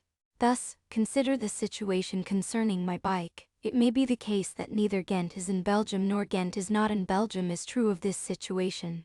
18. The question of whether or not one needs to consider impossible worlds and partial situations is important in discussions of the semantics of conditionals, intentionality, and other areas, but we do not need to go into these matters here. 4. 5. Truth and falsity. So far, we have met two of the classical laws of negation. Lemon. A third, the law of double negation. Then is simply derivable. The relationship of being contradictories is symmetric, that is, if is the contradictory of A, then A is the contradictory of, in particular, A is the contradictory of A. Hence, just as A, we are now in a position to look at another important feature of negation, its truth conditions. To do this we will need a definition of falsity, as already explained in the introduction to the book. Let us take A as false to mean that A is true. This is not the only plausible definition. One might also define it to mean that A is not true. It may turn out that these two definitions are equivalent, of course. However, to assume so here would be to beg too many important questions. And the present definition is one that all parties can agree upon. Classical, intuitionist, pair consistent, or otherwise, the definition of falsity assures us that A is true if A is false. Dually, A is false if A is true by the definition of falsity if A is true. Bilden, hence the 15C Philosophical Investigations Party Esp. Sect. 201-40, the 16 CE, G. Hart and M. Sejan 1976 and Priest forthcoming E. A 17C Priest 2005 Sect. 1-6, page 8C Restall 1999. Traditional understanding of the relationship between truth and falsity falls out of the understanding of negation as contradiction, and the definition of falsity. Two more of the classical laws of negation, the laws of De Morgan can also be dealt with. These involve conjunction and disjunction essentially, and so we need to make some assumption about how they behave. Since this chapter is not about conjunction and disjunction, this is not the place to discuss the matter at great length. For present purposes, let us suppose that they behave as tradition says they do. A conjunction is true if both conjuncts are true, and false if at least one conjunct is false. The conditions for disjunction are the obvious dual ones. One of De Morgan's laws is the equivalence of ab and ab. This can now be demonstrated thus: ab is true if ab is false, if a is false, or b is false if a is true, or b is true if ab is true. Dually, ab is false if cab is true, then if a can bear true, if a can bear false, then if ab is false. The other of De Morgan's laws is an equivalence between ab and ab, and can be verified by a similar argument. The connection between negation and the conditional is more difficult to deal with. But this is because the conditional is itself more contentious. Indeed, the claim that there are different kinds of conditional entailments, causal conditionals, indicative conditionals, subjunctive conditionals, is well known. If such distinctions are well motivated, negation may well interact with different conditionals in different ways. A minimal condition for a conditional of any kind would seem to be that it preserve truth in an appropriate way from antecedent to consequent. Hence we have modus ponens eab. The most important question concerning a conditional in the present context is whether it preserves falsity in the reverse direction. For some conditionals, at least, this would seem to fail, as A.G. Stalnaker and Lewis have argued. 19. And if Abe fails to preserve falsity backwards, B. A will fail to preserve truth forwards, and so will not be true. The law of contrapositional, Abe B. A is not, therefore, to be expected to hold for an arbitrary conditional. Of course, there may well be conditionals which do preserve falsity in the appropriate way. In fact, one can always define one in a simple fashion: ab is just ab b a. For such a conditional contraposition will hold. In this section, I have talked of truth. I have said nothing about Trottinant's interpretation, as required, for example, for a model theoretic account of validity. It is important to distinguish these two notions, for they are often confused. The first is a property, or at least a monody predicate. The second is a set theoretic relation. It is natural enough to suppose that truth is at least coextensive with Trottin, where I is some unprivileged interpretation set. G20, and this may provide a constraint on the notion of Trottinan interpretation. But it, even together with an account of truth, is hardly sufficient to determine a theory of Trottinan interpretation. It does not even determine, for example, how to conceptualize an interpretation. So how are on 19 e.g. Stalnaker 1968, Lewis 1973, and Priest 2001 Esche 5. See also in contradiction. Sect 6, 5, at 20 are, if worlds are involved, that truth at a world is relative to some privileged interpretation, and truth simplicider with truth at some privileged world of that privileged interpretation. Account of Trottinan interpretation, appropriate for the connectives we have been discussing, and a corresponding modal theoretic notion of validity, to be formulated. A modal theory for a relevant pair-consistent logic provides what is required. The 21. But this takes us into areas of formal logic that I have forsworn in this book, so I shall not pursue the matter here. 4. 6. Truth and contradiction, starting with a conception of negation as a contradictory forming operator. We have now validated 5 standard laws of negation: lem, on, len, and the tool dim, and a 6th in certain contexts. We have hardly settled all the central issues concerning negation, however. As we observed in 4, the fact that diamonsa a holds does not rule out a holding too. This does not mean that I is not a contradictory forming operator. It just means that there is more to negation than one might have thought. Let us call this more, for want of a better phrase, its surplus content. The classical view is to the effect that negation does not have surplus content. Any such content would turn into the total content of everything since ab. But the classical view has been called into question by dialetheists. The case for decalothism is a long one, and, like the intuitionist case against classical negation, is too long to take up in detail here, but let me say a little. At 22, many examples of decalothesis have been suggested, but perhaps the most impressive ones are those generated by the paradoxes of self-reference. Here we have a set of arguments that appear to be sound, and yet which end in contradiction. Prima facie then, they establish that some contradictions are true. Some of these arguments are 2,500 years old. Yet despite intensive attempts to say what is wrong with them in a number of logical epochs, including our own, there are no adequate solutions. It is illuminating to compare these paradoxes with ones of equal antiquity. Zeno's paradoxes have also been the subject of intensive study over the years, and for these there is a well-recognized and stable solution. That 23 philosophers may still argue over some of the details, but then philosophers will argue over anything. The fact that there is no similar thing in the case of the paradoxes of self-reference at least suggests that, in their case, trying to solve them is simply barking up the wrong tree. We should just accept them at face value, as showing that certain contradictions are true, because a major part of what is at issue in this chapter is the semantics of negation. The semantic paradoxes are particularly pertinent. Every consistent solution to these is generally acknowledged as wrong except by the few who propound it. Moreover, there are general reasons why it would seem no consistent solution will be forthcoming. The reason is the following dilemma. Actually, trilemma, E24. The paradoxes arise, in the first place, as arguments couched in natural language. One who would solve the paradoxes must show that the semantic concepts involved. A21 CHG, Priest 2001 AHS, 910. A2. The case is made in contradiction. The 23 CE. G. Sainsbury 1994, Sh. 1. E24 for versions of this argument. See in Contradiction Sect. 1. 7 and Priest 1991a. Sect. 1, are not, despite appearances, inconsistent.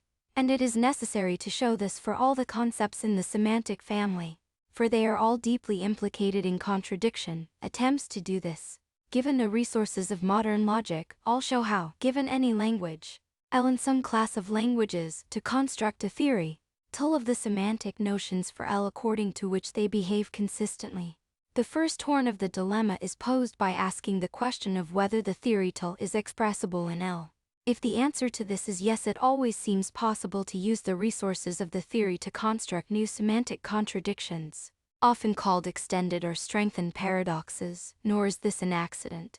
For since Till is expressible and since, according to Till, things are consistent, we should be able to prove the consistency of Till and Till. And provided Till is strong enough in other ways, for example, if it contains the resources of arithmetic, as it must if L is to be a candidate for English, then we know that Till is liable to be inconsistent by Gödel's second incompleteness theorem. It would seem then that the answer to the original question must be no. In that case we ask a second question: is English, or at least the relevant part of it, one of the languages in the family being considered? If the answer to this is yes, then it follows that T is not expressible in English, which is self-refuting, since the theorist explained how to construct each Till in English assuming the theorist to speak English, and if they do not, just change the language in question. If, on the other hand, the answer is no, then the original problem of showing that the semantic concepts of English are consistent has not been solved. Hence, all attempts to solve the paradoxes must swing uncomfortably between inconsistency, incompleteness and inexpressibility, a pattern that is clear from the literature. A25. Let us take it, then, that truth and falsity overlap. For some s we have both a and a. For such a s we have a, and sodium and a. We can now deal with another law of negation: explosion a. Ab. Unlike the other laws we have already met, this one has always been contentious historically, and its presentation to a class of students before they have been taught a logic course is sure to draw pretty universal dissent. Given the present discussion, it can clearly be seen to fail, for we can simply take an a which is both true and false, and cap that is not true. This instance of the inference is not truth preserving, and hence the inference is not valid, truth preservation being at least a necessary condition for validity. For good measure, the equally contentious inference of antecedent falsity f. Cab must also be invalid, for exactly the same reason modus ponens holding, as, again, and more contentiously, must be the disjunctive syllogism disa. Hab. K26. In the case of someone who endorses the idea that there are truth value gaps, so that a and a may both fail, one may object, as I did, that is not playing the role of a contradictory forming operator. A genuine such operator is one given by the truth. E25. This is documented in Priest 1995a. See especially the last chapter. E26. Against this, it might be argued that the Ds must be valid, since we invoke it at many points in our reasoning. but the legitimacy of appealing to the Ds when it is legitimate and be explained in ways perfectly acceptable to a decolletheist. See in Contradiction 8 and Priest 1991b. Conditions, t. If t. It is therefore natural to suppose that a dual objection can be made if one takes it that a and a may both be true. The negation is merely a subcontrary forming operator. The displayed clause defines the genuine contrary forming operator. At 27 the situation is not the same, however, given the notion of negation employed with gaps. The lem and one fail, given the conception of negation I have just described. They do not, so the negation is a contradictory forming operator. It may just have surplus content as well. There is more to the matter than this though. In fact, a dialetheist may say much of what the intuitionist is inclined to say about the matter. First, they can, though they need not endorse the claim that it is true if A is not true. Given this clause and that T ab Tia Tb, we can infer Tia Tia from Tia, but provided that the logic of the Trotsch theory is dialethetic. So that explosion fails, we cannot infer in arbitrarily from Tia. Thus, one can quite coherently give a homophony decollethetic Trotsch theory for a decollethetic language. At 28 a dialetheist can argue that a contradictory forming operator, conceived of as delivering explosion, and so ruling out surplus content, literally makes no sense. In the next chapter, we will call negation, so conceived, Boolean negation, and I will argue just that. Before this chapter ends, however, there are a couple of other issues concerning negation which can be dealt with quickly. 7 falsum, negation, as we have just seen, does not satisfy explosion. But how can this be? There must be some sense of negation that satisfies it. For example, let falsum be a logical constant such that it is a logical truth that for every a, for example, if we have a truth predicate, t satisfying the t schema t for some detachable conditional operator, and every a can be defined as x2s, we can then define as simply as a to obtain the appropriate explosion. For we have a canb, T29 that is, of course, equivalent to a in both classical and intuitionist logic. The point is well made. There is instant, hence a hanochen defined be employing it, but it is not negation, its properties depend, of course, on the notion of conditionality employed, in particular, the lem and when reduced to a kanda. Respectively, there is no reason to accept the first of these. The only ground could be that the falsity of a suffices for the truth of a. F, and we have already seen that this is to be rejected. The latter may, G27 Slater 1995, 453, makes this claim. He also claims that a genuine contradictory forming operator rules out the possibility of surplus content. By definition, we will look at definitions of negation that might be thought to do this in the next chapter. At 28c in contradiction 9, 9c in contradiction, sect 8, 5. Appear more plausible, but in fact fails in a number of accounts of the conditional, namely those that reject contraction absorption digidi. One should not confiscabibuit modus ponens. The other laws also depend on properties of the conditional, often of a dubious nature. Threes one might wonder whether a decollethetic solution to the semantic paradoxes can be sustained once the connective is at our disposal, due to the reappearance of triviality in doing extended paradoxes. It can, for example, the form of the liar using is just a sentence be such that TB. If we could help ourselves to the principle of contraction, then we could infer TB, and so TB can so. This is just, in fact, a paradox. Butentration fails in numerous accounts of the conditional, and there are reasons to suppose that the conditional of the T schema does not satisfy it. Ithridion, 4, 8 reductio ad absurdum. Before we conclude, let me make one final comment on negation. This concerns reductio ad absurdum reda. Kethritu. The purpose of a reductio argument is often to establish something of the form by deducing a contradiction from a. Dialetheism need not affect this enterprise. If the deduction establishes that a and the in question contraposes, then we have but by contraposition ildim and ilden. A follows by the lem. In a polemical context, the point of a reductio argument is not normally to establish something, but to try to force an opponent to give up a view. In a dialethetic context, establishing the negation of the view is not logically sufficient for this. However, whilst a contradiction may be logically possible, it does not at all follow that it may be rational to believe it. That I will turn into a freed egg tomorrow is logically possible, but a belief in this is ground for irretificable insanity, a fortioric that I both will and will not turn into a fried egg, since this entails it, and an argument against an opponent who holds it to be true is rationally effective if it can be demonstrated that it entails something that ought, rationally, to be rejected b, for it then follows that they ought to reject a. May be a contradiction, or it may be the claim that I will turn into a freed egg. Not all contradictions may work. For example, that the liar sentence is both true and not true may be in fact, is perfectly rationally acceptable, easy fabis to find, as usual, as then it is not difficult to see that a is equivalent to a. But is not a conditional operator modus ponens for it fails. This is just the Ds. And on for arguments against contraction, see in contradiction 6. And Priest 1990 sect 7. I will take up the issue again in the next chapter. The following material is covered at greater length in contradiction.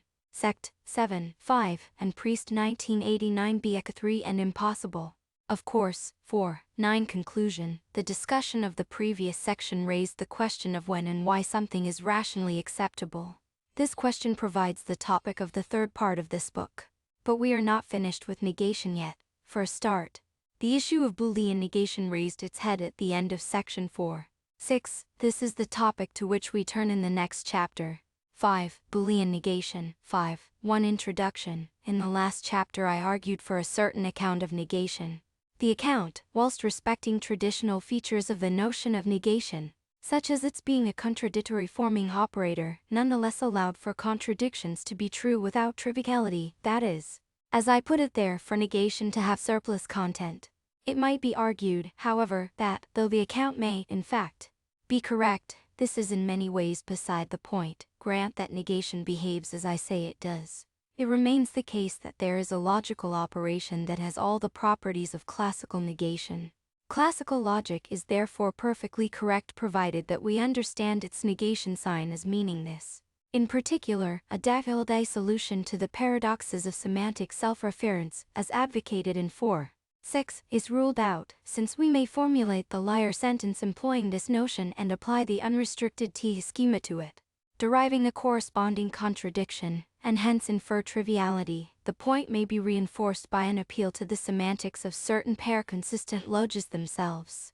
The negation of relevant logis, often called De Morgan negation, is of the kind that I described in the last chapter. However, Meyer and others have investigated relevant logis with two negations. One is the standard De Morgan negation, the other is a negation that behaves exactly as the classical account of negation says it does. This they called Boolean negation. Both negations are provided with a semantics and proof theory. If one takes it that a Dirac solution to the semantic paradoxes is correct, one must deny the coherence of Boolean negation. This I do, and the present chapter explains why as promised at the end of section 4. 6. As we will see, the coherence of an explosive notion of negation can be maintained, at best only by Kastian-Beging. 5. 2 Information and augmentation. Let us write Boolean negation as and start with an argument to the effect that it is an incoherent logical connective. It to the semantics of many logis, including relevant logis of the kind required for a plausible account of the conditional, involve the Quan C. 8 G. Meyer and Routley 1973-1974. 2. The argument is based on some observations of Restall 2000.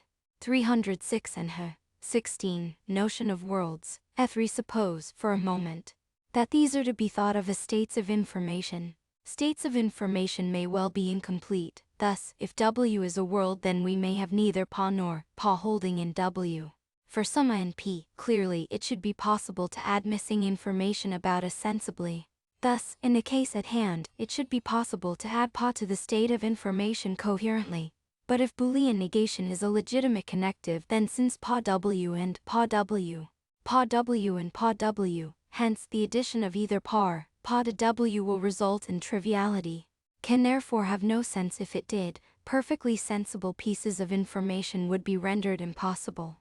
It might be suggested that when, say, Pa is added, Pa to be removed, it may be suggested functions something like negation as failure in prologue. Or when a prologue database is asked whether Pa it searches for a proof of this. If it cannot find one, it reports that Pa. If Pa is added to the database, it will then cease to report this. But this just shows that PA is not reporting a piece of information. It is simply reporting the absence of information. If it really did report information, then adding PA and dropping PA would not be a case of augmenting incomplete information. Some information would have been lost. The point about the untoward consequences of may be made, though perhaps less obviously, if we think of worlds not as states of information, but ontologically, if the conditional PA is to fail, as it will do in any relevant logic, then there must be a world W where PA and so PA and PA fail. W may not be a possible world. Indeed, if PA is a necessary truth, it will not be. It will be an impossible world, but a world nonetheless. Now, there ought to be a perfectly sensible world which is just a little less incomplete, which is the same as W except that PA holds as well. But as before, if Boolean negation makes sense, PA holds at W, and so a world that is the same as W, except that PA also holds, collapses into triviality. If were legitimate, it would render a perfectly sensible state of affairs incoherent. And again, if it be suggested that we should not expect PA to be preserved at this world, this just shows that PA is not something that holds in W, but merely something about W. In other words, is not to be understood as an operator which acts on the content of PA to give another content of the same kind. A fortiori, it is not a meaningful such operator. The general situation, then, is this: whatever worlds are, they may be incomplete with respect to a state of affairs piece of information. If W is any such world, there must be a world that is essentially the same, except that this state piece is added. Let us call this the augmentation constraint. Any connective which would produce worlds that violate the augmentation constraint generates violations of what makes sense, so it, itself, cannot make sense. Boolean negation, but not the standard conectives, fails this test.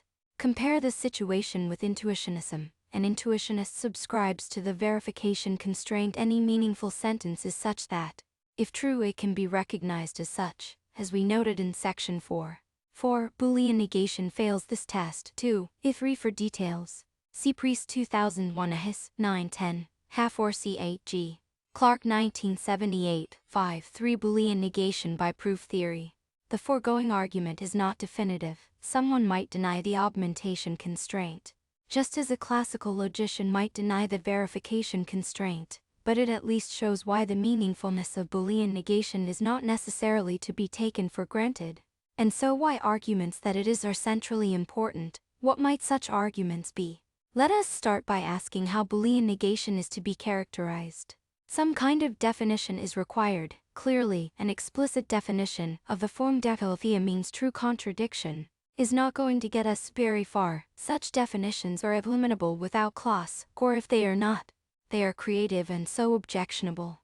We must appeal therefore to some notion of implicit definition. Two sorts of implicit definition hopefully equivalent recommend themselves here: proof theoretic and modal theoretic.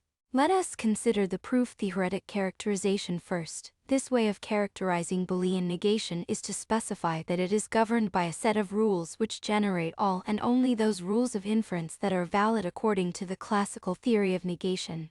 Unfortunately, proceeding in this way does not show that there is a coherent notion satisfying those conditions. If one is free to introduce a connective by stipulating that it satisfies a certain collection of rules, then there is any number of ways of getting into a mess with the T-schema. For example, we might just introduce a new zero-place connective, satisfying the rule ABID. Triviality then follows from the instance of the T-schema T. The point is that stating that a connective be such as to satisfy a certain set of rules is no way to guarantee it a sense. That is, to ensure its intelligibility. The point is a familiar one thanks to Prior and Tonk, as we saw in section 4. 2. Thus, a datalatheist may simply deny the intelligibility of Boolean negation thus characterized. It is worth noting a disanalogy at this point. Various consistent attempts to solve the liar paradox run into trouble due to the fact that, though they may solve the pristine liar, extended or strengthened versions are available which they do not solve. Thus, against someone who claims that the liar sentence is a trot value gap, one considers the sentence "this sentence is false" or a trot value gap. A contradiction is soon forthcoming. If someone is tempted by the thought that they can avoid the consequence by denying the intelligibility of the notion of a truth value gap, they should not be tempted for very long. the coherence of this notion is required by the coherence of the very solution to the paradox. If the notion makes no sense, neither does the solution. Thus, a person who wishes to solve the liar paradox by appealing to trapped value gaps, yet denies the coherence of that notion, is open to a devastating ad hominem argument. By contrast, Boolean negation is nowhere needed by a dichotomiist. In particular, Daylight solutions to the liar paradox do not make use of the notion at all. It is therefore impossible to mount an ad hominem argument for the coherence of Boolean negation. Q5. Another argument to the effect that Boolean negation makes perfectly good sense is to the effect that it must be so, since we use the notion at least in reasoning about consistent situations. But in 5.4 conservative extension. So what other arguments might be given as to the intelligibility of Boolean negation characterized proof theoretically? The obvious ones are those provided by the standard replies to prior entente. There are 3 of these, all of the form that some constraint must be applied to a set of rules if it is to determine sense. The first, that of Belknap-Six, and, I think, least satisfactory, is that the addition of the new connective must produce a conservative extension. That is, the addition must not allow anything in the unaugmented language that was unprovable before to become provable. Does Boolean negation do this? Obviously not. Semantically closed theories with a suitable underlying pair consistent logic are known to be non-trivial. 7. The addition of Boolean negation produces triviality. By this test, Boolean negation is, indeed, senseless. Things are a bit more complex than this. However, the notion of conservative extension is, of course, relative to a pre-existing notion of deducibility, and, in particular, to the logical apparatus already present, as Belknap was at pains to note. It might, therefore, be replied that though Boolean negation produces a non-conservative extension if added to a logic with an unrestricted truth predicate, it does not do so if there is no such predicate. It is therefore the truth predicate the addition of which produces triviality, and so lacks sense. Now it is not always true that the addition of Boolean negation to a logic without a truth predicate produces a conservative extension. The addition of the rules for Boolean negation to classical positive logic is indeed conservative. But, as is well known, the addition of Boolean negation to positive intuitionist logic is not conservative. It gives rise to Peir's law A beta, which is not intuitionistically valid. However, it is not intuitionistic logic that is at issue here, but a pair-consistent logic, and the addition of Boolean negation to standard relevant logis is conservative. 9. Unfortunately, it is equally true that adding an unrestricted truth predicate to many such logis produces a conservative extension, even when the machinery of self-reference is available. Thus, it is the joint addition of Boolean negation and an unrestricted truth predicate that is non-conservative. Where, then, fact, we do not. De Morgan negation behaves in the same way as Boolean negation in consistent situations. In reasoning about these, we are just therefore employing De Morgan negation. 6. Belknap 1962, 7 CE, G, Priest 2002b, Sachs, 8, 182, Yates CE, G, Dummett 1991, 291-2, 9 C. Meyer and Routley 1972-1973, Q10 for example. If LP, then there is a classical interpretation in which it does not hold. See in Contradiction 98. But given any classical interpretation, it is possible to extend this to an LP model of the T schema in which all formulas without the truth predicate retain their classical value. See Dowden 1984 and Priest 2002b Sect. 8, 1. A similar result holds for certain relevant logics, and can be extracted from Brady 1989.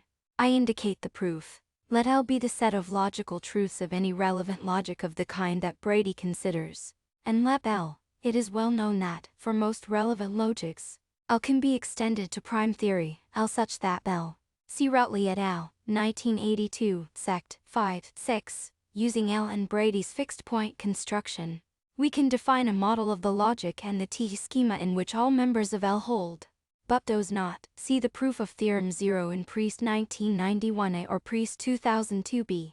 Sect. 8, 2. Should the blame be laid, the conservative extension test is silent on this issue, and we witness its limitation. 5. Harmony, given what we have seen. Another shortcoming of the conservative extension test is also clear. The mere fact that a notion does not produce a conservative extension of some pre-existent set of rules is absolutely no reason to suppose that the notion has no sense. The non-conservative nature of the extension may be attributed to the fact that the old set of rules was simply incomplete. This, for example, is what the Lashaludtion will see about the addition of Boolean negation to positive intuitionist logic. For the conservative extension test to have any punch, the pre-existing rules must, in some sense, be complete. How is one to cash out the notion of completeness here? An obvious answer is that the rule should be complete with respect to an appropriate semantics. But let us set semantics aside for a little longer. Another way of trying to understand an appropriate notion of completeness is also proof theoretic. The thought here is that the rules of proof say everything there is to be said about the meanings of the conatives employed. Thus, following Dummett and Prowitz, he supposed that our proof theory is formulated in terms of some system of natural deduction or sequent calculus, and that each connective comes with an introduction and an elimination rule. The introduction rule can be arbitrary. It is exactly what characterizes the meaning of the connective. But if this is so, the elimination rule cannot be arbitrary. It can allow us to get out of a formula that is packed in by its meaning. But no more than this. In the jargon used, the introduction and elimination rules must be in harmony. How, exactly, to cash out the notion of harmony depends on the exact details of the kind of proof theory employed. But a natural way is to require that consecutive applications of the introduction and elimination rules can be eliminated. They form a detour that takes us nowhere. To illustrate and following Red 2000, suppose that we formulate our proof theory in terms of a sequent calculus sequence being of the form, wherein are finite sets of formulas, and that the introduction and elimination rules for a connective operate on the right-hand side of sequence. Then if the appropriate introduction rule for conjunction is b, the appropriate elimination rule is B11 for a discussion. See Sunholm 1986, 485 Foff. These are in harmony, for if the second rule is applied immediately after the first, we have B the detour via conjunction may now be eliminated. Thus, B the cut rule. G which can be avoided if elimination holds is applied at each step. Thus it might be suggested that the conservative extension should be relative to a set of rules that are in harmony. In fact, once we have the notion of harmony to hand, an appeal to conservativeness becomes redundant. The rules for a coherent notion need to be in harmony. And this the rules for Tonk fail to be, specularly. This is the second reply to prior. At well the introduction and elimination rules for Tonk are, be successive applications gives. B but as is clear, there is no way that the Tonk introduction can be eliminated. Now, what of the case for Boolean negation? Appropriate sequent allele for relevant logis which have De Morgan negations are more complicated than those for classical and intuitionist logis. In particular, they require two distinct ways of grouping together antecedents and consequents, corresponding to extensional conatives and corresponding to intensional. 13 The extra complexities are largely irrelevant to the present situation.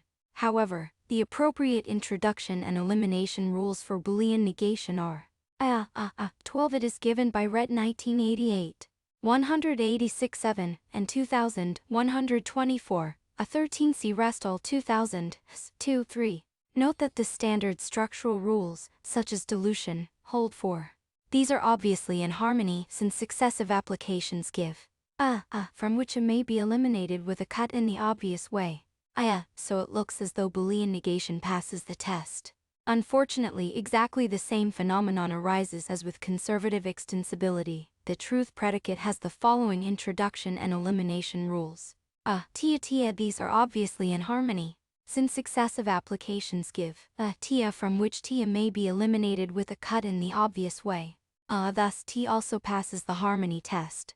But if we have Boolean negation and the truth predicate together with self-reference, triviality ensues. Here is the proof. K14 Suppose that we have a formula L of the form TL, then TL TL TL TL TL TL TL TL TL TL TL TL TL TL TL TLL TL TL TL TL TL. The harmony of the rules for each notion does not, then, ensure coherence. In particular, though Boolean negation be harmonious, this is not enough. Of course, Tonk does a lot more than violate conservativeness and harmony.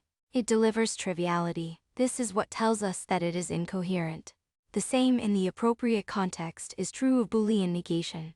K14 The idea is taken from Red 2000, 141F. Red uses a logical constant zero-place operator instead of the truth predicate and self-reference. 5. 6. Boolean negation by model theory. We are still in search of a constraint that may be imposed on a set of rules, and which is sufficient for coherence. To prove theoretic constraints have failed. The third possible constraint, and, I think, the most adequate one, is that the rules of inference in question must answer to some satisfactory semantic account of the connective, in the sense that the rules are demonstrably sound and, if we are lucky, complete with respect to the semantics. 15. This brings us to the second way of characterizing Boolean negation in modal theoretic terms. What is an adequate semantic characterization to which the rules of Boolean negation must answer? This raises the prior question of what an adequate semantics should be like anyway. The question is an important one.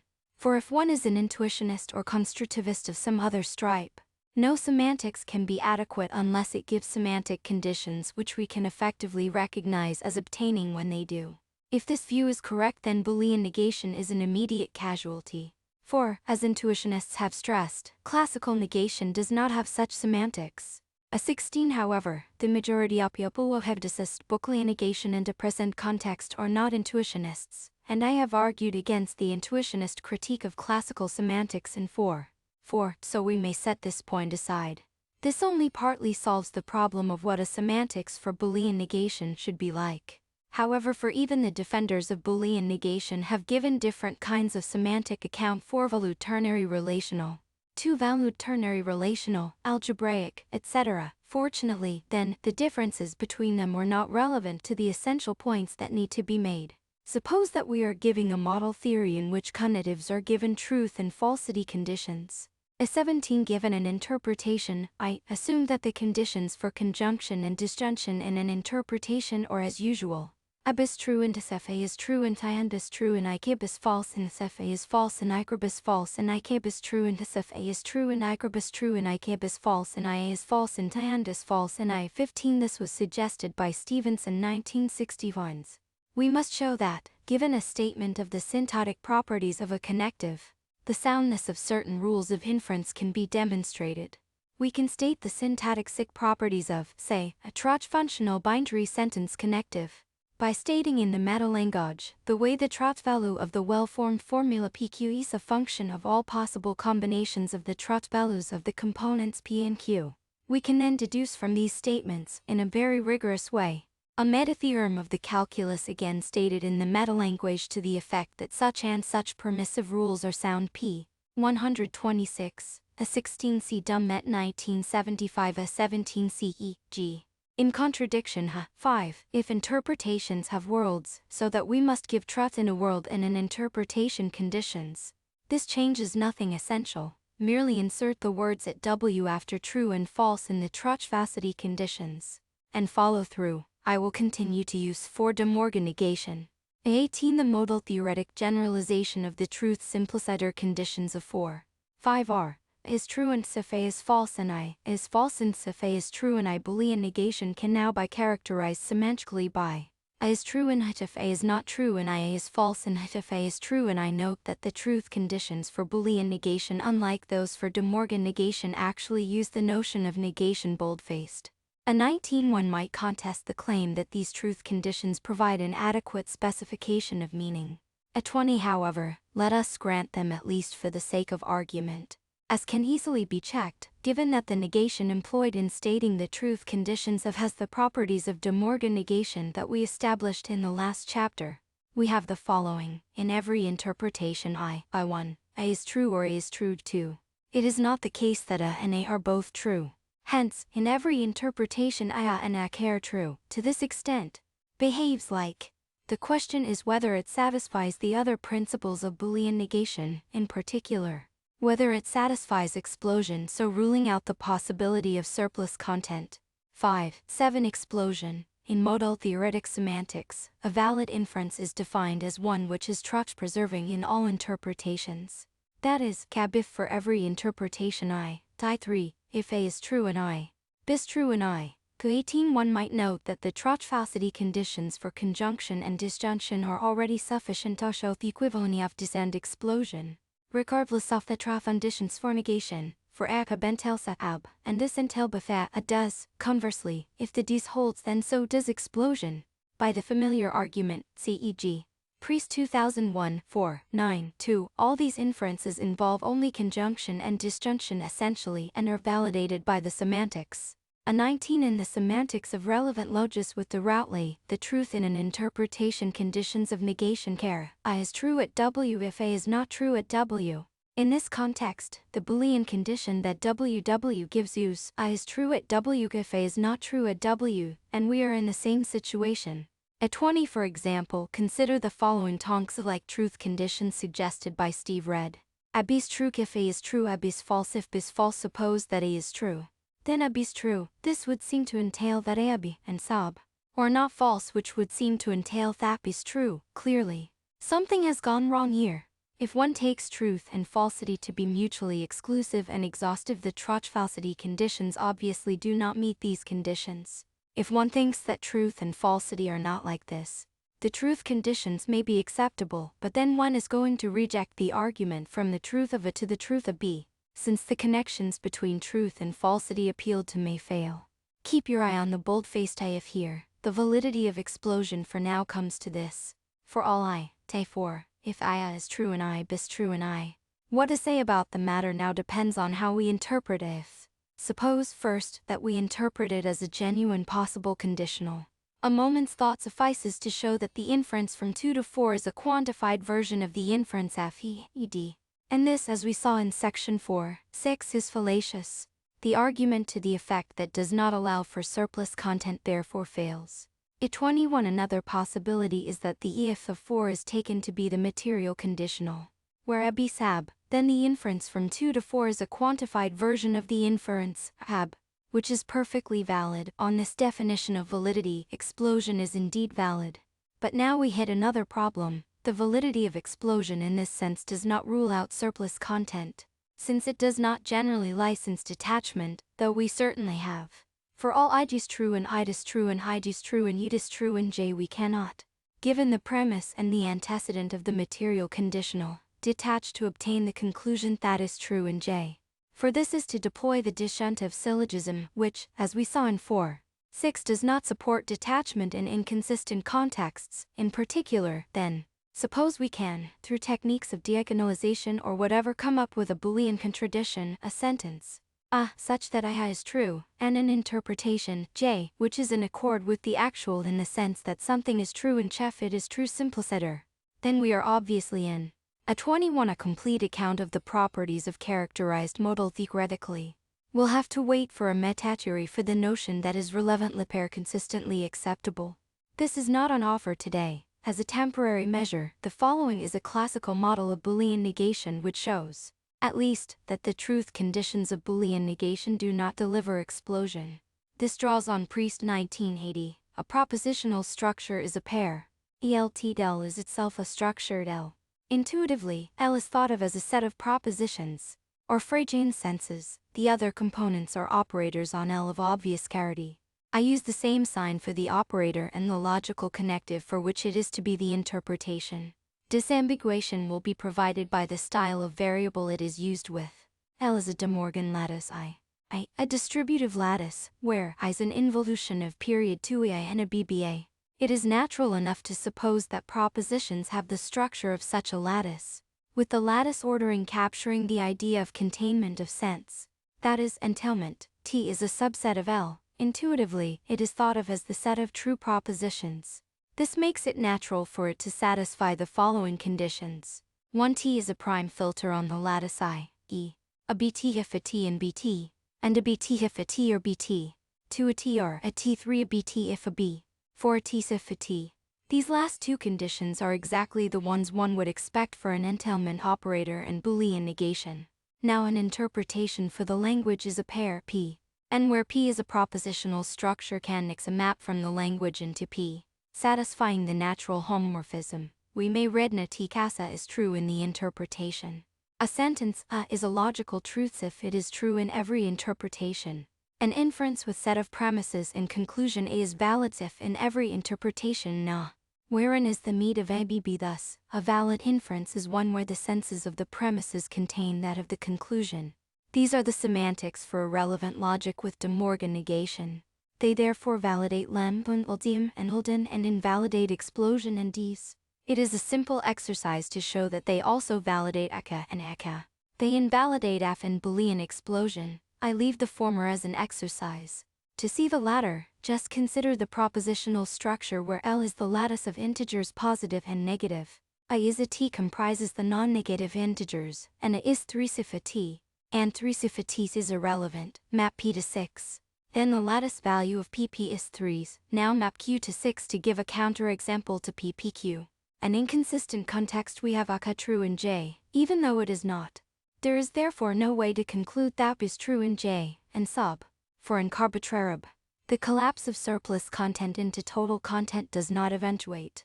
At this point, it might be noted that the argument thus far has assumed that the negation in the truth conditions for Boolean negation, not is De Morgan negation, if it is itself Boolean negation. Then the crucial inferential moves that I have been discussing go through, as therefore does the argument to the effect that has no surplus content. But now recall the dialectic. The point of the argument was precisely to establish the coherence of a notion satisfying the properties of classical negation. If the only way we can do this is by appealing to such a notion, and so presupposing its coherence, then the argument is clearly Kastian-Beijing. I have sometimes heard it argued that taking negation to be Boolean in the present context is perfectly acceptable, since that context is metatheoretic and metatheories must be classical. This is a short-sighted argument. Any intuitionist or decaltheist takes themselves to be giving an account of the correct behavior of certain logical particles. Is it to be supposed that their account of this behavior is to be given in a way that they take to be incorrect? Clearly not. The same logic must be used in both object theory and metatheory. At 22 indeed, even this distinction is bogus for someone who espouses a decaltheist solution to the semantic paradoxes.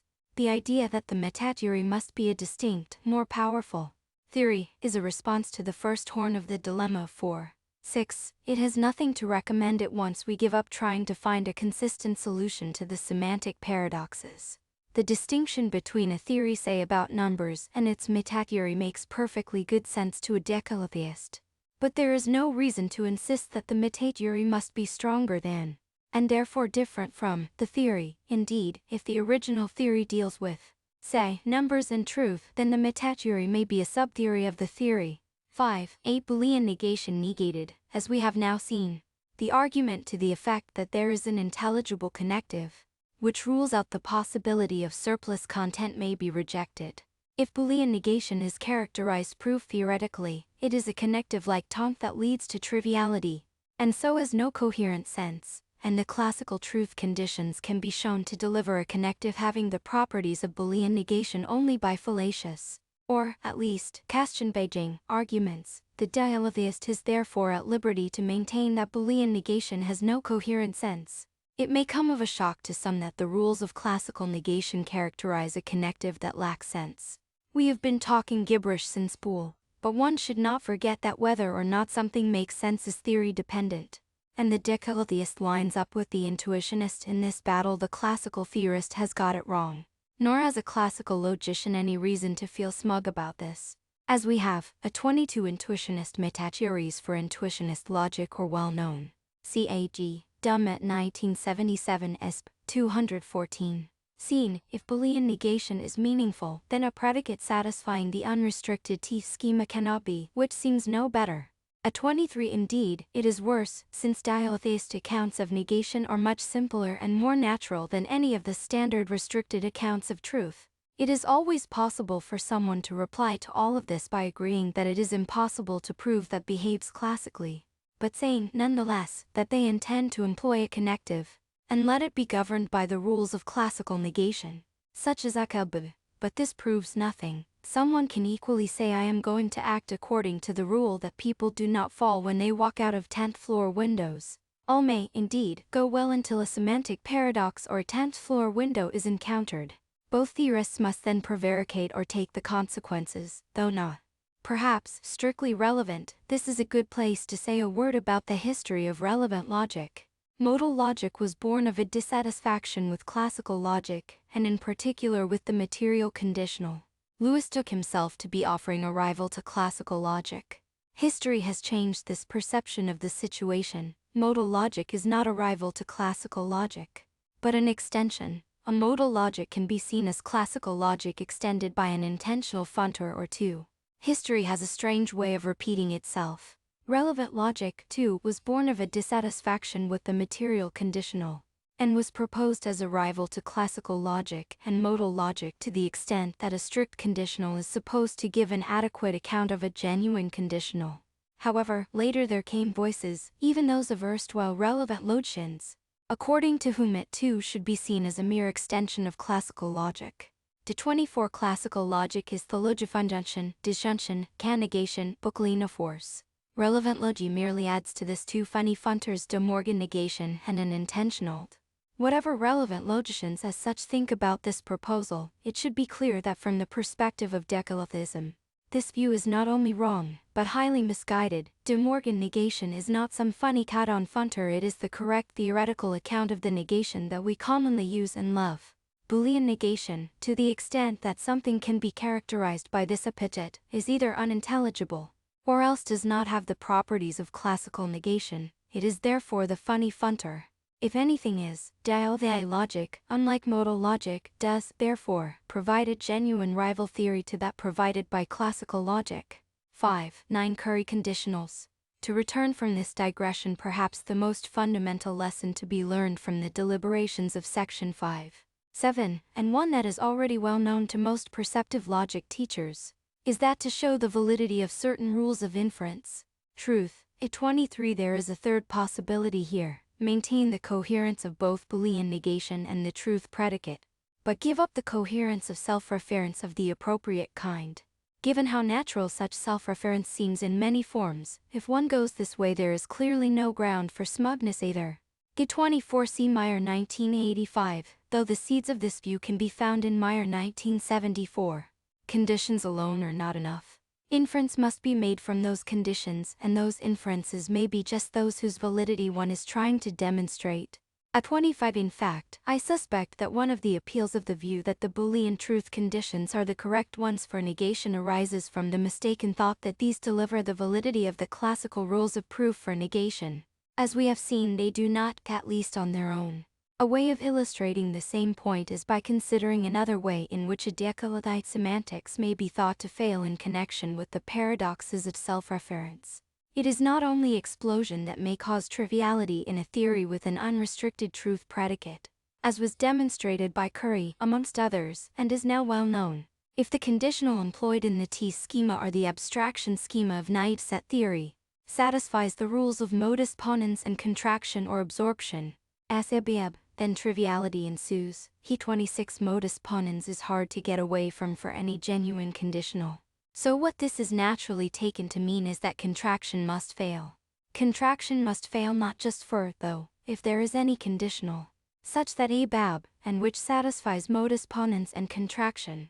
Triviality follows. T27 call any connective that satisfies these conditions a Curry conditional. Someone who subscribes to a decalogic solution to the paradoxes of self-reference must hold that no connective, including, is a Curry conditional. He 28 In fact, it is not difficult to give an account of a conditional appropriate for the T schema that is not a Curry conditional. Any contraction for irrelevant logic will provide cons. K29 But it might, again, be suggested that there are perfectly intelligible Curry conditionals, making the case for this is prone to fail for exactly the same reasons that the corresponding case for Boolean negation fails. However, if such a connective is characterized proof theoretically, then its intelligibility may simply be denied. It clearly fails to give a non-trivial extension. Rules for a contracting conditional, if they are harmonious, still give triviality when combined with the harmonious rules for the truth predicate given self-reference. We merely reproduce Curry's paradox in this context, establishing that the rules for the conditional pass the semantic test is the same task as demonstrating that an appropriate semantics for the conditional shows it to validate contraction and modus ponens. The details of the argument will depend on the form that one thinks the semantics of conditionals ought to take. However, essentially the same sort of situation will arise whatever this is. So let me illustrate with a simple, 25 for 2 essays on this theme. See Dumm et 1975b and Hawk 1976, et 26 CE, G. Meyer Dunn and Routley 1979, and in contradiction 6. At 27 merely consider the instance of the TZ schema for the self-referential sentence. Such that T sign is stronger than, it follows that T cub.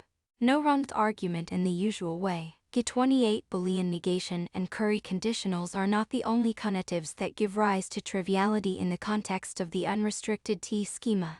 Another is given by Denyer 1989. But invariably the situation with respect to the argument for the coherence of such notions is exactly the same.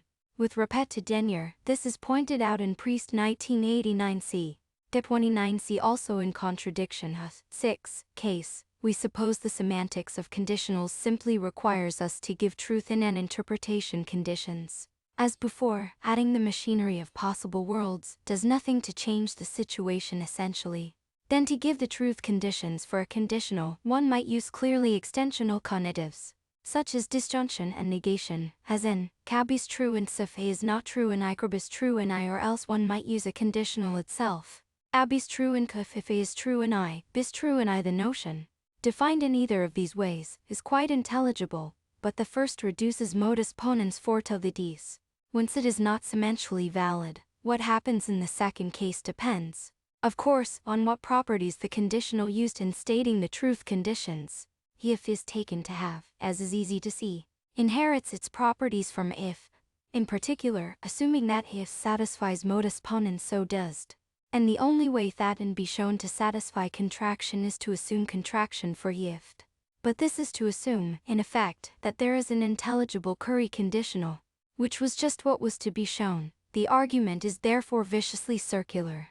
G3's 5.10 conclusion. To establish the validity of various inferences one needs more than truth conditions. One needs various inferences, and the inferences may be the ones whose validity we are trying to establish. In other words, the process requires a certain amount of bootstrapping. But this by no means implies that we must fall back on classical logic willy-nilly. Many logical theories can provide the relevant bootstrapping. Decision between them has to be made on other grounds. The grounds include the many criteria familiar from the philosophy of science: theoretical integrity, e.g., paucity of ad hoc hypotheses, adequacy to the data explaining the data of inference, all inferences, not just those drawn from consistent domains, and so on. This is a topic to which we will turn in the next part of the book. All that this chapter has attempted to demonstrate is that the data theist can legitimately reject that claim that there is a coherent connective satisfying the conditions of classical negation, and thus, in particular, a data solution to the paradoxes of self-reference is not impugned. To illustrate how the same problem may arise in a more complex case, consider the supposedly contracting conditional proposed by Everett 1994. He works within the context of a modal logic, and calls a world W reflexive just if W ru. Now, define a conditional by the following truth conditions in W abon if for all reflexive W such that W ru, it in W acon, and W bon. Now suppose that in W acabon, then for all reflexive W such that W ru if in W upon, then for all reflexive W such that W ru, it in W acon, then W bon. Hence, for all reflexive W such that W ru, if in W econ, then, if in W econ, then W bon. To get to the truth of ab, we next need to contract the conditional if in W upon, then, in W econ, then W bon. The problem is pointed out and further discussed in Priest 1996b. We are still not finished with negation, however. This chapter and the last have been concerned largely with the semantics of the notion. But there is usually thought to be an intimate connection between negation and pragmatic notions, particularly the notions of denial and rejection. It is often claimed that this connection provides trouble for the dahiltheist. To this subject we turn in the next chapter. Cathrichones, icon parts of this chapter were given at a seminar at the Free University of Brussels May 2004 and at a meeting of the Australasian Association of Logic July 2004. I am grateful to those present for their thoughtful comments, and in particular to Jean-Paul Van Bendigem, Ross Brady, Kit Fine, Chris Mortensen and Greg Restall. 6. Denial and rejection. 6. 1. Introduction. This core topic of this chapter is rejection, of the propositional kind. the linguistic expression of rejection is denial, an act that has often been thought to be intimately connected with negation. In the first part of the chapter, we will investigate the connection and some of its consequence, or otherwise, for decalithism. Rejection is also connected with the core concept of Part I of the book Truth, or more precisely Untruth. The second part of this chapter explores the connection. This will raise the issue of rational dilemmas of certain kinds. And in the last part of the chapter we will look at that topic. Let us start by getting some of these basic notions straight. Starting with rejection and its correlative notion, acceptance. Acceptance and rejection, as I shall use the terms, of course they can be used in other ways or cognitive states. To accept something is simply to believe it, to have it in one's belief box. As it were, one to reject something is to refuse to believe it. If it is in one's belief box, one takes it out. But whether or not it was in there before, one resolves to keep it out. Accepting something and rejecting it would certainly seem to be exclusive. But they are not exhaustive. One might not believe something because one has never considered it, or because one has considered it but found no evidence, or found insufficient evidence. In such cases one is agnostic about the claim in question. The jury is still, as it were, out, and in such cases, one neither accepts nor rejects it. Rejecting something is a lot stronger than agnosticism of this kind. It is putting a bar on accepting it, although, of course, one can change one's mind about this in the light of new evidence, etc. When justified, it is so because there is evidence against the claim, positive grounds for keeping it out of one's beliefs, rather than the mere absence of grounds for having it in. 2. Assertion and denial, unlike acceptance and rejection, are not cognitive states but kinds of linguistic acts. Equivalently, one may think of them as aleatory forces with which utterances may be made. They are not the only such forces. Questioning and commanding are others. Thus consider an utterance of this sentence: the window is open. Given the appropriate context, this could be an assertion, a question, or a one to believe it to high degree, depending on the connection between degrees of belief and belief simpliciter, T2C. Further the discussion in contradiction sect, 7.3. Command to shut it. It could even be a denial. Consider an utterance heavily laden with irony. Assertion and denial are closely connected with cognitive states, however, crudely. They are the linguistic expression of acceptance and rejection, respectively. Less crudely, the typical aim of assertion is to indicate that the utterer accepts the thing asserted. And it may well be added, has appropriate grounds for doing so. Derivatively, then, it often aims at getting the listener to accept it too. The typical aim of denial is to indicate that the utterer rejects the thing denied. And again one may add, has appropriate grounds for doing so. Derivatively, then, it often aims at getting the listener to reject it too. 3.6. 2. Negation and denial. So far things are reasonably straightforward. Henceforth it is more contentious, although assertion and denial are distinct linguistic acts. Frederikargita foran many now acceptify that denial is not a sui generis linguistic act. Specifically, to deny is simply to assert, if negation is understood in the way that I suggested in Chapter 4. This identity is not at all plausible. If I assert a sentence that is the contradictory of a, I certainly do not, in general, expect a hearer to reject a or to believe that I do. The sentence may well be a complex one, and the fact that it expresses the contradictory of a may not be obvious, or even known, by either of us. The identity is more plausible if one takes a to be something like a prefixed by. It is not the case that. Even that is not quite right though. A sentence of this form can be used to make a metalinguistic negation. See sect.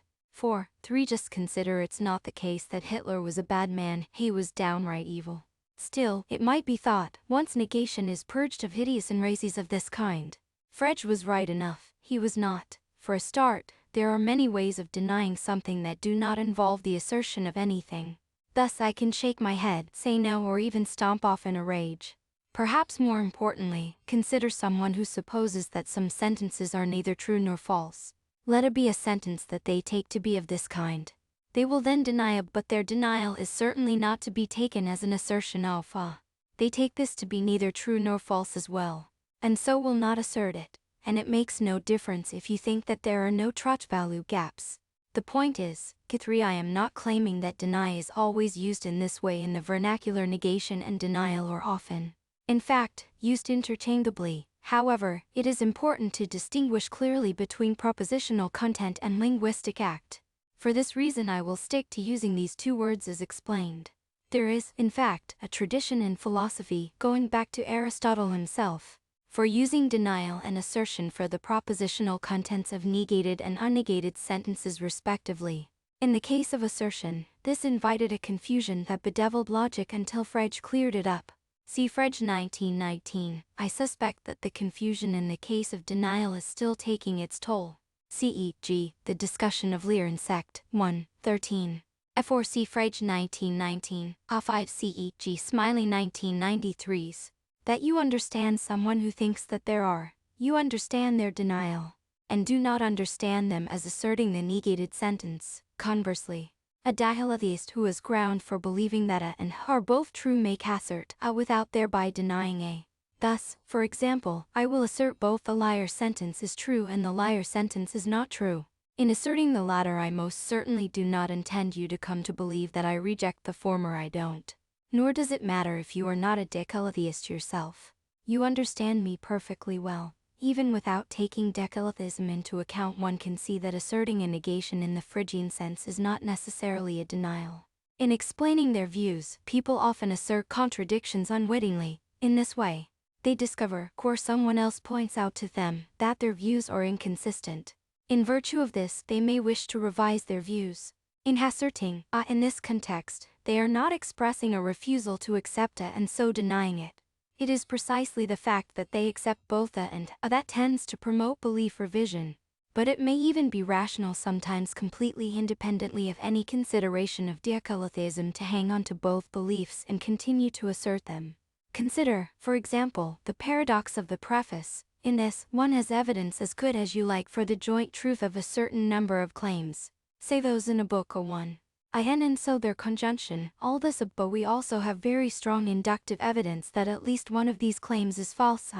In such a situation, the rational thing to do is to accept both contradictories whilst possibly noting that the situation is anomalous. If this is right, and philosophers as orthodox as Arthur Prior have thought Zosics, some known who asserts a does not reject a, and rationally so, and even if Prior were wrong this does not matter. If to assert a were ipso facto to deny a, Prior's suggestion could not even make any sense, which it does. Denying is not, therefore, the same thing as asserting something. Starting it is not the case that. Yet acts of denial can be performed by asserting negations. If, for example, I am in a discussion with someone who claims that the truth is consistent, it is natural for me to mark my rejection of the view by uttering it is not, thereby denying it. This raises the question of when